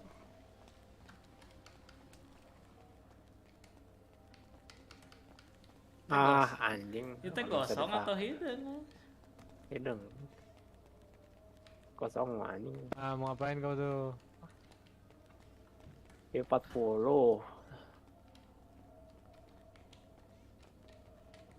Ngejahit bang. Kemarin kan ya? Apa? Itu temanmu yang kemarin yang lupa makan ya? Yoi. Dia nggak ngejahit lagi deh. Jahit nanti besok kayaknya. Oh besok, boljuk. Itu ada temanmu tuh. Ini mati lu ya lu hemat. Mana? Nih tuh yang anak reggae tuh. Siapa tuh bang? Ade namanya. Ini. Rolling Doors. Nah, peluk lah tuh dulu tuh. Gimana, Ler? Busaman. Dia jauh euy. Nah, peluk mesin tuh. Kenapa, Bang? Enggak, jangan di depan umum juga lah, Ler.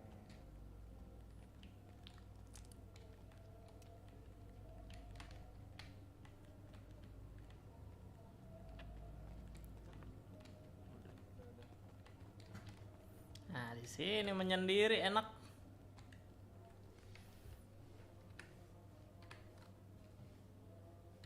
Sambil bro, bosnya tadi asapkan nih. Coba. Diasup kenal? Kata penjahit. Emang jangan naon?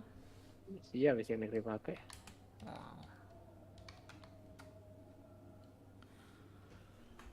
Auto jahit benang, cing testing, bro.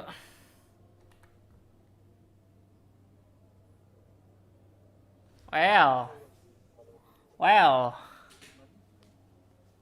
Jalannya brother. Mari dong.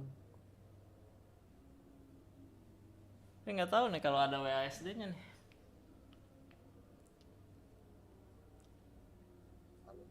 Oh iya lah Santos. Tuh gagal ya ada WSD-nya, tolol aja. The fuck? Tolol banget. Lah. Kok? Lah. Anjing.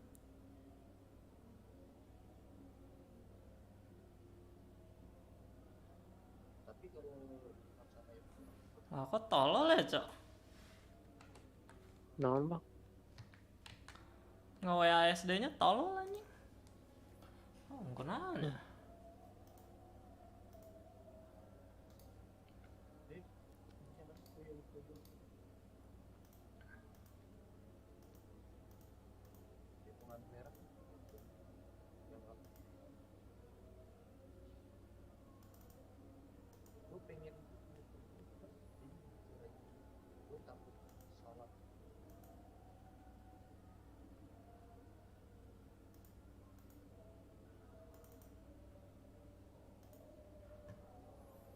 Gua SD na manual aja gitu kok aing. Terus sih cak.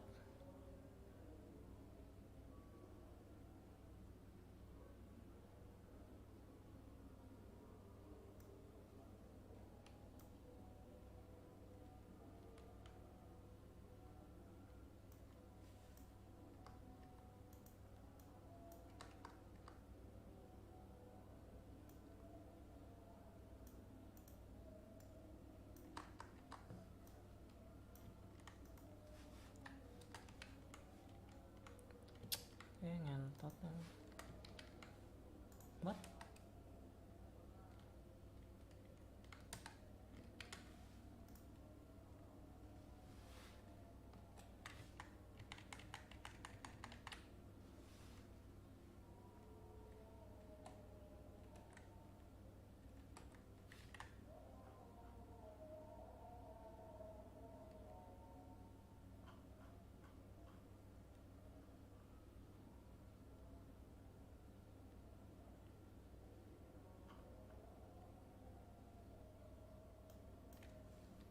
Pahlawan.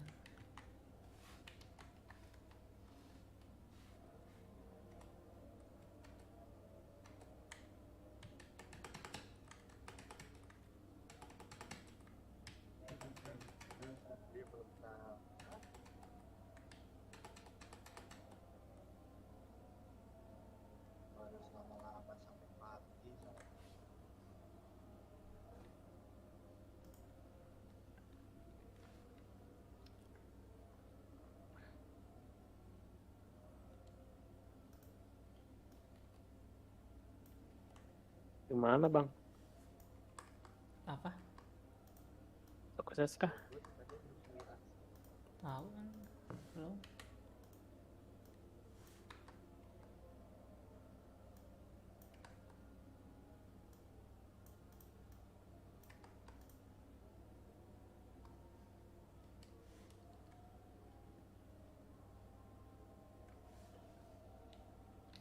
Oh ya SD-nya tolol.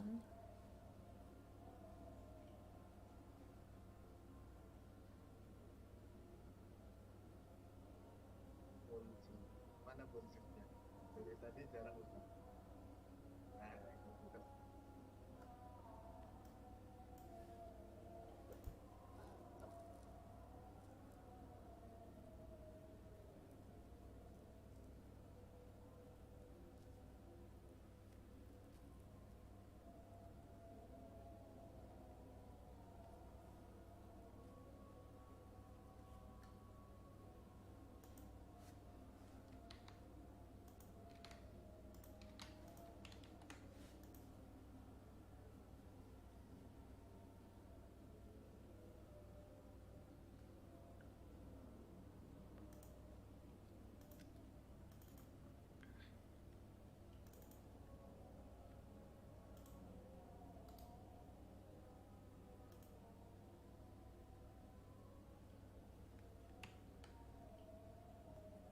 Karena SD analog ya bang yang tolol bang.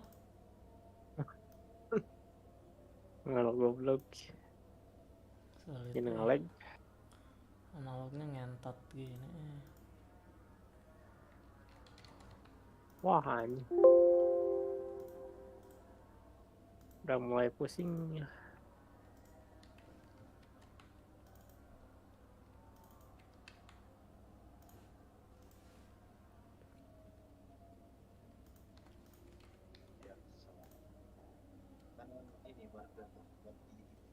Ya bisa dikunci di mobil bus nah. Jeunat anjing lah, lilir teuing belum.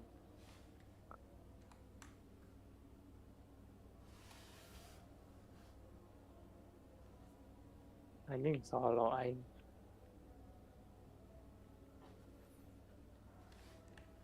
Sendirian gini.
Oh.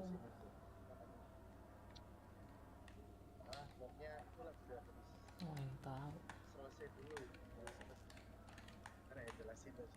Sepertinya.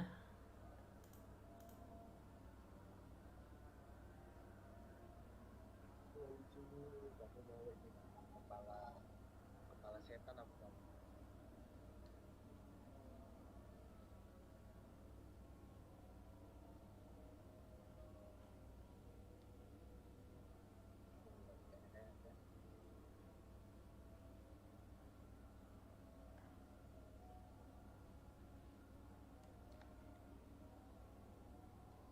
Gue pengen kepalanya Dewa Kodit.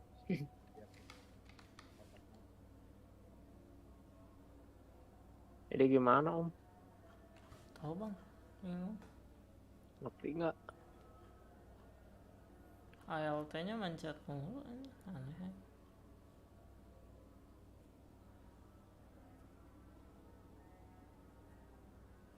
Ini yang butuh-butuh.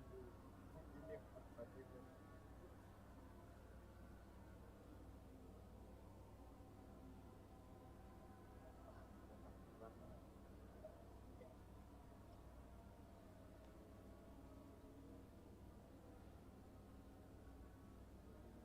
Ini yang butuh-butuh. Mana ngadorong siapa kumaha bro kayak? Hah? Mana ngadorong siapa? Maksud? Kan sih ke makro. Aduh ya. Ayo nenggel ini kan robah posisinya. Wah, udah kok ini mau ditinggal dari sare itu. Pokoknya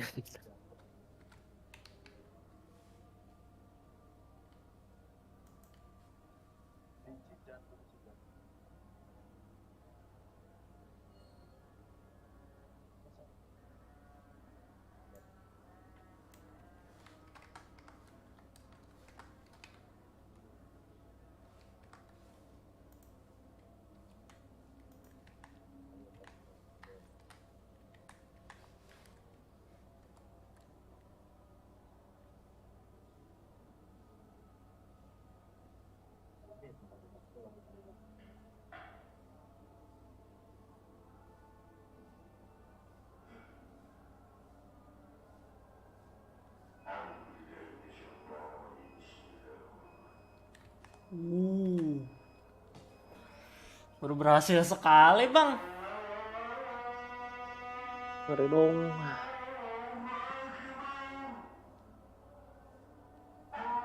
Waduh, bang.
Warden parah bro. Kenapa bang?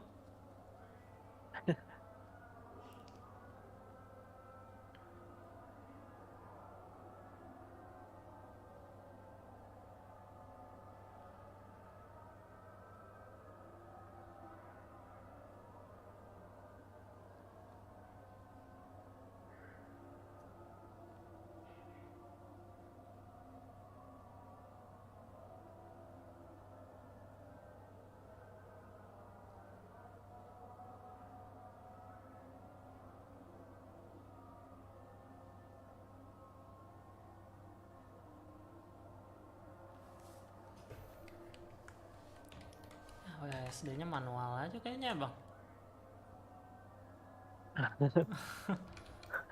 Tai anjing. Ya udah sih lah. Ya anjing goblok lah. Cara ngajadikan komen Setengah teh gitu. kumaha cara nanya? Hah? Kode. Oh iya. Oh iya sebelahnya makro bro. Saya anjing gede lah. Udah mikiran.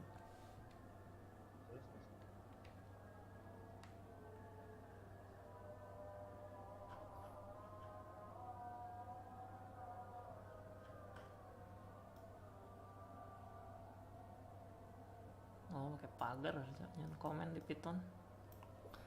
Lupa ya. Perasaan pakai slash 2 kali anjing. Cuma di C kali ya.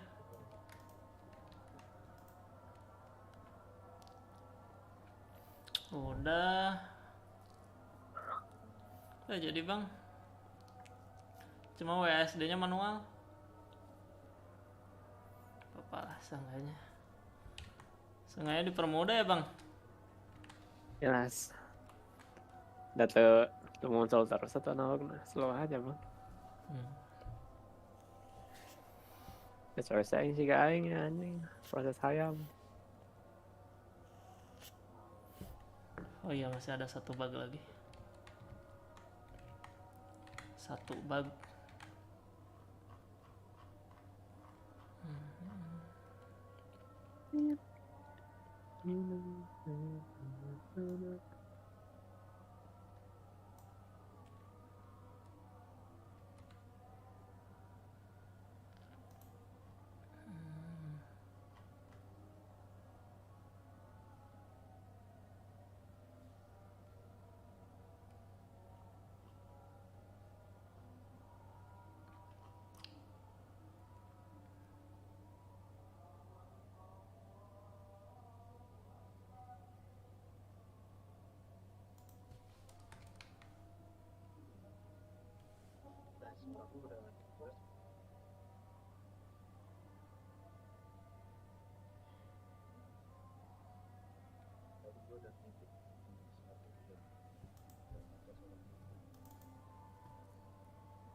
Oh ini bang zona AFK-nya.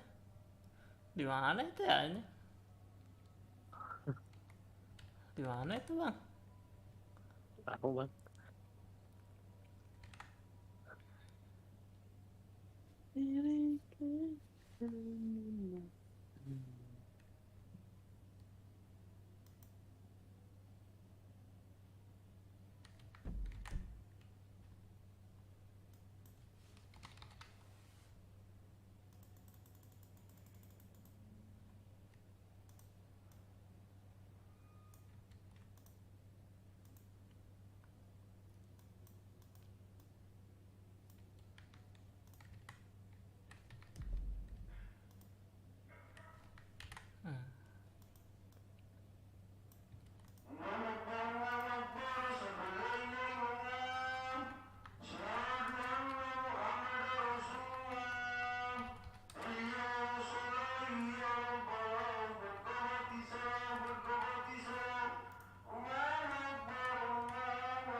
Analisa market forex anjing apaan dah? Aing live. Apa bang mau lihat kah?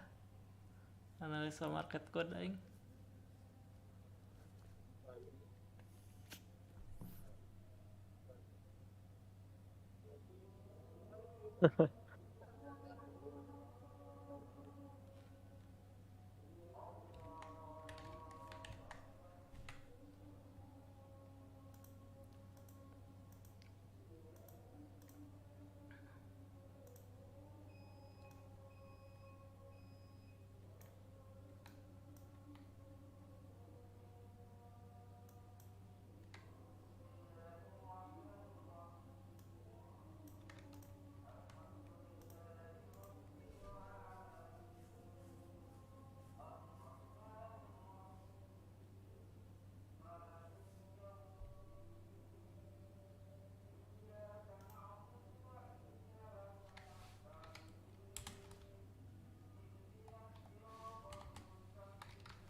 Nah, ini fokus WASD aja bro.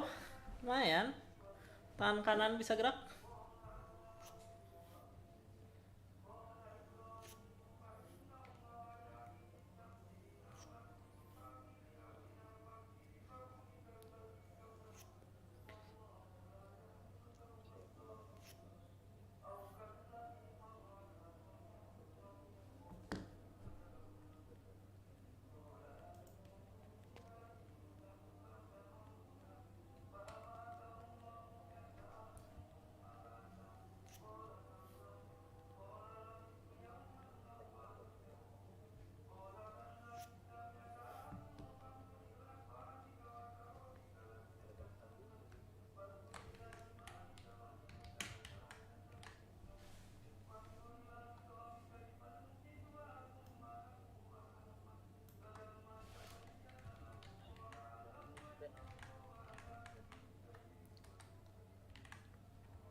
Gimana bang?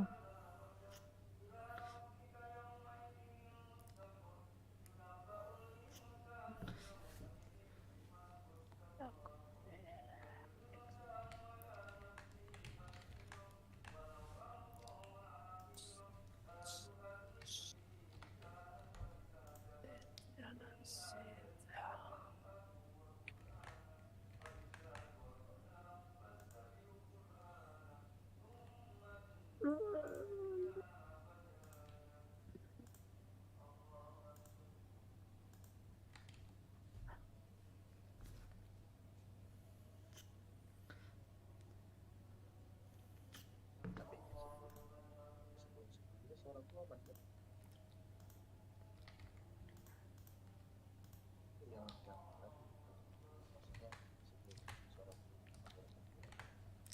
Kenapa ya udah dipencet alt gini? Suka ini tuh suka hilang si ininya ya. Si matanya suka tiba-tiba hilang udah dipencet alt juga ya, Cok? Jelas bro anjing kalau yang aneh. Emang gitunya? Hah. Kan udah pencet alt terus tank tuh udah ngegerakin. Nah, tiba-tiba altnya tiba-tiba lepas gitu. Emang gitu ya? Hah. Padahal di programnya altnya nggak diangkat padahal.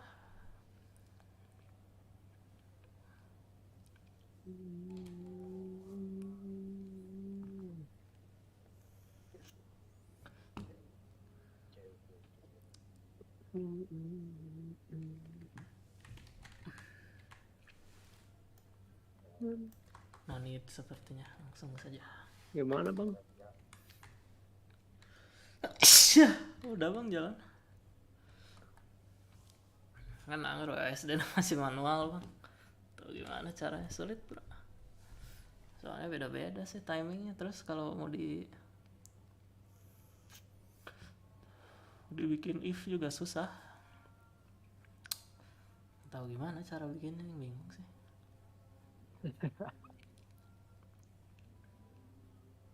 Ngeren kudu harus mendeteksi warna biru dan merah. Koing cek pixelnya di sebelah dinya. Aing tahu tak hafal cara ngecek pixel kumaha apa deui. Terus difokusin ke tengah ya pixelnya, bro.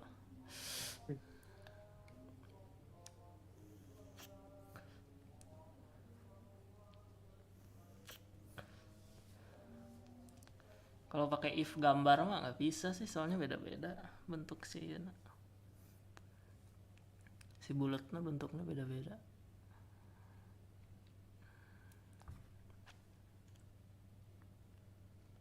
Itu harus ada merah di antara biru. Ya ngeri kali lah, selit.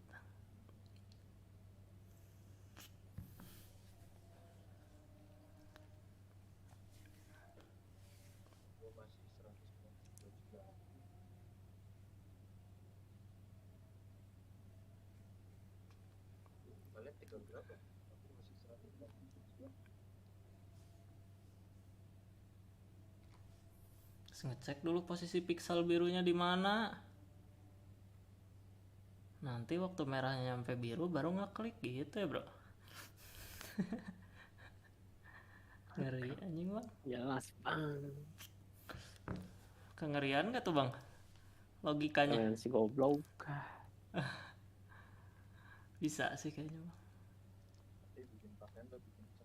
Yang bikin aimbot juga bisa soalnya waktu itu.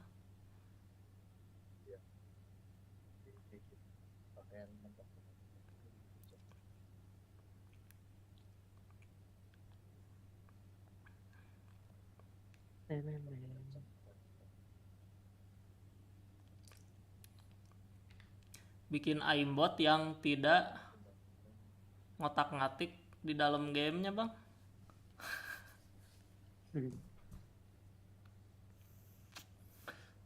Nah sirah balad sorangan yang ditembakkan. Yang penting sirah, gue gak auto nembak.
Jadi 2 tilu 4 2 tilu 4 5 genep. Dia mana nyunduk.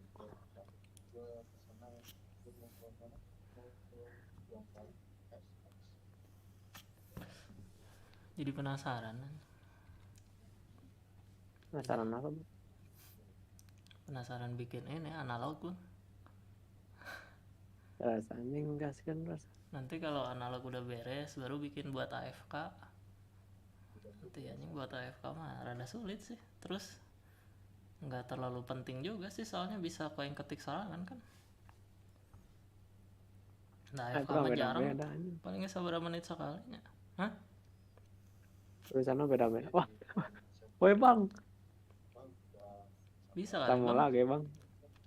Gambarnya di capture misalnya di Bang suara lu kecil banget Bang. Nanti diterjemahin jadi tulisan. Terus diketik tulisannya. Suaranya kecil nggak kedengeran. Itu mah sangat expert kayaknya sulit Bang. 800 tadi Bang.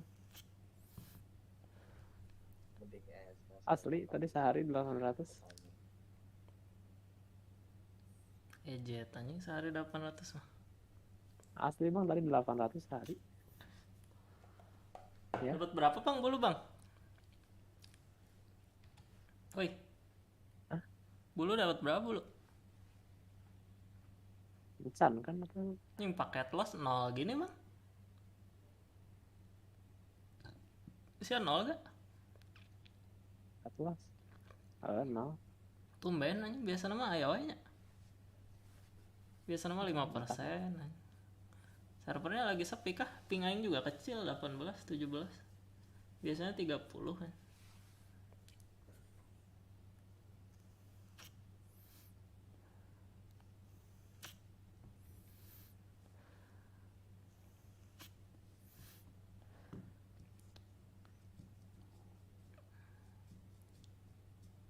Diperbaiki bro. Badai tiap hari. Badai tiap hari tapi tolol mulu anjing. Goblok ya.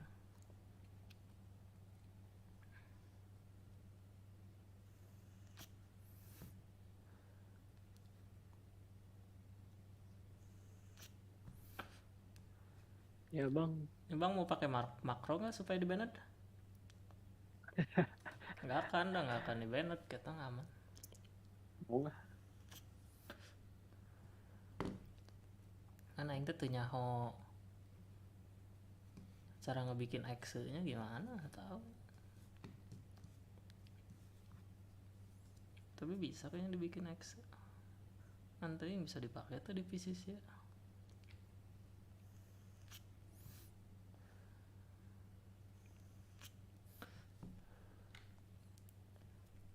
Cek aing ngolah nyen akses ya mending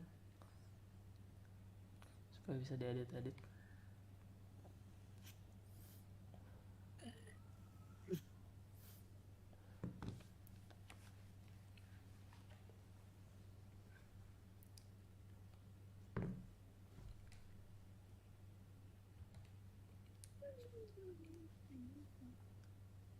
Kalau zaman dulu mah nggak ada analog Bang, enak Bang. Rasanya aku gitu. Anjing gak salah. Kan wala nanam mah kayak analog kan? Emang enak ya? Iya. Aing tadi nanam aya analog kan, kadang-kadang sih.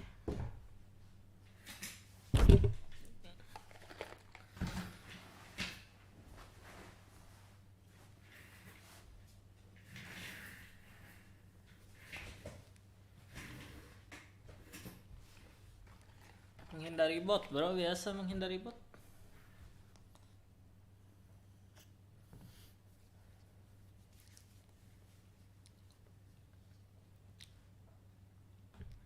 Iya kan apa bot anjing. Udah horeana tuh dulu.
Posisi analognya di situ terus kan.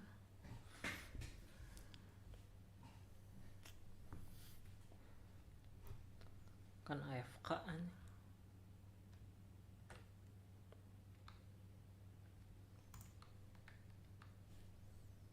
Baru berapa menit udah AFK lagi.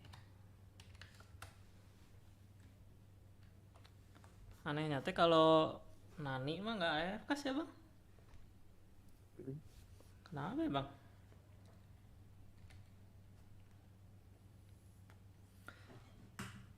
Udah beres belum bang? Goblok kan. Lah emang lila gue udah 400 pikir dari sekedeng. Padang di mana? Ay gue 200 can beres kita.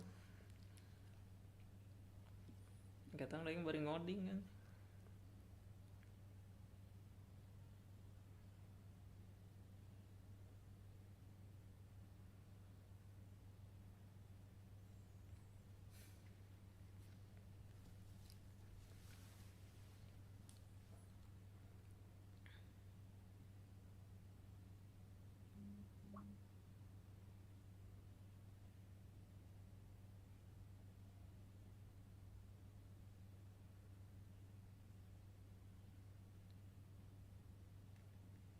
Lah beak dalan aing anjing. Sini bang ke Penjahit aing ada makanan 5.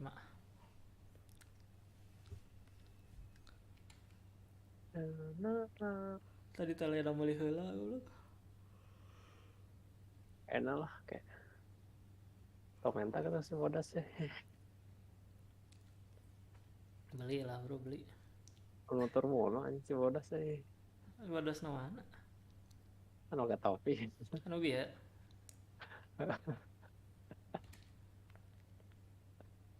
Aing tau gak HP aja nek minta nomor. Nomor aing sabaraha nih.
Baru jarang koki kan. Cieun goblok cieun di bedog. Emang asap kan eta nih kena bak. Asup kan ubak tapi duaan anjing percuma goblok. Ku sisieun lah anjing. Dibacok. Serius anjing si kedoker itu. Naon asup kabak duaan anjing padahal masih kosong anjing. Di momen yang datang ke seduaan di nabak anjing. Tiga nama eta mah ieu beureun. Pakai pengaman duanana. Sudah yakin gitu pakai pengaman semua.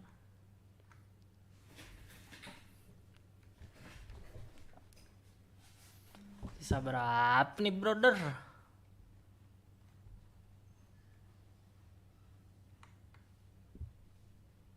Ini 210.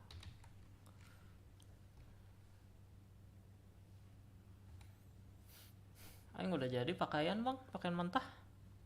Berapa bang? 1. Well, udah progres gitu bang. Jelas bro 1 aja bro. Tapi kain aing udah jadi 1000 sih. Kita nggak 1998. Duanya udah dipakai pakaian satu.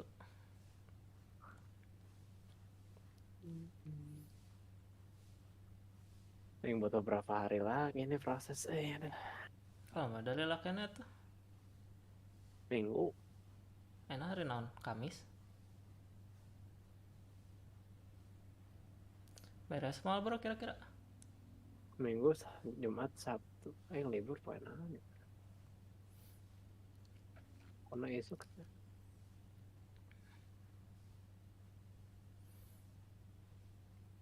Belum kamar itu benang ke 500 ya cok? Oh anjing, tinggal itu kakaian. Tinggal kakaian terus pakaian. Karena enak teh proses baju enak teh anjing. Ya lah. Duit nggak sayang anjing 800. Duit nggak cair ayeuna 160. Siapa boga mana 40.000 boga kan? Ah ya. Terus meuli weh anjing. 1.000. Udah beres anjing.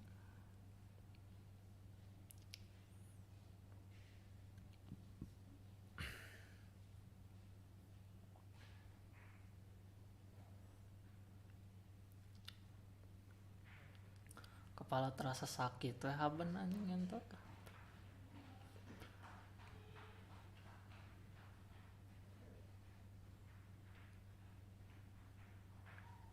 Plot ending.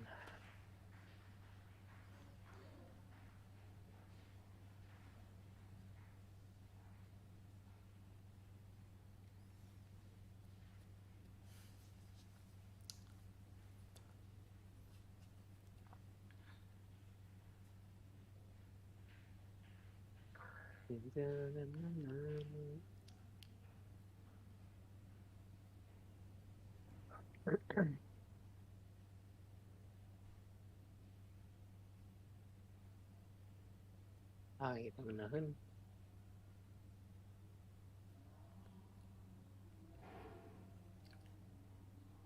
Si Carlotte awalnya teh Fode. Carlotte? Nggak tahu.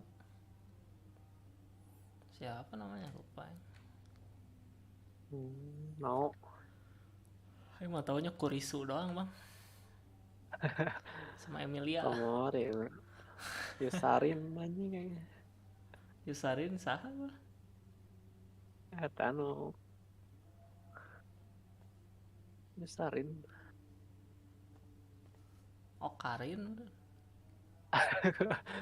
Komagami anjing Modar belum.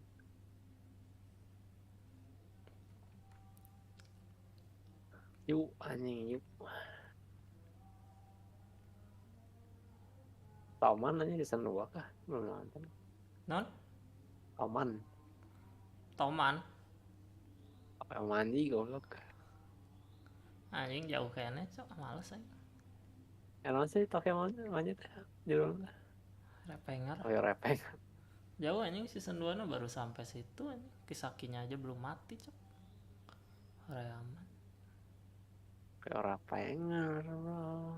Nungguan Kisaki mati anjing. Jauh. Itulah kalau Kisaki udah mati aing nonton lagi lah. Raja terakhir kah? Non. Saki. Itu anjing raja pertama gue. Terus yang terakhir sah? Belum sih. Kan masih lanjut mangana gitu. Aduh, tadi tes AFK anjing. Parah kerja kieu. Kerja keringat bercucuran masih aja AFK anjing. Goblok emang.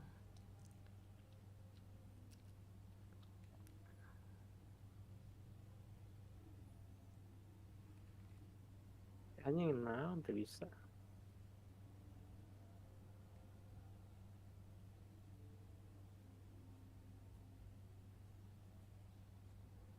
Anjing ngecat naon anjing. Oh kuit anjing.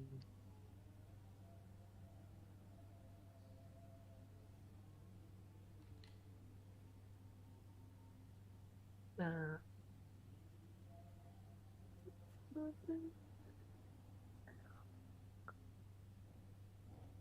Bro, nu zombie teh naon sih bro judulnya? Soalnya.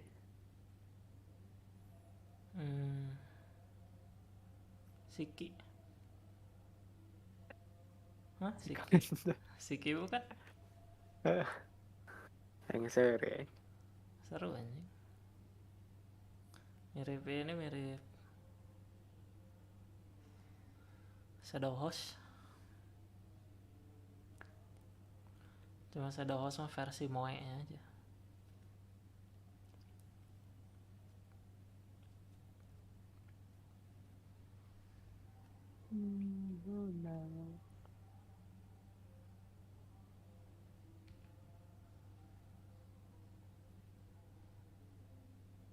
Angle Beats. Angle Beach.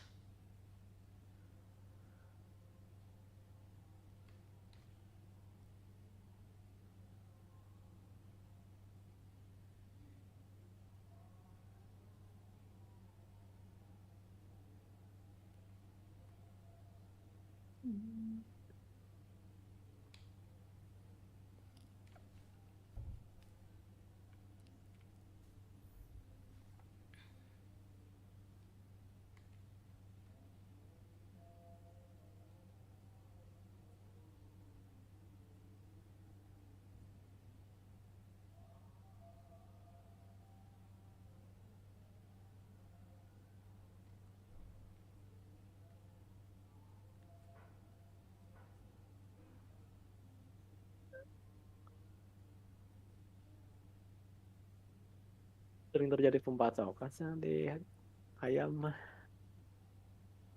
Kunaon? Oh, sampai darah oke ya. Oh. Sebenarnya itu di Bacok, peternakan. anjing. Kemarin di pertanian mah aing teh ketemu orang Sunda kan. Terus teh cek si orang Sunda teh. Kade cenah di dieu mah sok aya nu ngabegal cenah cok. Sok aya geng. Di mana? Ke pertanian. Mana? Jelas aja.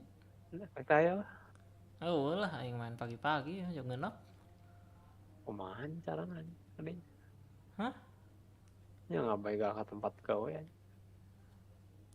Kan pertanian mah bukan zona aman, itu mah zona Ya, Bang. netral. Anjing. Nggak ada bang di pojok mah bang. Nggak ada nggak. Nah di sini paling bang.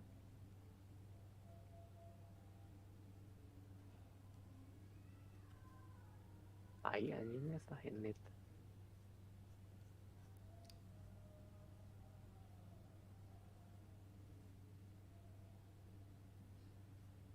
Udah amat aja. Apa bang? Pingsan.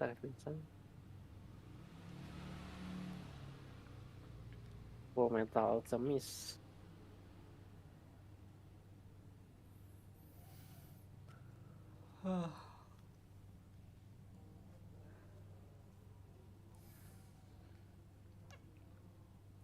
Ini kok.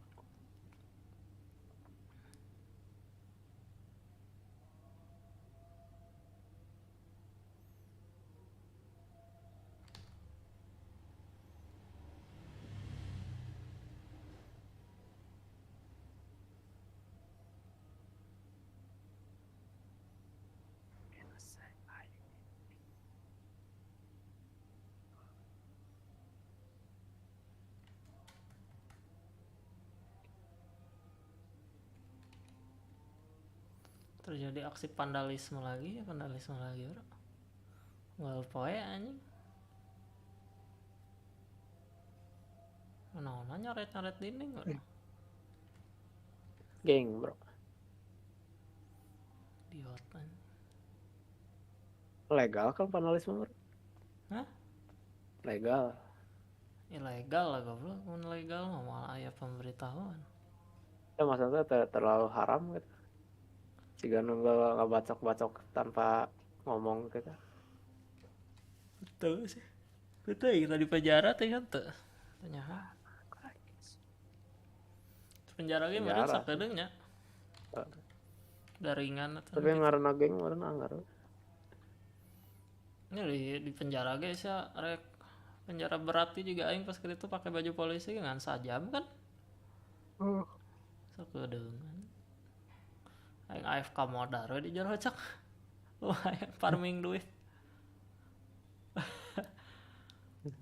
Kalau cek polisi nama ini cenah makan. Nanaonan makan anjing mending AFK Protes modar. Aing. Sangka aing iya goblok sih. Nah sih napi. Misalkan aing napi baik. Mencari jalan keluar tapi udah keluar malah ini ya. Balik lagi anjing. Ya. Tai anjing licik. Mau darahnya naik. File RP-nya cok. Bahaya bro. Aing teh pernah keluar anjing nyobaan. Kan batur teh keluar anu bebas. Aing teh pura-pura we ngilu anjing. Jeung si Ibot pas keritu teu salah. Tiba-tiba asup deui. Bebas kumaha? Si Ibot kan bebas. Anu geus bebas. Lewat gerbang kan, gerbangnya dibuka. Aing teh ngiluan anjing. Tiba-tiba asup deui anjing tai. Sistem halus anjing. Kanyawa nu can beres. Padahal mah nya mun sia yang seperti real life nya mun kabur ya kabur we atuh anjing. Jelas bro ya ada lolos dari penjara.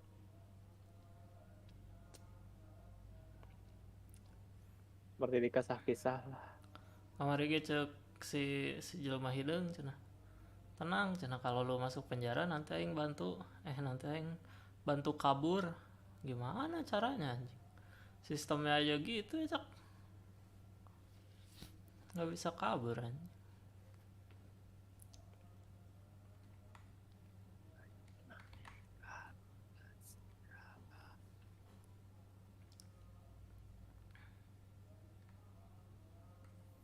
Scam mulu anjing si Hidun. Kenapa bang? Genong kenapa? Anjing loba. Naon bro kabacok? Loba iyalah anjing sih yang. Udah tuh bang.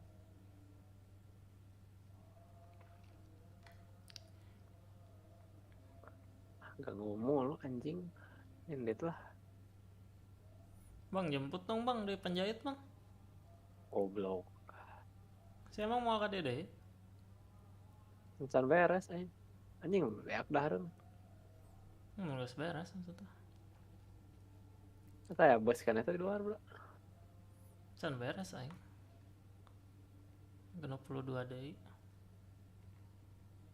Nyin benang 200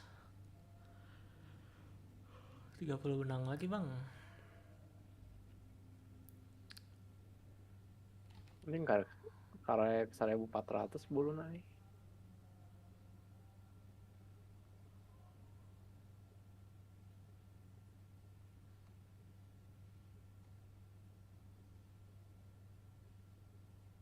$1.400. Tenang bang, ada lebih tak kalau mau. 400 nanti salah lebih aja.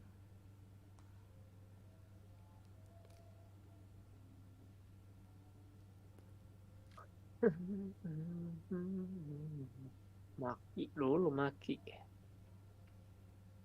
Naon maki?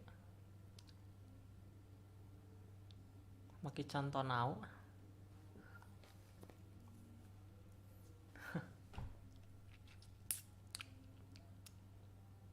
Maki mak anjing. Maki mak bang.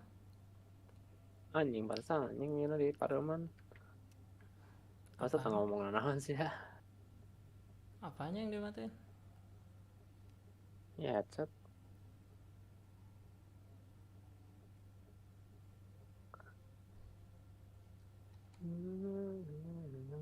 Semit di chat nggak ngebalas bro. Apa bang? Bang, kenapa punung? WA. Discord. Discord atau Discord. Sarua, kau yang di chat Discord.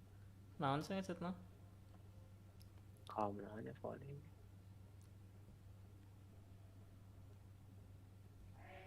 Tuh teuing. Woi bangun kok sih.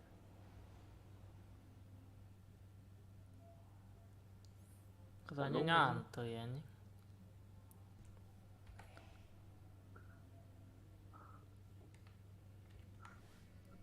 Arahnya gitu-gitu teuing jelema. Aing bingung. Sirik anjing.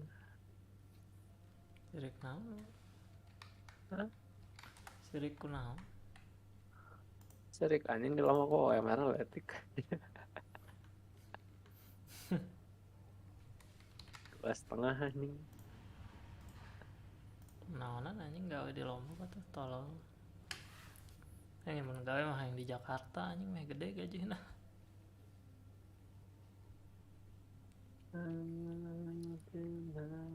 Ada biaya hidup di Jakarta jeung di Bandung sarua wae ya, Cuk. Kos-kosan sarua anjing sekitar macet parah Cak. 500. Tangan anu deket kantor dulu kos-kosan. Kalau di tempat gawe orang ya kan loba nu gawe di Jakarta pernah gawe di Jakarta. Aing hayangna ke tempat Hampir gawe. kabeh anjing jalan. Hah? Hayangna ke tempat gawe leumpang atau naik sepeda. Area anjing naik Hampir motor. kabeh jalan sana macet. SIM juga nggak punya, Bang. Aing. Saya pernah ditilang lagi nggak? Enggak. Atau bawa SIM aing. Enak masa tilang nya. Kalau lebih parah bro ini. Ayo kita. Enak polisi bisa nilang manual. Emang nilang auto kumaha goblok, nilang manual is. Maksudnya teh baheula mah mun aya tilang teh iya. Nanti misalkan dua orang lah, 3 orang nih polisi teh. Heeh. Karena nu ngajaga sisi jalan gak bisa anjing. Emang si eta polisi tiba-tiba nilang gara-gara naon? Ya hayang orang anjing kan. Plat nomor atau Ya pasti mau naik kesalahan kan? Heeh. Mau kesalahan mah nya moal ditilang atuh. Balang mah teu kitu anjing sistemna. Baheula ge sok ditilang asa mun teu make helm. Walaupun lain polisi tilang. Namun sore-sore anjing baheula mah. Sore isuk jam-jam padat. Emang enak ya?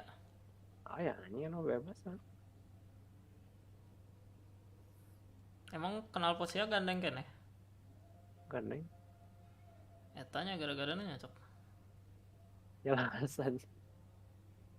Yang tilang di SPBU mah caritana. Kira si bensin? Entah ke di perempatan. Perempatan mana rumah sakit? Perempatan SPBU. SPBU rumah sakit? Heeh. What the fuck? Itu mah lain jalan raya goblok. Lain anjing. Tapi sok kayak polisinya di dinya nya.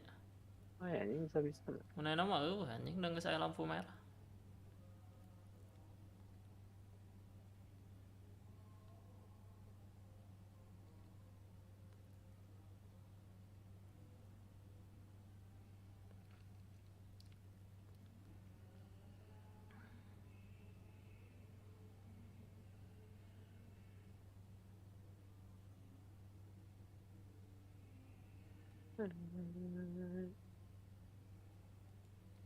Tilang goblok.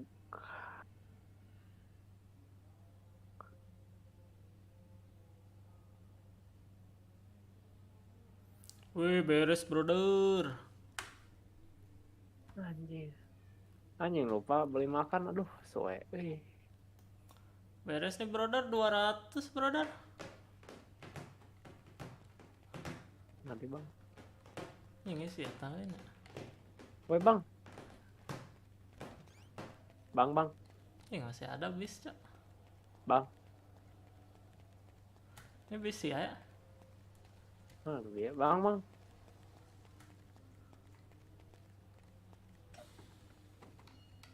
Punya makan gak bang? Sama aing beli bang.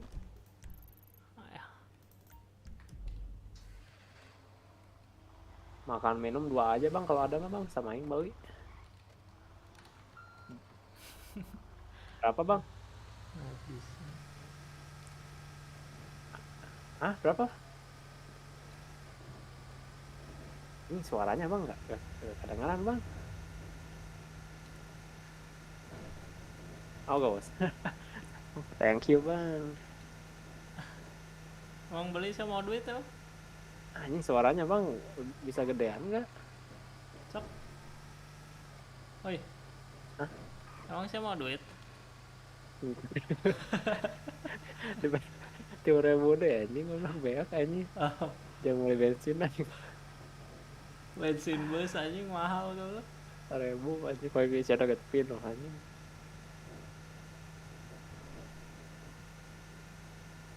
Goblok suaranya nggak bisa lah. Goreng headsetnya. Nggak dikasih makan gini bang anjing, saking baiknya kayaknya. Saking pengen jadi friend. Nah saya sih bodas. 2 deh anjing.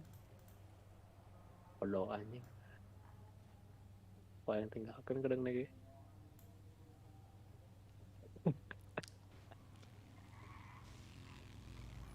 Sekarang ngapain lagi ya bang? Ini bang.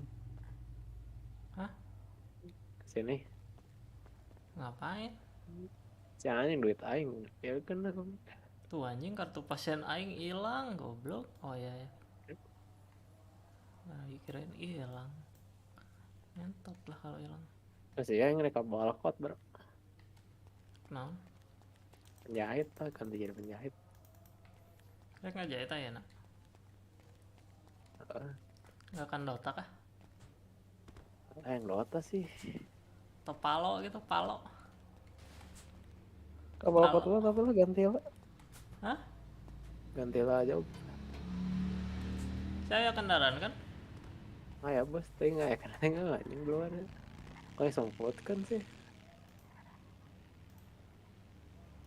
Oh diasupkan ya biar teh.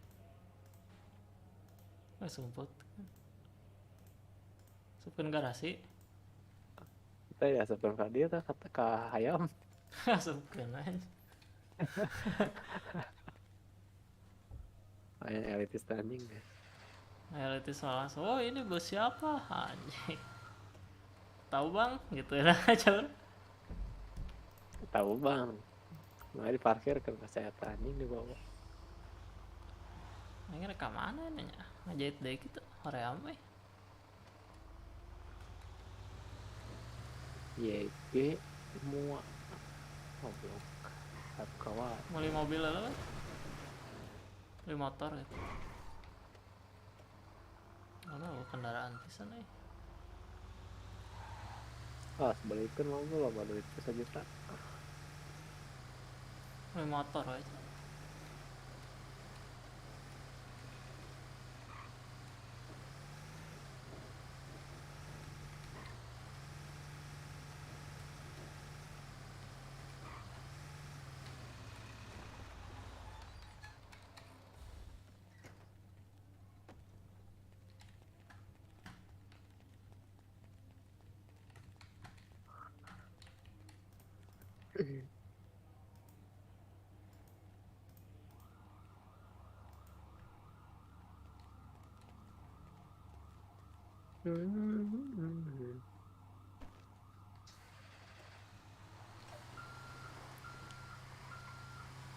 Sangat lebar kamu.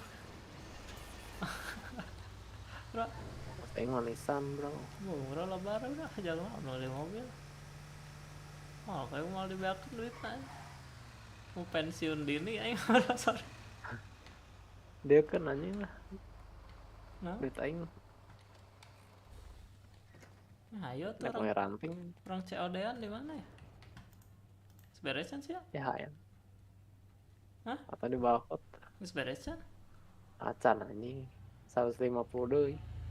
COD-an di iya lah di Binko bro. Meh ATM.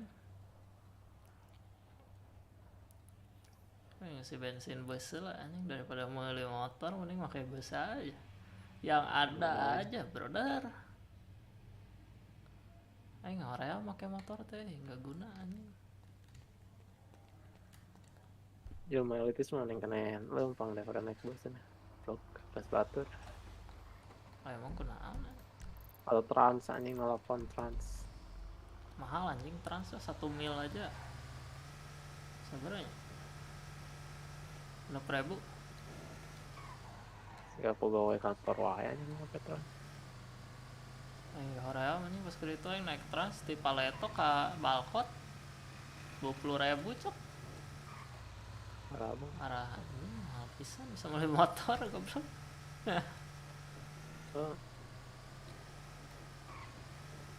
Mending kena opang anjing, opang paling 10 saya kelasna.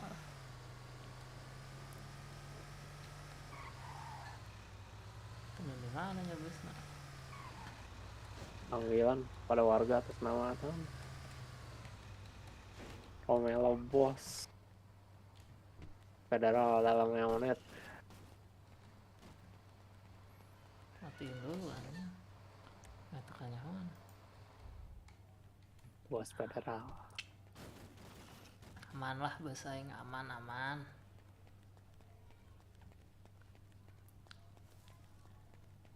Ganti baju dulu. Pakai baju jas supaya dihina.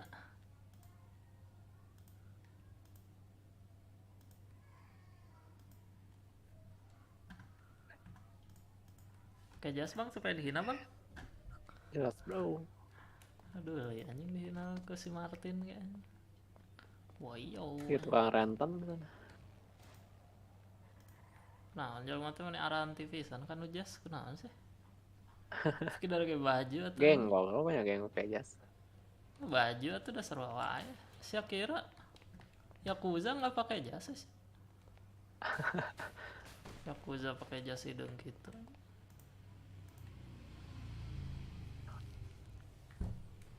Aneh bro jelema aranti.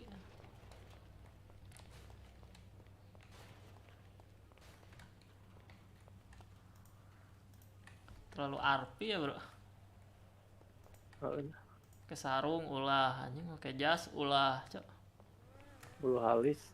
Cok aing alasan kena pakai sarung anjing daripada pakai lekmong gitu anjing.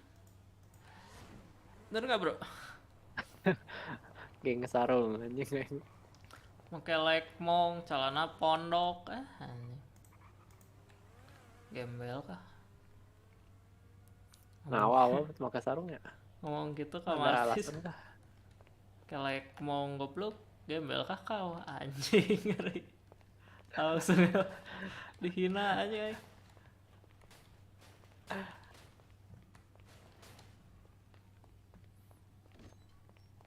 Mana nih goblok aing udah dihin nih anjing. Sudah di 100 deh bro. Di mana itu? Binko. Ada orang nggak bang? Nggak ada cok, sepi jam segini. Jam 6 anjing, vlog. Mensch. Nggak ada si botak. Pakai yang mana bang? MS lah. Ini sih ya. Si penyanyi cok. Penyanyi sah. Udah HP. Baru HP. Si Buping. Woi bang penyanyi. Oi, apa tuh? Weh bener Bener. Si Buping bang. Kalau si Martin warna-warna pink udah gua lah itu berarti cuy. Apa bang? Pak Jimek? Si Martin. Ini jeung si botak. Ini cok, lagi ngajarin ini botak. Si botak. Siapa nih bang? Temen kah bang? Temen kah? Oh, Temen saya baru. Gunawan bang. Wih, saya Domek bang. Terus lu di sini pas berdiri di depan ATM ya coba. Iya. Berdiri depan ATM-nya pakai otot mata, otot ALT. Oke. Ada 3.000 bang. 3.000. Iya. Banget sih 3.000 doang, cok. Anjing. Udah dah, gini lah. Lu kalau kena begal gimana, cok? Anjing lah, serba salah juga, cok.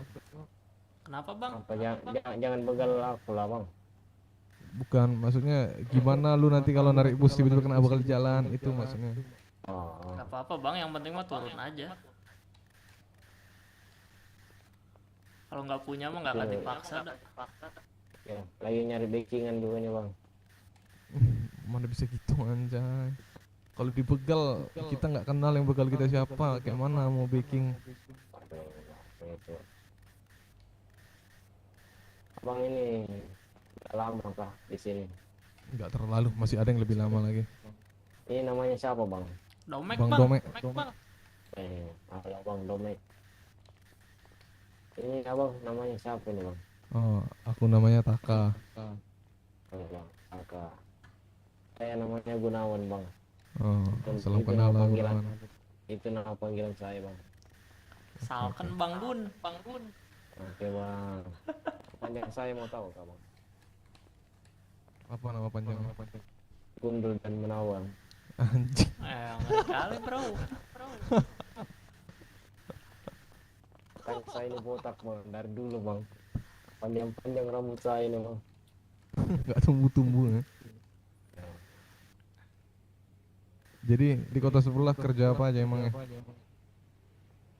Baru nyari-nyari kerja bang. Habis itu Dari bis badai. udah pernah nggak? Wah, sirah. baru juga berapa lama di situ. Karasa. Keliling-keliling. Kalau kan yang main. Relasi di situ. Udah badai udah. Kalau di sini yang lumayan itu cari duit supir bis lah. Mau nyoba gak? Biar gua antarin ke terminal. Boleh. Ayo. Oke. Domek, lu ada kendaraan gak? Enggak bang, lagi nunggu teman. Oh, nunggu teman. Yakin aman gua tinggal di sini? Aman.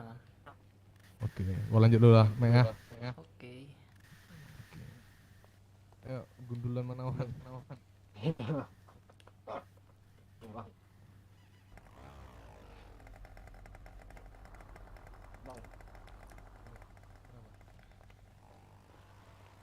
Lagi nunggu temen, nunggu Jimek kan harus ngomongnya.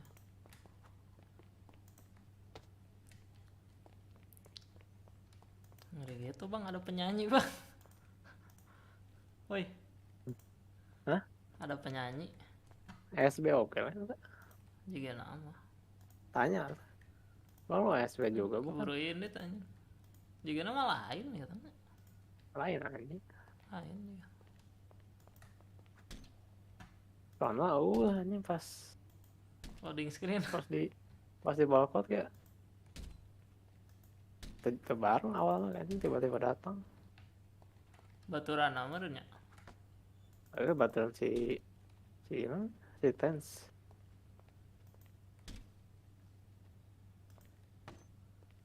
Taka kan kan. Nggak Taka. Si penyanyi aja bro, si penyanyi. Kurma. Tak lanjut. Siapa tuh nyebutnya kurma. Nah aku rumah cok. Keren tak lanjut. Bus aing masih ada nggak? Aman. Simpan di belakang mah Itu si aman. aing oleng bro. Hah? Otak aing oleng nih. Paling nyebut tuh lah. Aduh anjing. Aing mau bisa ngendara gitu. Nyebut jangan bang. Nyebut deh. Jauh bang. Opang 10.000 Aing bang oleng ke kali balkon. itu. Hah? Ke balkon 10.000 opang. Iya anjing. Diduitkeun. Anjing kepala aing sakit mulu coy. Relo galanya. Ya. Stasiun kayak. Getihnya bisa ngorangan. Ulah kita aing mau besel ka ditu. Kalau ke stasiun ya kayak ke dialog. Terus ke stasiun rek naon anjing bus ya keneh. Oh iya. Menang anjing stasiun mentek.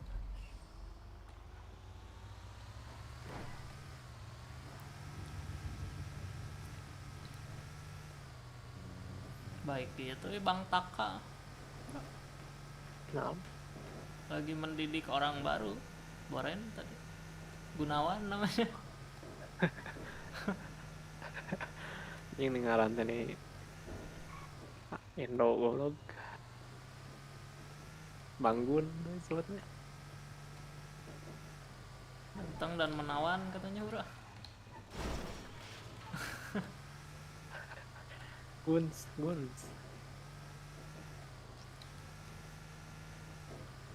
Gun nang bro. SMP teh anu ngaranna gun-gunnya. Oh iya. SMP teh kan lain SMA. Yang belum pernah sekelas tapi sama gun-gun nih.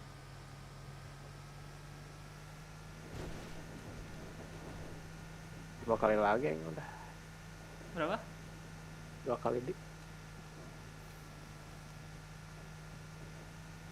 Ayo OTW nih bang. Stasiun. Naik bus nih. Bus nu biaya kan. 2.300 saya ayam. Ayo 500 kurang 20. Bulu meren. Ya bulu 2.200 taina 480. Naik kamari taina ngan 300 ya. Oke anjing. Padahal enak hayamna ngan 800 kan. Kamari 1000. Bang. Gue duluan, Bang.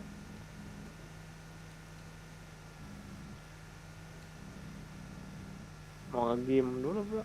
Otak udah pening. Tak udah penuh. Duluan mau nge-gym dulu. Otak pening, bro. Kita dibegal anjing naik bus. Moal juga nu jam sakit. Ay, ternyata bus nanti. What the fuck, oh bro. Anjing motor saya ternyata no halus teh. Tadi mana yang birelo ke stasiun idiot. Tapi ya bus hiji bro. Nubruk. Goblok anjing di fokus aja. Ya tak kuno nubruk goblok. Rusak anjing ban kebiak. Anjing rusak ieu kunaon. Nu ban gundul aya keneh di dinya di paleta. Ayo. Anjing dibegal. Anjing ngobrol sampai gitu. Tiba tanya. Bang, waktu lu kesini lihat bus gak di parkiran? Saya dipindahkan anjing sih.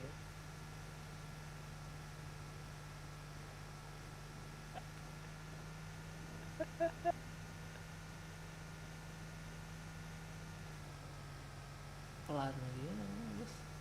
Bang. Bang, waktu lu kesini ada bis nggak di parkiran? Waktu lu pertama kesini ada bus nggak di parkiran? Anjing ada yang ngambil lah, anjing bis aing. Udah mau dapat nemu anjing, dipaling pula anjing. Soalnya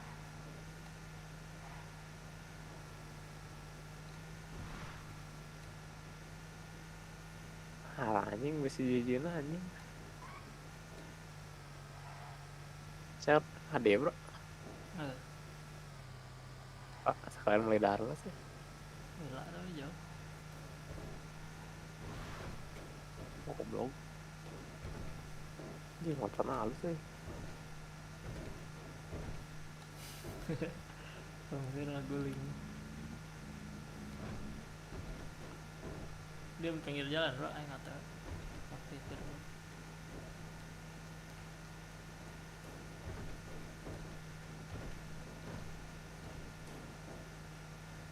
Mana sih? Lewat mana nih? Oh itu anjing. Gares kabel. Aduh anjing. Ini kenapa ngebul ya? Mana sih Bang mulai ya? darah bro.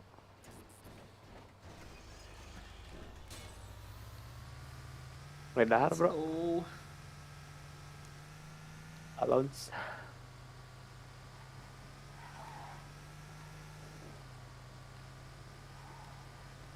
Emang kadinya kalons?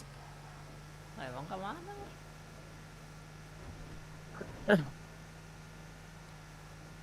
Oh anjing jauh. Ada gitu. Jangan deh nanti guling ya bang. Yes bang. Bored bang, gak ada orangnya, saking sepi ya bored aja. Tapi cuma si Taka doang, anjing di bin kok nggak ada opang, biasanya ada opang. Bisa ngobrol dikit.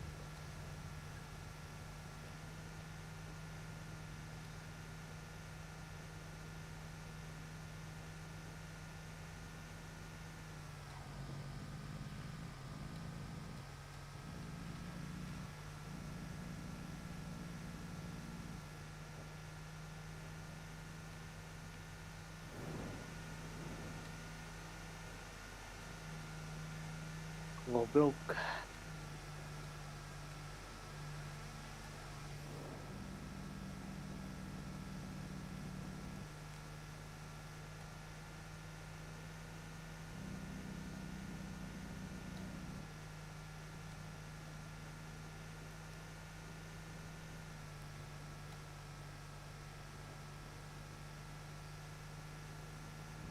Itu launch bang.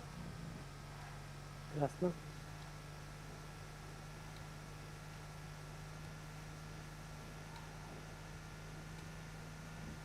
Nitro bisa dipasang nggak ya di bus?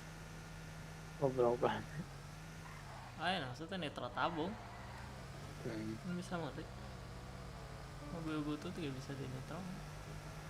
Ah, begal.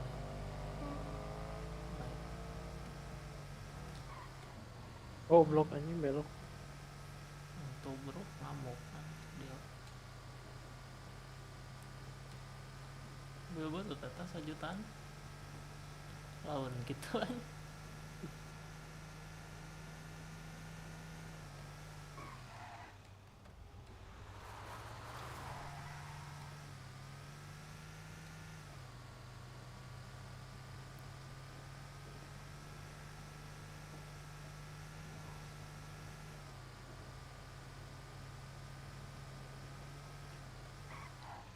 Lo ambil tuh.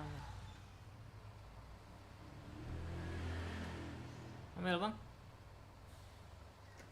Anjing males sih motornya.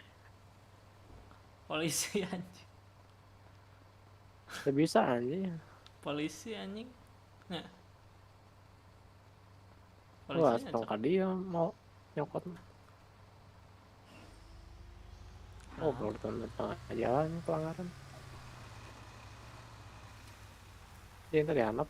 Kan.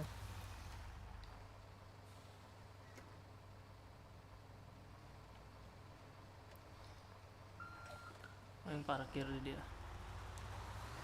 Enggak yang boleh dahan.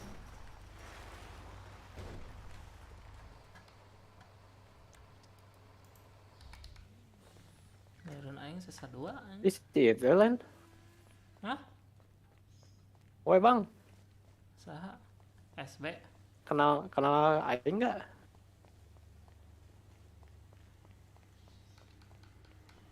Anjing goblok. Kok Mana sih di mana? Mana emang? Ini bro, di sini bro. Bentar bro. Si Domek. Mana ya si Domek? Mana SB tak? Ya. Ah, Korea.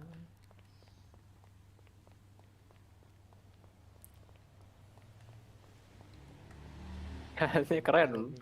Keren bro. Iya. Kok lu apa gitu ganti padahal lu. Wah benar gitu. Jangan biasain. Anjing scam. Mana? Scam anjing masih nyala bang. Orang dari suara. Sorry. Bang, ini siapa aja bang? Kens. Bro, santai ya. Terima kasih. Kau kantong berapa bang Kens? Aku disuruh sama Halo bang. gimana? Kenapa? 3355. Hah? Woi bro, apa kabar bro? Kenapa ya kecak? Gitu bang. Buat lu bro.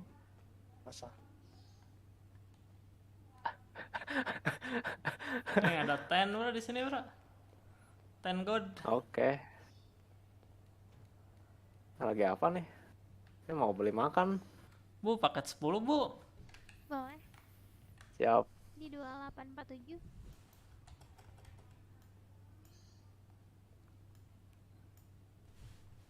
Lah, kurang deket anjing. Mana Tensura?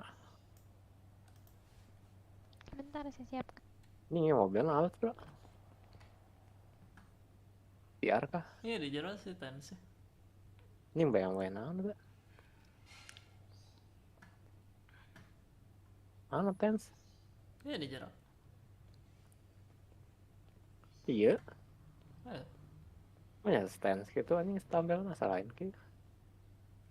udah bingung ngomongnya Tens.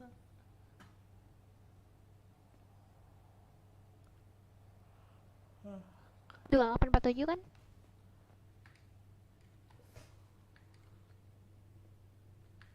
Minumnya belum bu?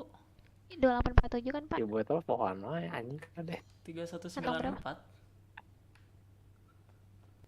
Terima kasih, hati-hati di jalan. Makasih. Bun, paket 20.000 bun. Nih orang kasih SW. Ayo pakai jas nih brother 20.000 ya? anjing. Iya. Wah. Siapa lagi? Nih John Wick brengsek nih. Woi bang, ngajakin berantem lu. Ulang. Kau habis dari mana? Gereja mana kau? Waduh bang, sholat Mau lu Jumat. kata Bang. Yesus aja. Habis ibadah dari mana kau? Jam segini ada ibadah kah? John Wick dia. Bang. John Wick belum. Nih kakaknya nih cak. Lu gimana sih, weh gondrong? Masa Apa, lu Bang? negur orang, weh bang. Ulang coba kayak mana? Ulang. Gimana dong bang? Ya masa lu weh bang gitu. Lu bawaannya ya, lu datang woi bang ini bawaannya pengen jadi gue apa anjing? Pengen gitu gue. Kesel gitu gue langsung bawaannya. Kasih tahu, Bal, gondrong. Bang. Mal kasih tahu gondrong nih Mal kayak mana nyapa orang. Ini sapaannya salah bro. Gimana dong bro? Mah baru dah. Sapaan ini bro, sapaan tongkrong bro, salah itu. Kumaha cik. Woi bro, apa kabar nih? Kumaha emang? Harus ya ke sana dulu ya. Woi bro, apa kabar nih Bro. semuanya? Gitu. Ya kan woi bang, lu bukan woi bang, gue diterakin begitu baru trauma pengen nusuk aja gue anjing. Woi brother. Gitu brother ge, bang. Siap. Emang aing abang maneh anjing? Bang, ini siapa aja nih bang? Kenalan dong. Kenalan dong. Lu tunjuk satu-satu. Martin tidur, Martin. Tidur dia. Tadi malam udah bangun. Bang, nama lu tuh siapa bang? Lu nanya ke siapa, Mbak? Ini yang pakai topi nih. Gua pakai topi anjing. Yang pakai baju apa ini baju jaket listrik. jaket Asel.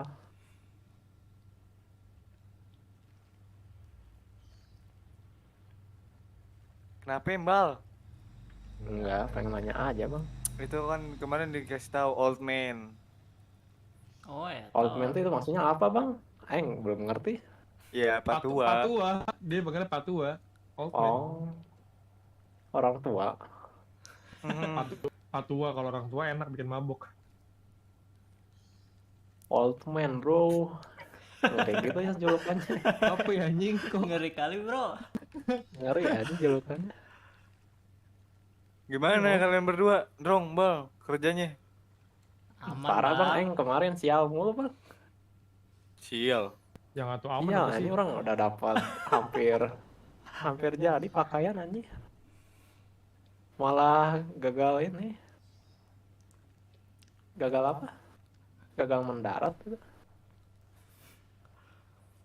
Apa Jadi gagal kan, apa? jadi kan aing meninggal kan, Pingsan. pingsan.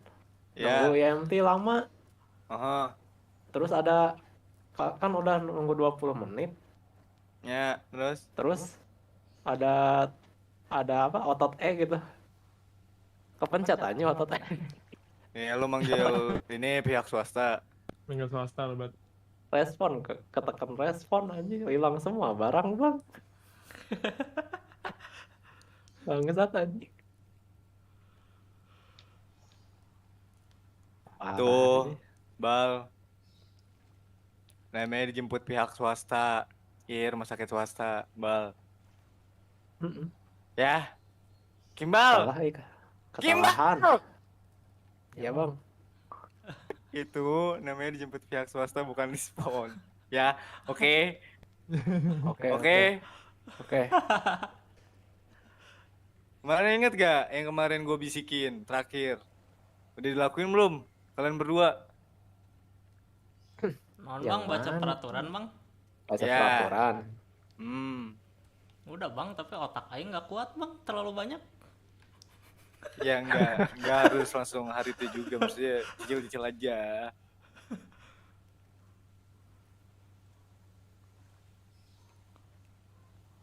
Tapi udah dilakuin kan? Enggak cuman lewat kuping kan, lewat kuping kiri? Enggak lah. Udah bang, aman bang. Aman. Sesuai peraturan kita bang main. Hidup. Main. Hidup. Kesatuan Tuhan kan betul hidup.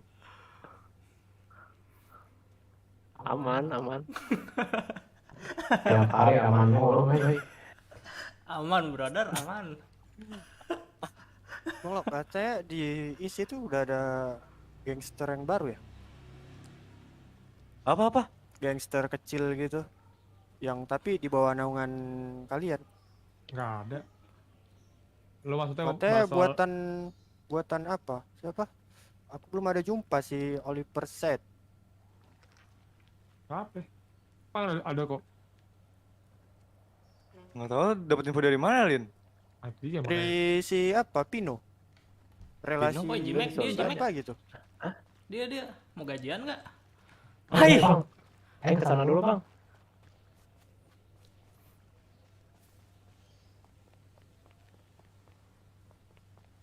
$164 ya bang? Sih hanya sama panggil. Goblok. Bang 164 bang? Jelas bang. Kau yang sebelum KTM bang. Oh yang bonusin 1000. Kau yang bonusin 1000. Sunda anjing saya tamu loh. Sangat atau bro saya tuh. Saha? Old man. Ya sebut apa old man anjing. Pak tua aja. Ini Pak tua mah curiga main LST aja. Mana duit nanya? Bisnis gue ngabus. Tukar joget. Galawat aja gitu. Transfer bro. Yang lo naik transfer anjing. Kudu top up anjing mah bisa transfer.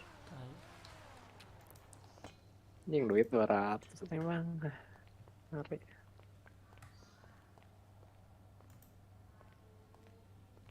Ya mobil non bro, tanya bro, alas ya bro. Ini emang mobil import ya? Kayaknya mah apa ya? Kali itu demo bro. Ayo, bebas.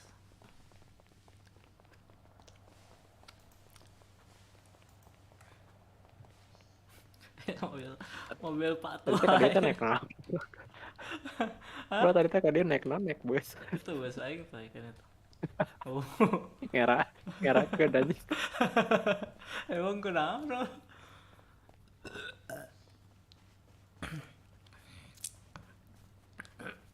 Cing ya perahu cok. Sekarang perahu pisang. Maafin kan nih anjing sepatu kesini bang.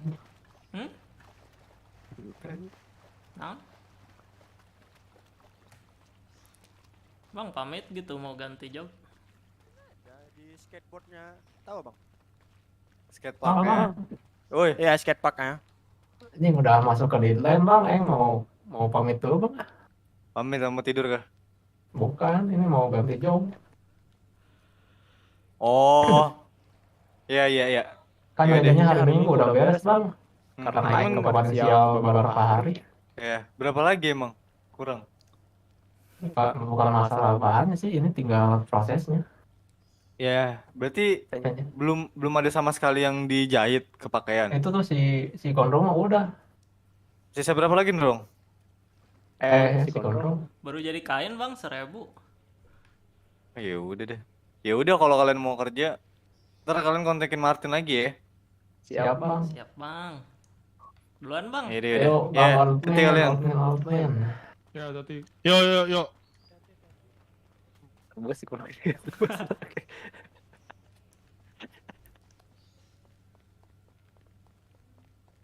Ada bos tuh lu di mana? Iya. Ini. Lu mana? Ini di tong sampah. Ayo besah lu bang. Tuh anjing bahasa yang mau beru mas tuh tadi.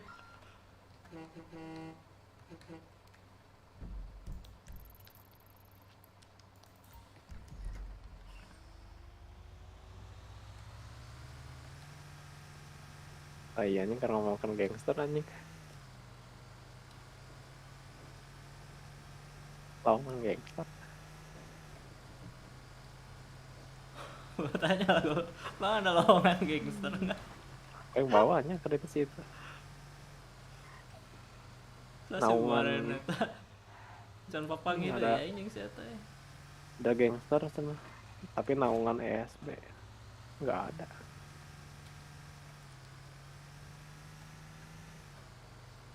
San panggil deh ya anjing saya teh.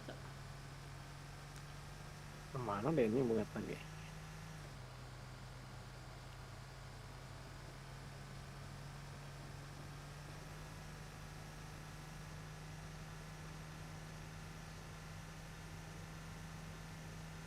Terus si Sundanya lebih mau ke baju bodas teh. Ah iya anjing woi bang aja nggak boleh. Emang kenapa? Nyawa harus pemain anjing. Bang. Aing ngambil manggil. Sekarang ya kan nggak sekarang. No iya. Si Martin man lain ultimate sih kan.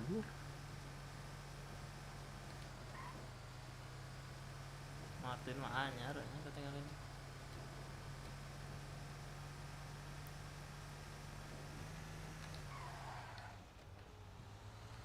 Mana sih itu nanya teh Martin siapa? Old man kalau nyebut nanya. Tua gitu. Tua.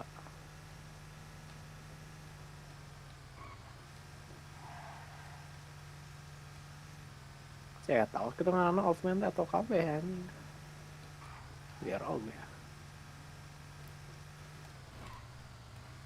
Tua.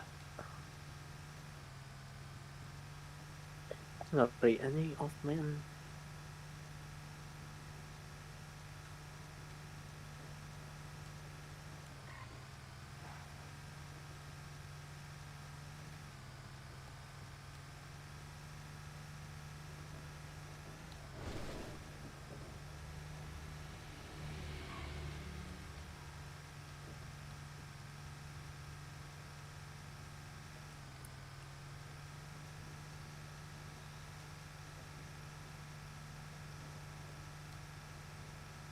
Motor aing itu di mana ya? Oh hilang.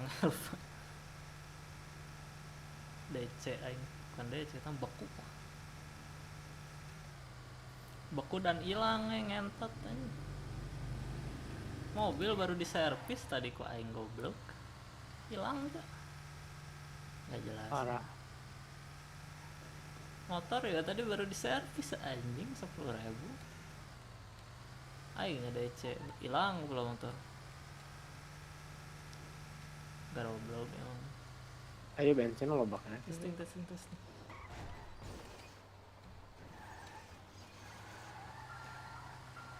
Oh, goblok. Goblok. Nah, nanya. What Naik the turun gua. Aing naik parkir heula. Coba kene teh. Anjing 18. Bawa duduk. Aing 18. Itu ada elitis goblok kalau nggak diparkir dulu mah dimarahin nanti. Oh bro, anjing diharap bro. Gimana? Jadi Tata kanan.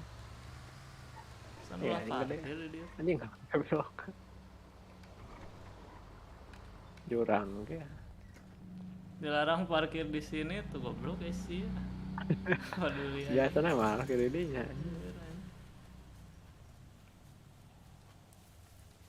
Di market di mana wae?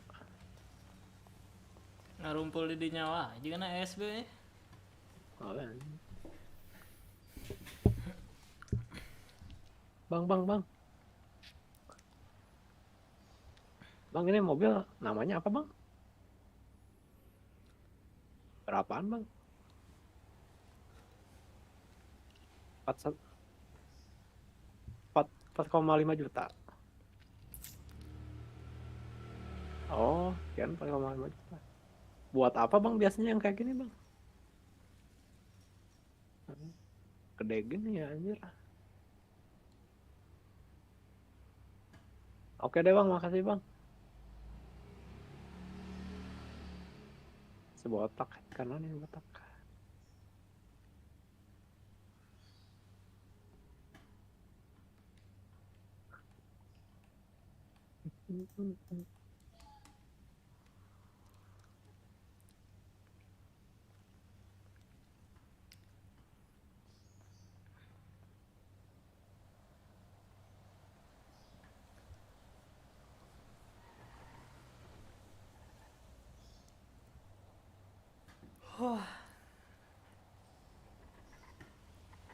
Penjahit.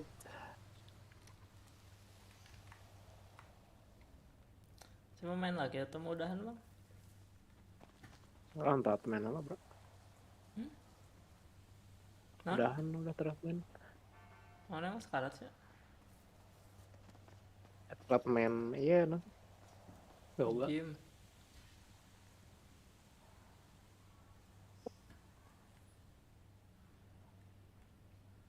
Mending orang ke gudang hala cok. Naon? Dan barang goblok.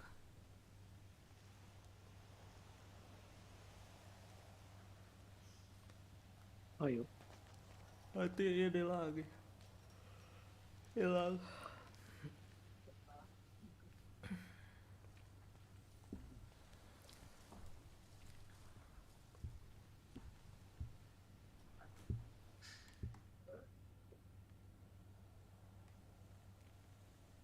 Udah nyimpen barang, udah aja.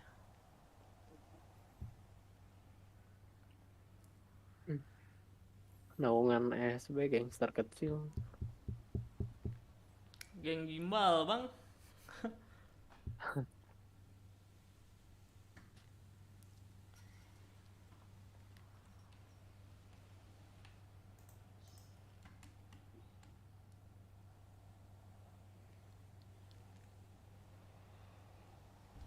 Tapi ngomong naon sih itu teh?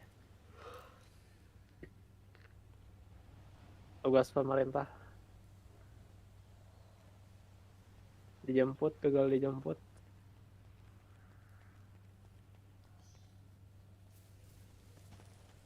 Swasta sana bro. Rumah sakit swasta. Kayaknya can pernah maca iya anjing sebenarnya. Aing ngejan. Cek naon sih anjing. Sebasi wae goblok sih ya. Ngeri saya eta anjing nepikeun kaingatkan ya.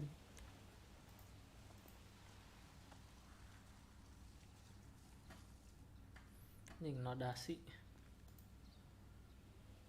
Sangat care kayaknya si Sunda mah.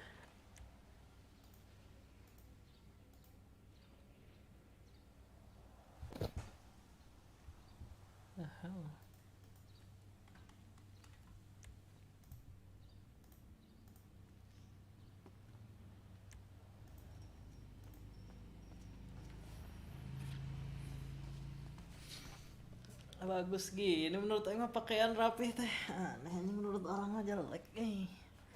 Bingung aing bang. Otak orang Herjen gue rapi. Beda selera aja.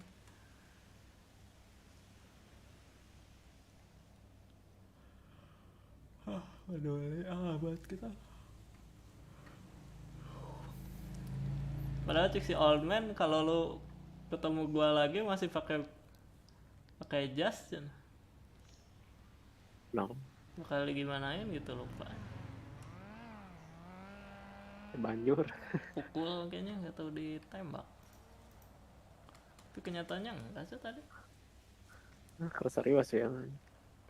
Ya bieu jeung jelema anyar oge eta nu make kupluk. Oh.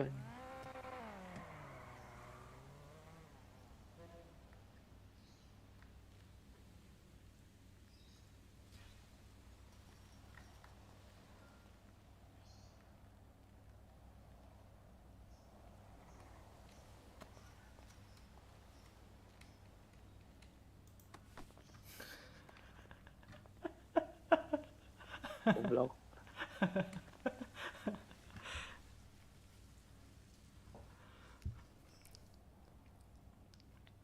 Mana nih sekarang gudang bang? Gas ah. Goblok cari. Sekali dikit tang Jimmy. Apa nanti? Hah? Belum kosong sih Rah, gue kosong kan.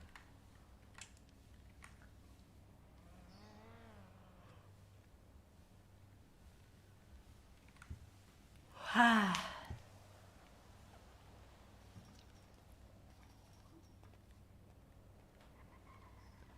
Brother. Najis, goblok mending kena bang daripada brother emang aing brother sia anjing. Saya kira brother naon anjing, brother teh bang anjing. Oh bedana cak. Idiot anjing. Dasar orang Sunda tolol.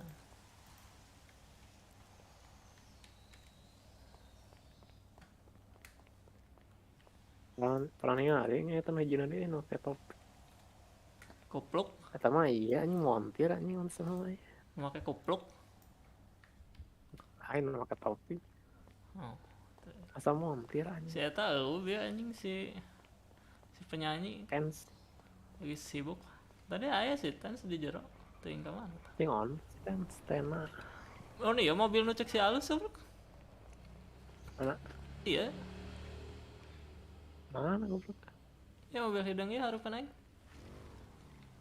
Mana? Jadi mana? Ya di parkiran. Nah, harus di mana?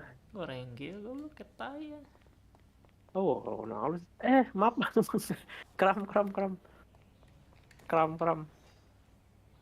Wah. BUG, Bang. Maaf, Bang.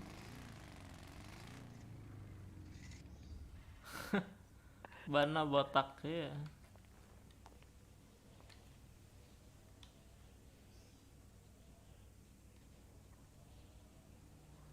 Oh iya nyana halus bro. Ya Apple bro.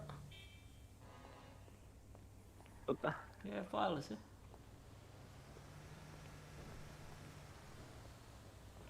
Ya yang si Apple sebenarnya tapi kalau bating jalan mana make orang.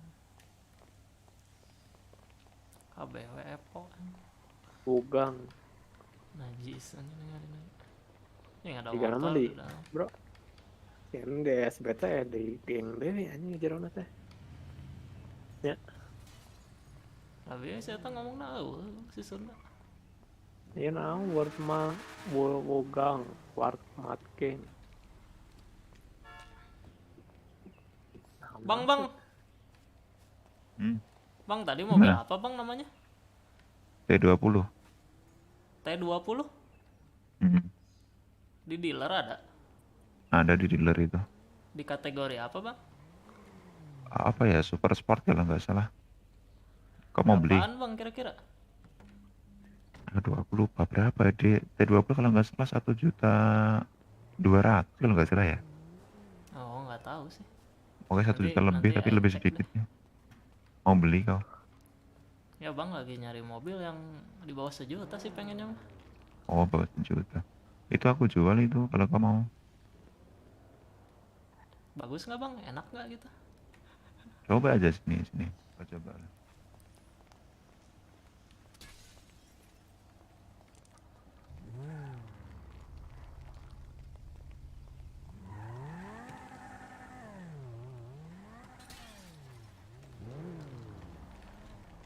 Taruh aja T20. pakai sarung. Kau coba sendiri nih. Putar-putar Jangan sini. dia malah pakai sarung anjing.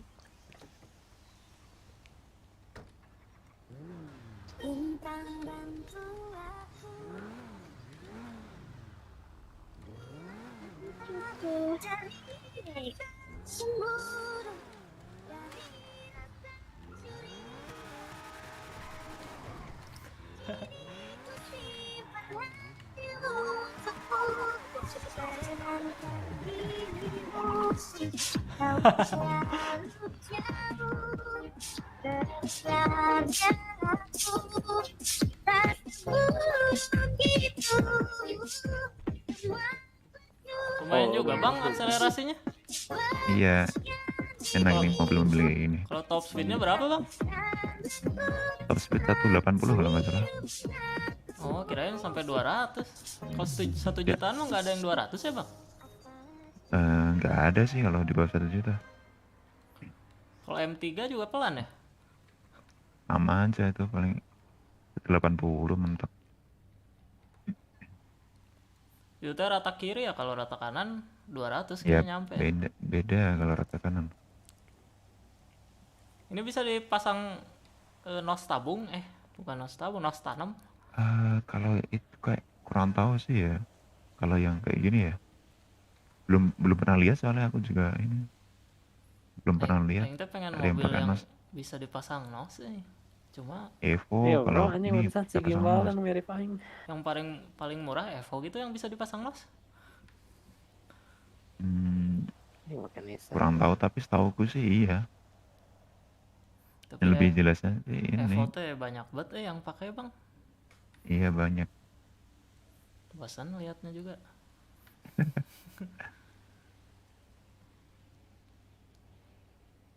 Kalau Pajero bisa nggak dipasang nos bang? Waduh, kurang tahu sih aku. Soalnya harganya 1 juta pas sih. Kurang tahu kalau Pajero.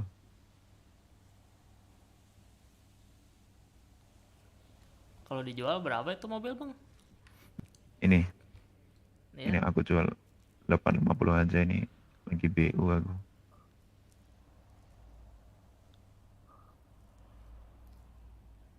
Wah 850 mahal juga ya.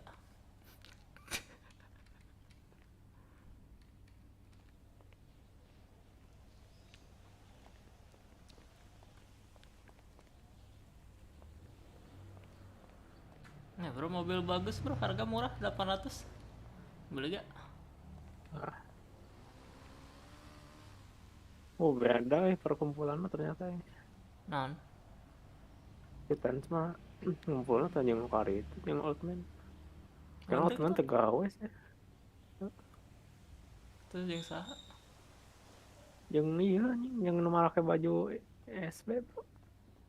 Oh. Ya si old man tuh pakai baju SB. Tuh bang, mobil 800k bang.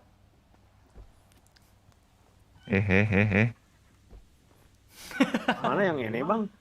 800k? Bang. Apa? Ini 800k. Iya. Di dealer. Di dealer, kalau dealer 1.200-an. Aneh. Mobil apa ini? T20 ini. Kecepatan berapa bang? 180-an ini.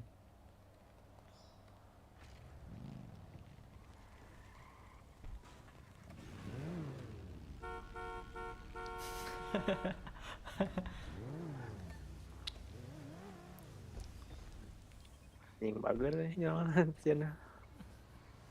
Keren bang, lumayan lah.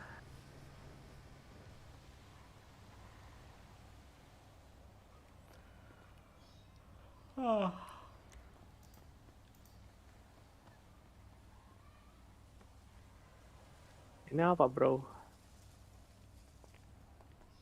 Epo itu bro. Itu apa ya? Iya bang. Ini apa Mustang kah?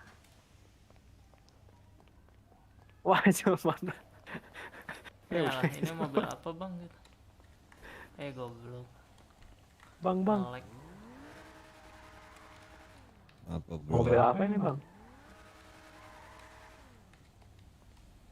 Ya anjing. Mobil udah murah kecil. anjing eta aya nu paling SS eta cok. Goreng tapi.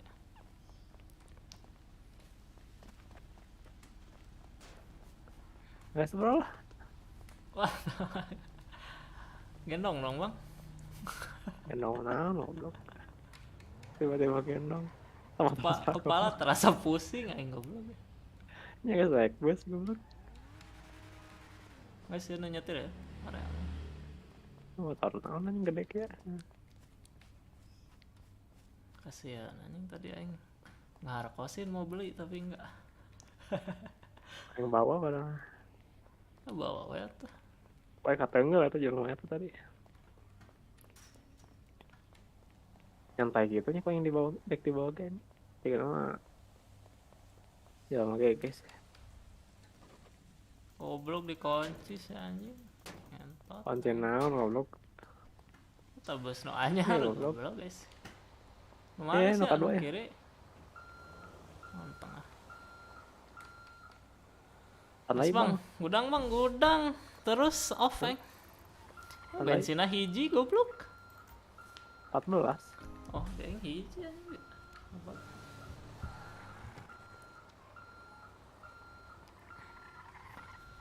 Anjing di situ bisa dipasang nitro tabung. What the fuck kenapa?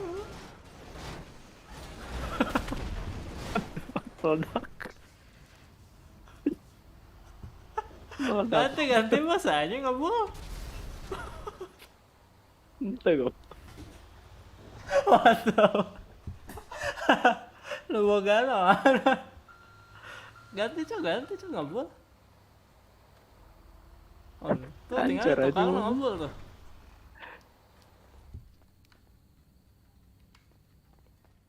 Kas kabar bro. Mobil. Aing nungguan dia lihat. Nah bisa hancur. Nah, anjay. Saking kesirik nah yang Evo aja. Sampai diledakin gitu goblok. Cari nuker kancim pun. Udah matan nih.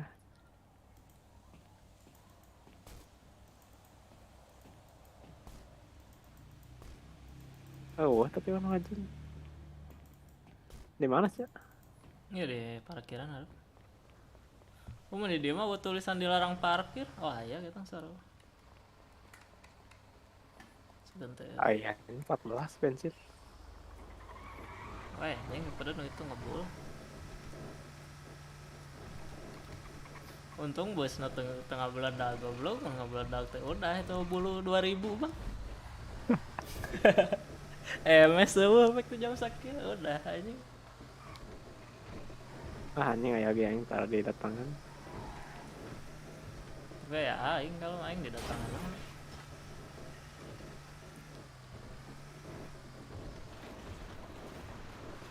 Parah cenah anjing Epo aing. Tiba-tiba mawat. Kemana ya? Khawatir anjing. Lagi di parkir baru dipajang baru dimodif bang.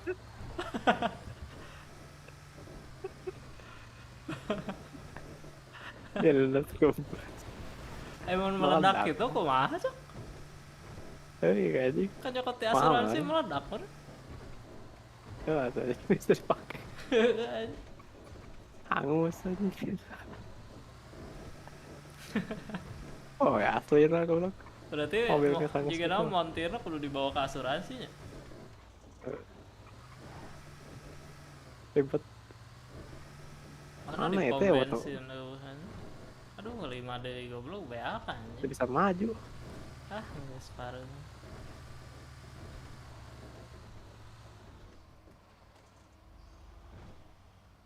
Udah, anjing paruh. tag deh kayak. Itu bisa lah hanger. Anjing. Cuma bakal jadi Infinity ya. Infinity mah kudu hoki ya, kalau ada 3 rasi langsung Infinity. Anjing. Jauh pula anjing pom bensin eueuh.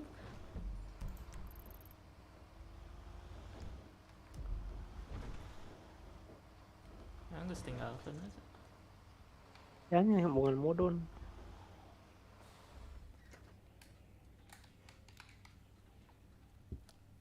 Lah.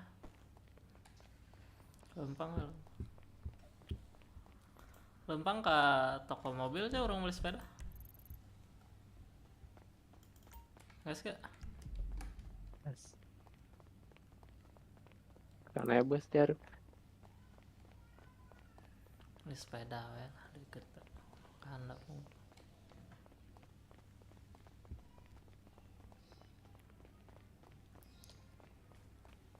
Pogod anjing meledak.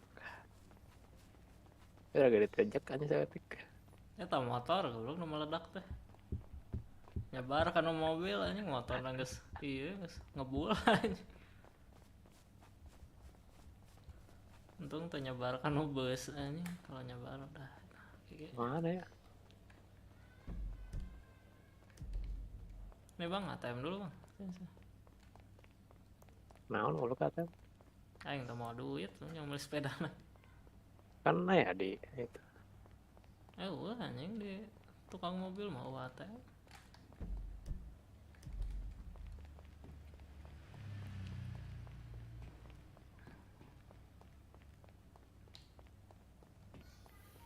Sepi anjing jam sakit mah bro.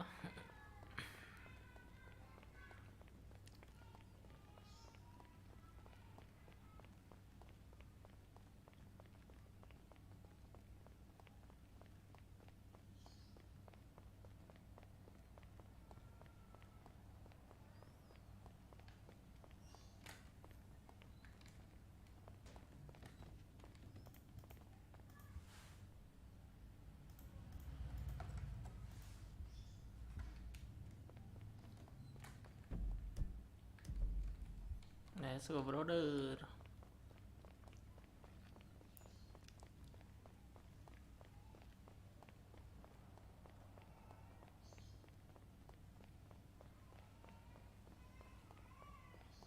Toko mobil sugan aya mobil nganggur bro. Di bengkel. Gue anjing elitis sungkul bengkel. Kemana ya teh? Sini bang.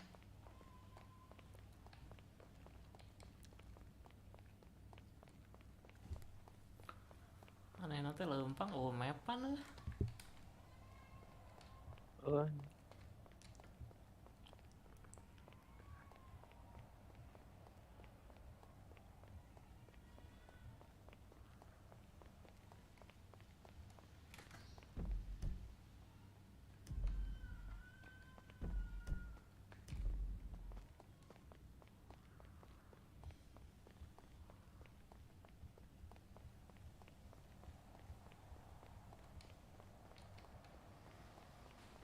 Nah, motor.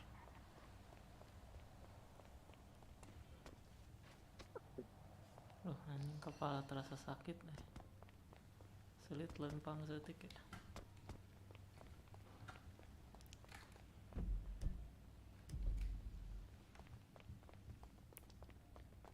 Lurus terus kemana ya?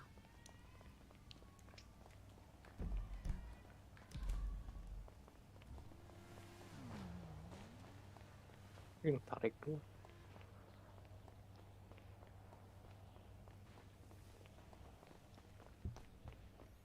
Nggak bisa pakai nos kayaknya itu mobil bro, jelek soalnya kelihatan.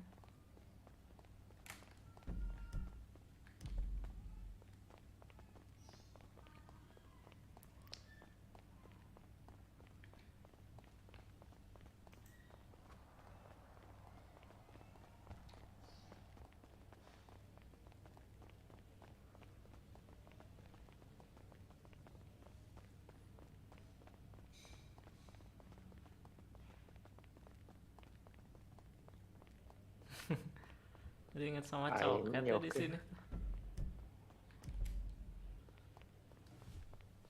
Ya oke aneh. Kemana ya?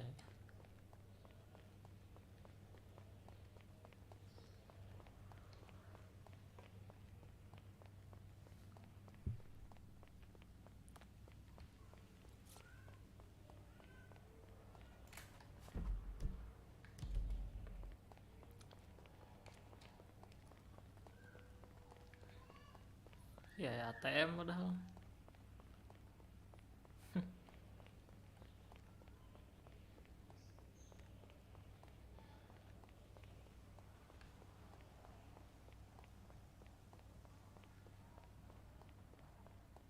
Emang jauh deh kita, jauh kayaknya kita. Nangis deket. Jauh lah. Deket ngaruh kiri.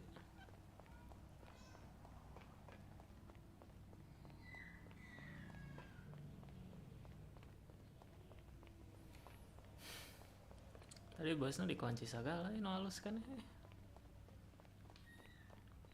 Halus kayaknya bensin banyak kayaknya bang. Bergawe gue. Dilarang parkir tapi parkir di dinya.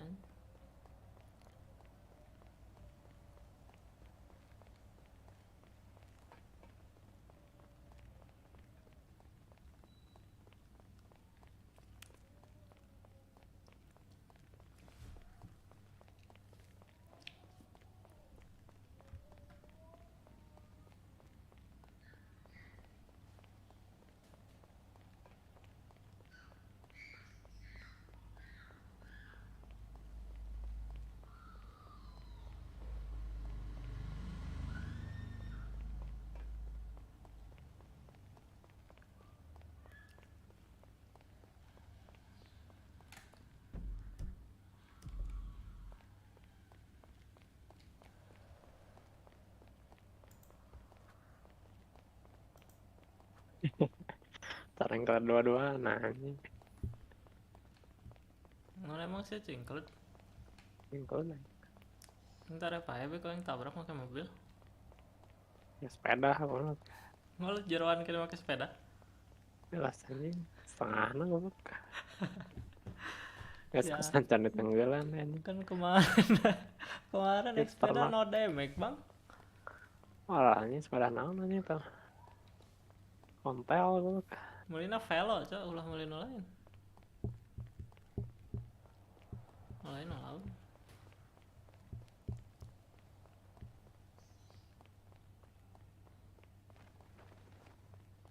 Dia nggak wakil coba naon dia. Sepi kali bro. Yang di tukang ya mobil tuh. Yang baru lama asal loba di dia tuh mobilnya.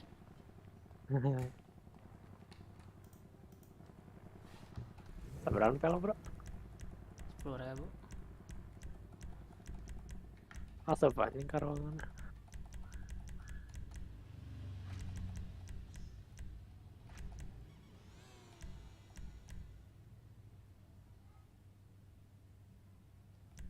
Bukan yang fixster tapi bro pelonya.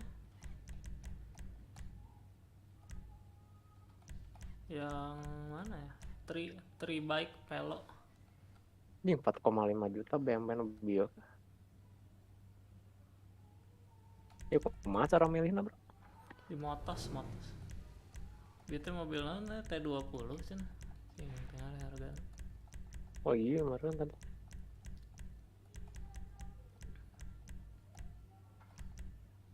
Sejuta.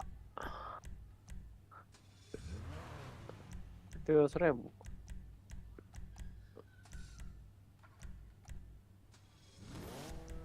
Mana nih loadingnya? Itu dua. Sen pernah ngerender 1,3. Ini Ferrari bro. Saya mau beli sepeda, mau beli motor. Ini seorang atau halus? Kalau mata milihan lah. Ya M3 tanya goreng kian. Candi modif mah goreng. Kau yang tabrak tuh ya pakai sepeda. Ya, halus bro. Ford Woi, saya yang dibacok. Mustang. Dibacok ini aing malah tiba-tiba dibacok. Bro, ini sih kenal halus bro. No? Mustang GT 2015. Live lah, live. Yang jadi tanya melihatnya. Mana live bang? Discord aja bang. Supaya nggak delay.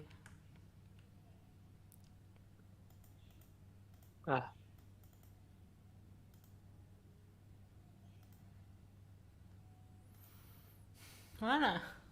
Iya. Oh anjing mahal kali goblok. Halus tapi. Ini mulai dominator, sarua juga gitu. Ini M3 anjing. Si kenal anjing aja lama. Mending mulai Lebih dominator. ya bro, jual mana? Dominator. Bang, apa kabar bang? Tuh dia kira di Muskal kira ya dominator. Iya tadi bang. Yang tadi di balkon. Aduh. Aduh. Enggak ada. 2,7. Mana Muskal bang? Kenapa deh? Terus di Moskow ya dominator teh. Ini ada Mercedes. Anjing can dia mode mah gak orang kayaknya epoge. Oh di Moskow aya dominator, eta sarua juga Mustang aja. Moskal anjing. Ini Nissan. Moskow bang, Moskow. Tapi harus Nissan,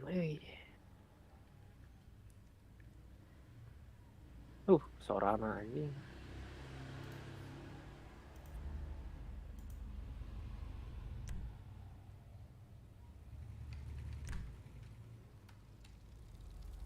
Kita di Super Sport aya nu juga Nissan. Ya.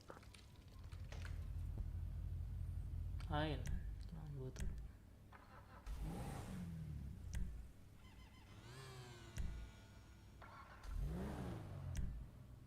Alphard anjing.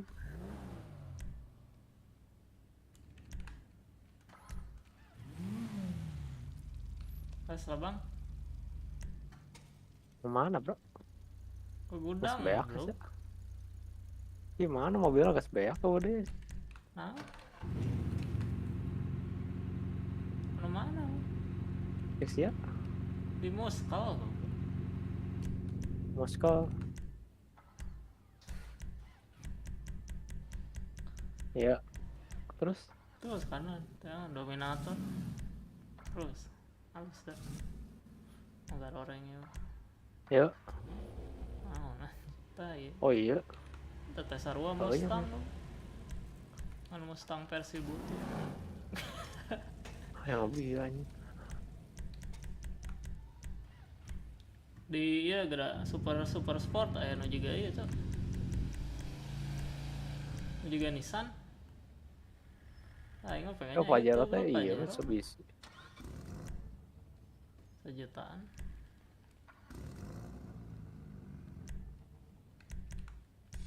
Di mana bro Nissan? Super sport.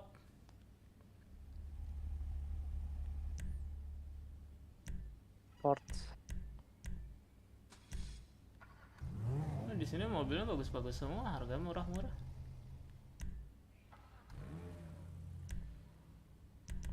Bulat, Comet, halus. Ya non ya. Terus. Oh ya halus deh.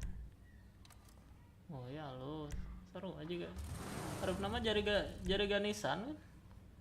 Oh ya halus. Ya halus. Jariga Nissan kabeh anjing harapna. Ayo ya. Anjing halus sih. Tapi numpang tarik nama iya, adar.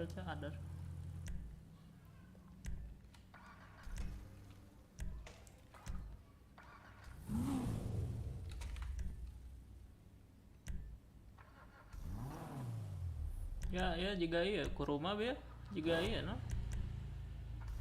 Jika Evo kan mirip.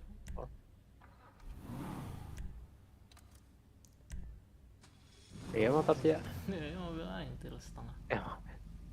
Omnis goblok. Iya. Tai anjing keren kayak nih. Obey om nih.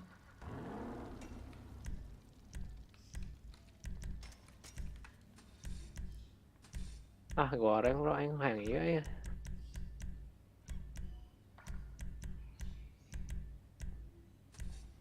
Ini mobil Di paling PR cepat bro ya. ada di situ, Sport Classic. Mobil paling cepat di GTA asli. Mana ya? Jet tipe. Paling kanan itu sama. Iya. Rasanya mobil pengtarik di GTA asli. Udahlah pilihan mah. Paling Ini di mah. testingnya kecepatannya 180. Ayo bro. Antara iya jeung Nissan lah. Mending Evo cek aja masuk. Daripada Nissan. Mahal bensinnya lu 3 juta sarwa jeung Lambo. Oh iya bro. Sekali full tank 30.000. Naik ke bonceng eta. Muli lah murah. Mana sepeda bro? Motor atas.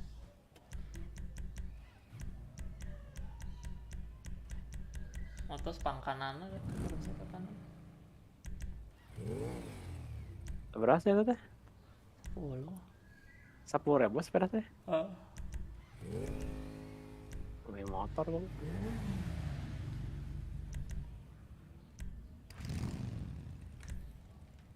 Duit nauhan.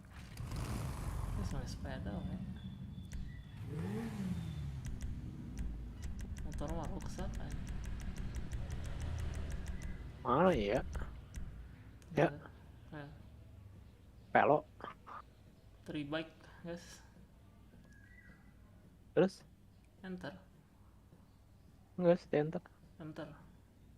Sekali ya. Nah, amun kahan apa ya? Sekali ya internet. Enggak. Nah.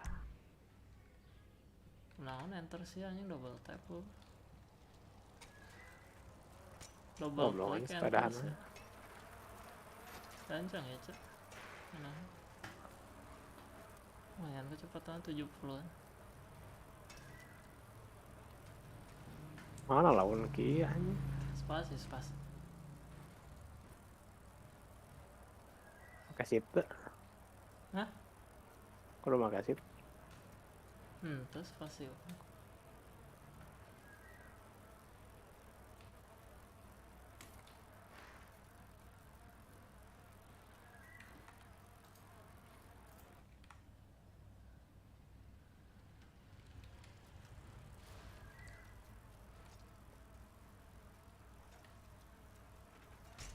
Goblok anjing kemana ya?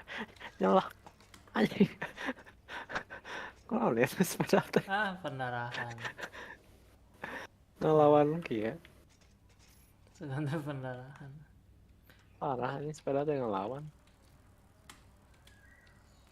Pasti aku ditekan itu. Tekan lah. Lawan anjing. Bisa yang sabar sepeda 200. Ya kecepatan seberapa itu? 50.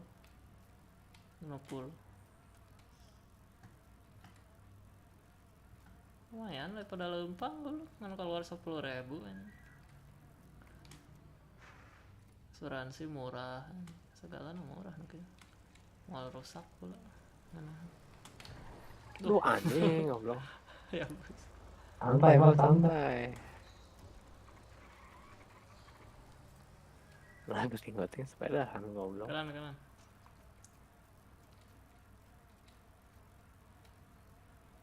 Bisa jumping dong.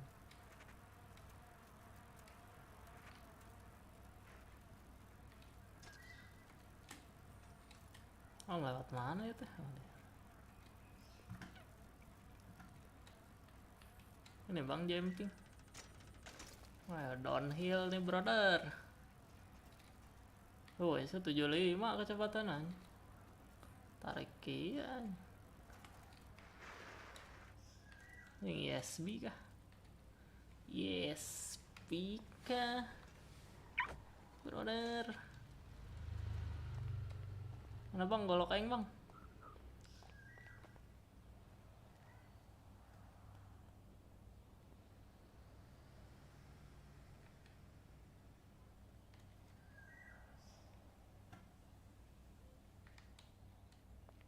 ESB nih bro, kuning gitu. Saya talen aja. Lain lah. Oh, main kan.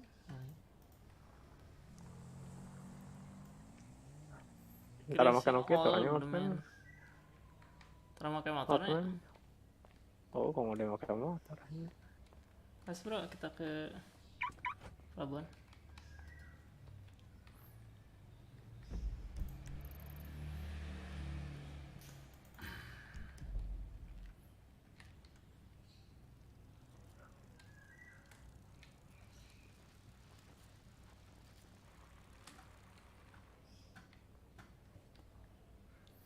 Jimek mau ngejahit bawa golok pulangnya itu. Idiot parah itu.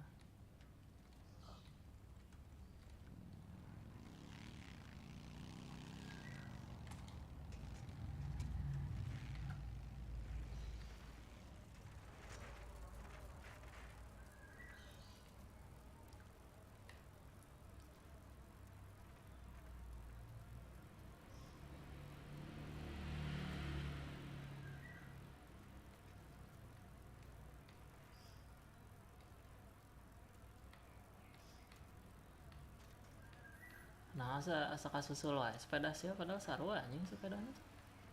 Paling. Nih. Lama, Bro. Goblok rek naon gua. Rek naon anjing. Tahu kieu sepedanya.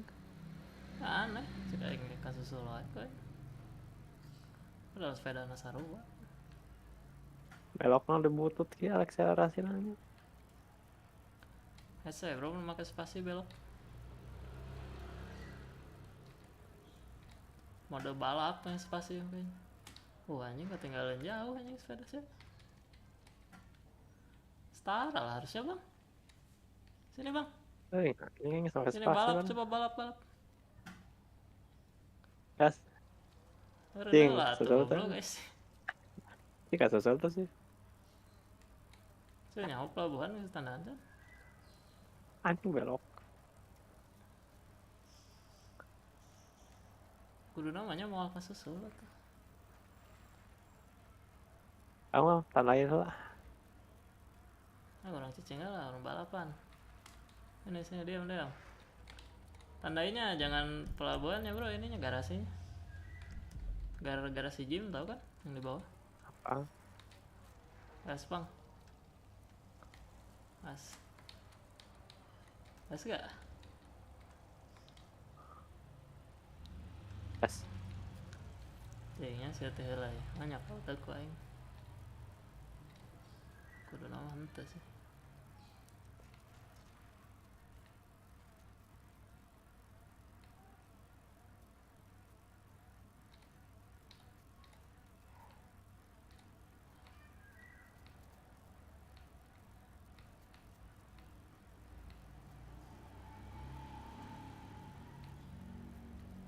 Kabin kau tuh ke garasi bro. Garasi bang nyimpen sepeda. Nah anjing kabin kau gawe ya. Tuh gini bang harusnya nggak kekejar.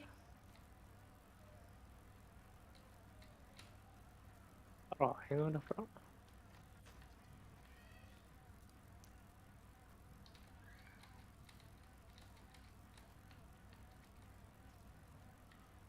Mana sih ya?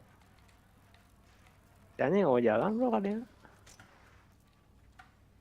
Lewat mana? Oh gitu aja diharap kan nggak dihalangan aja. Udah 2 aja nih sepeda aing mah.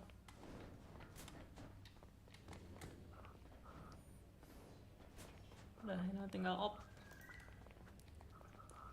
Aing orang mereka gawe ayeuna mobil anjing isuk teh. Nah, off dulu bro ya.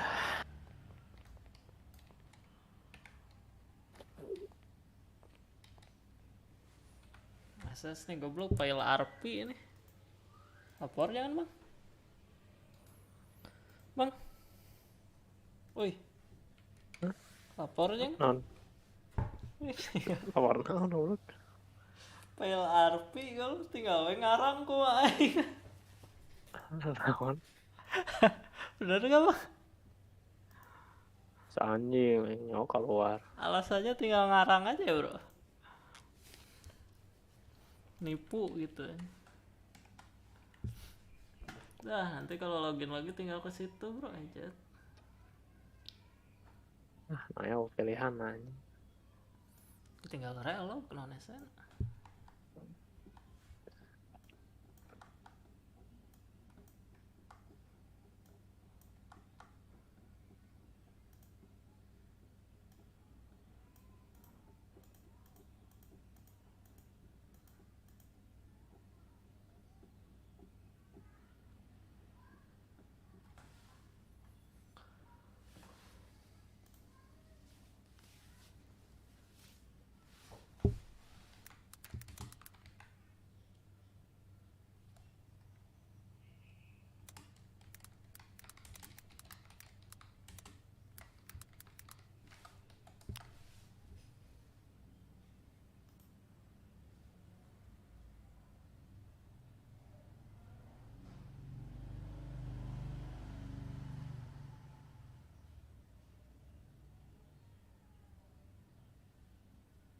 Oh iya.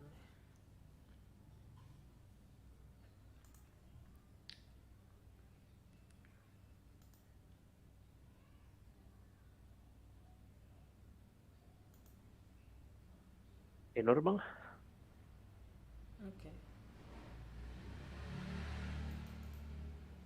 Mantap market dulu kan bentar. Iya mau lihat nih. Udah pada lost doll belum? Udah ada yang close belum ya posisinya? Rank sebenarnya hiji 2 4 5 6 7 8. Yang di Discord itu seberapa bro? 8. Menang aing cuma menang 3-2. Menang 3-2. 32 naon? 32 dolar. Wow. Berapa ratus ribu tuh? 500. Ribet nih, modal 10.000 kah? Anjing modal 1.000 dolar goblok. Ngeri. Lihatlah goblok prediksi market aing.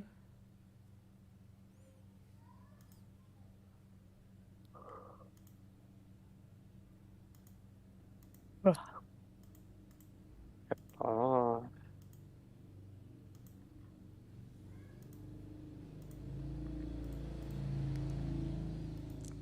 Sell trading. Jimek masih bisa ngechat mulu salah aing. Delete gue. Nah, bro anjing bola. Oh boleh lah bro, chat bro ngechat mah goblok. Gimana bro? Gak bisa ngechat chat umum. Banyak. Asli. Cobalah.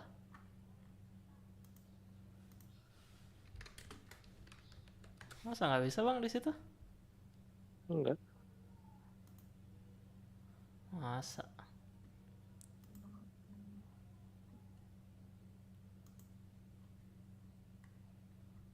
Harusnya bisa.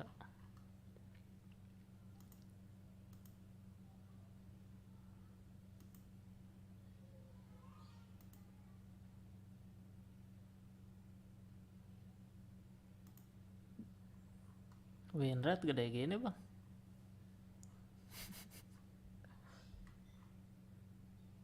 CAD JPY nggak sekelas ceneng. Enggak. CAD JPY menang.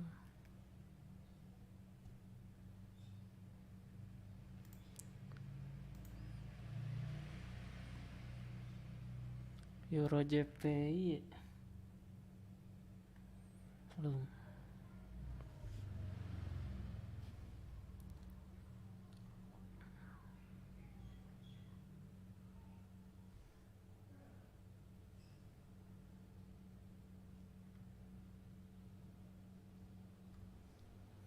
CHFJP los anjing. Tolol goblok. Sebisanya los anjing.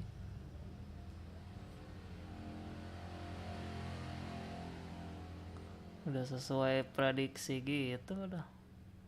Wih. Masa bang nggak bisa ngechat bang? Belum atuh. Rusak dong.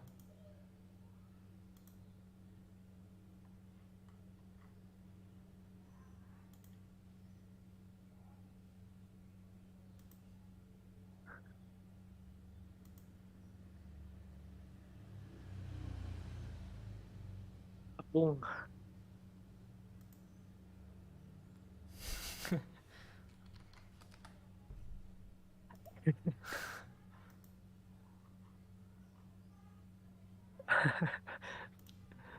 Bung Junaidi.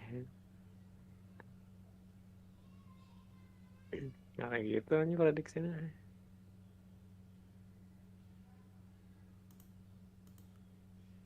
Lah CADJPY los anjing. Oh bukan CHFJPY yang los. CADJPY menang. Sejauh ini win rate berapa nih? 1, 2, 3, 4 1, 2 50% bang. Lumayan bang. Baru 8 kali trade sih. Ini masih ada posisi yang 1, 2, 3, 5.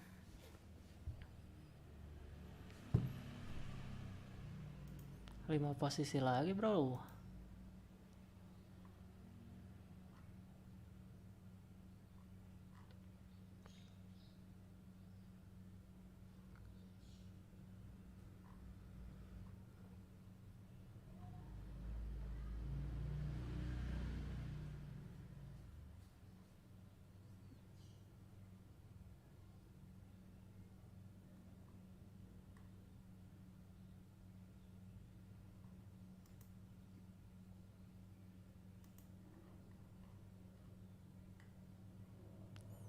Dominator mana dominator teh?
Farmer serem. Hah? Jadi farmer bang. Penjahit. Asia goblok keren gawe. Tadi masih kena jadi penjahit aja kembali mobil loh. Apa bang? Udah punya yang mobil bang. Serem aja jadi penjahit gitu cok. Aduh. Kenapa, Old man bang? bro, old man. Mau ikutan main nggak bang? Ntar beli dulu bang, beli dulu bang. Mau kuat sih. Mau kuatnya main di warnet banyak. Kuat dah, ayah dah, tinggal iya hongko beli serialnya doang. Ada yang mau lewat Steam apa?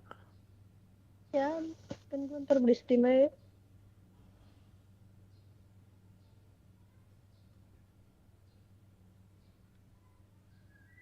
Bubar anjing, gawe coba. Bubar.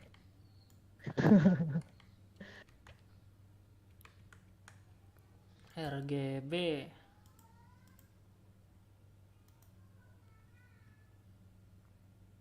Oh. Oke, brother. Woi. Apa bang? Mana minunek? Minum anjing. Goblok.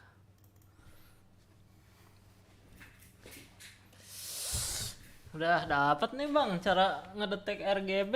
Hejet kali. RGB apa bang? RGB di layar. Maksud? Ya kan nanti teh ada buletan analog goblok. Kok yang teh detek si warna birunya teh di sebelah mana? Oh. Itu bang. Nah kalau udah dapat nanti tinggal di ini. Tinggal waktu warna birunya udah nggak biru, nah ngeklik gitu berarti kan aja.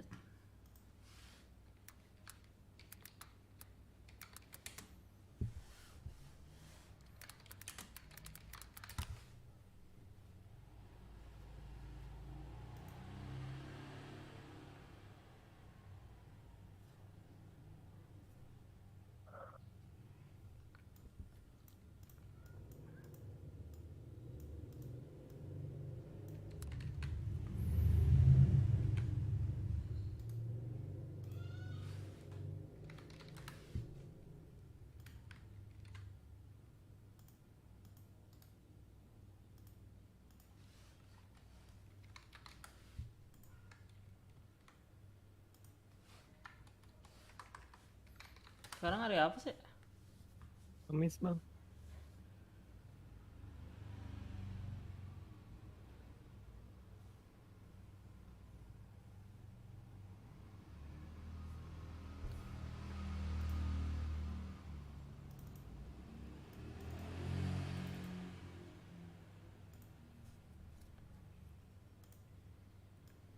Kenapa menong kerja mulu bang?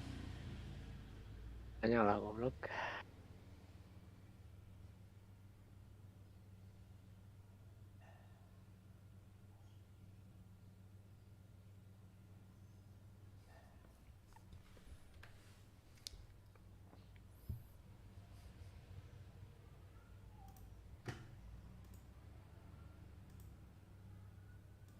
Minum god kah?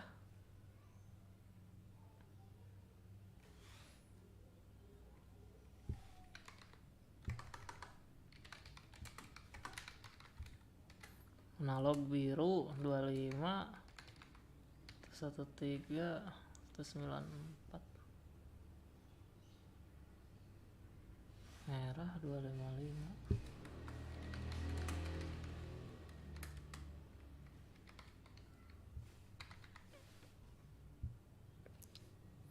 terus tinggal full screen.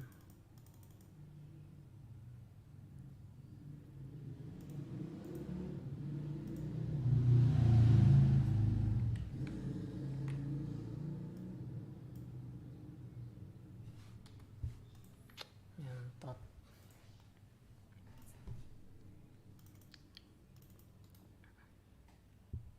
Dulu yang bro. Oke.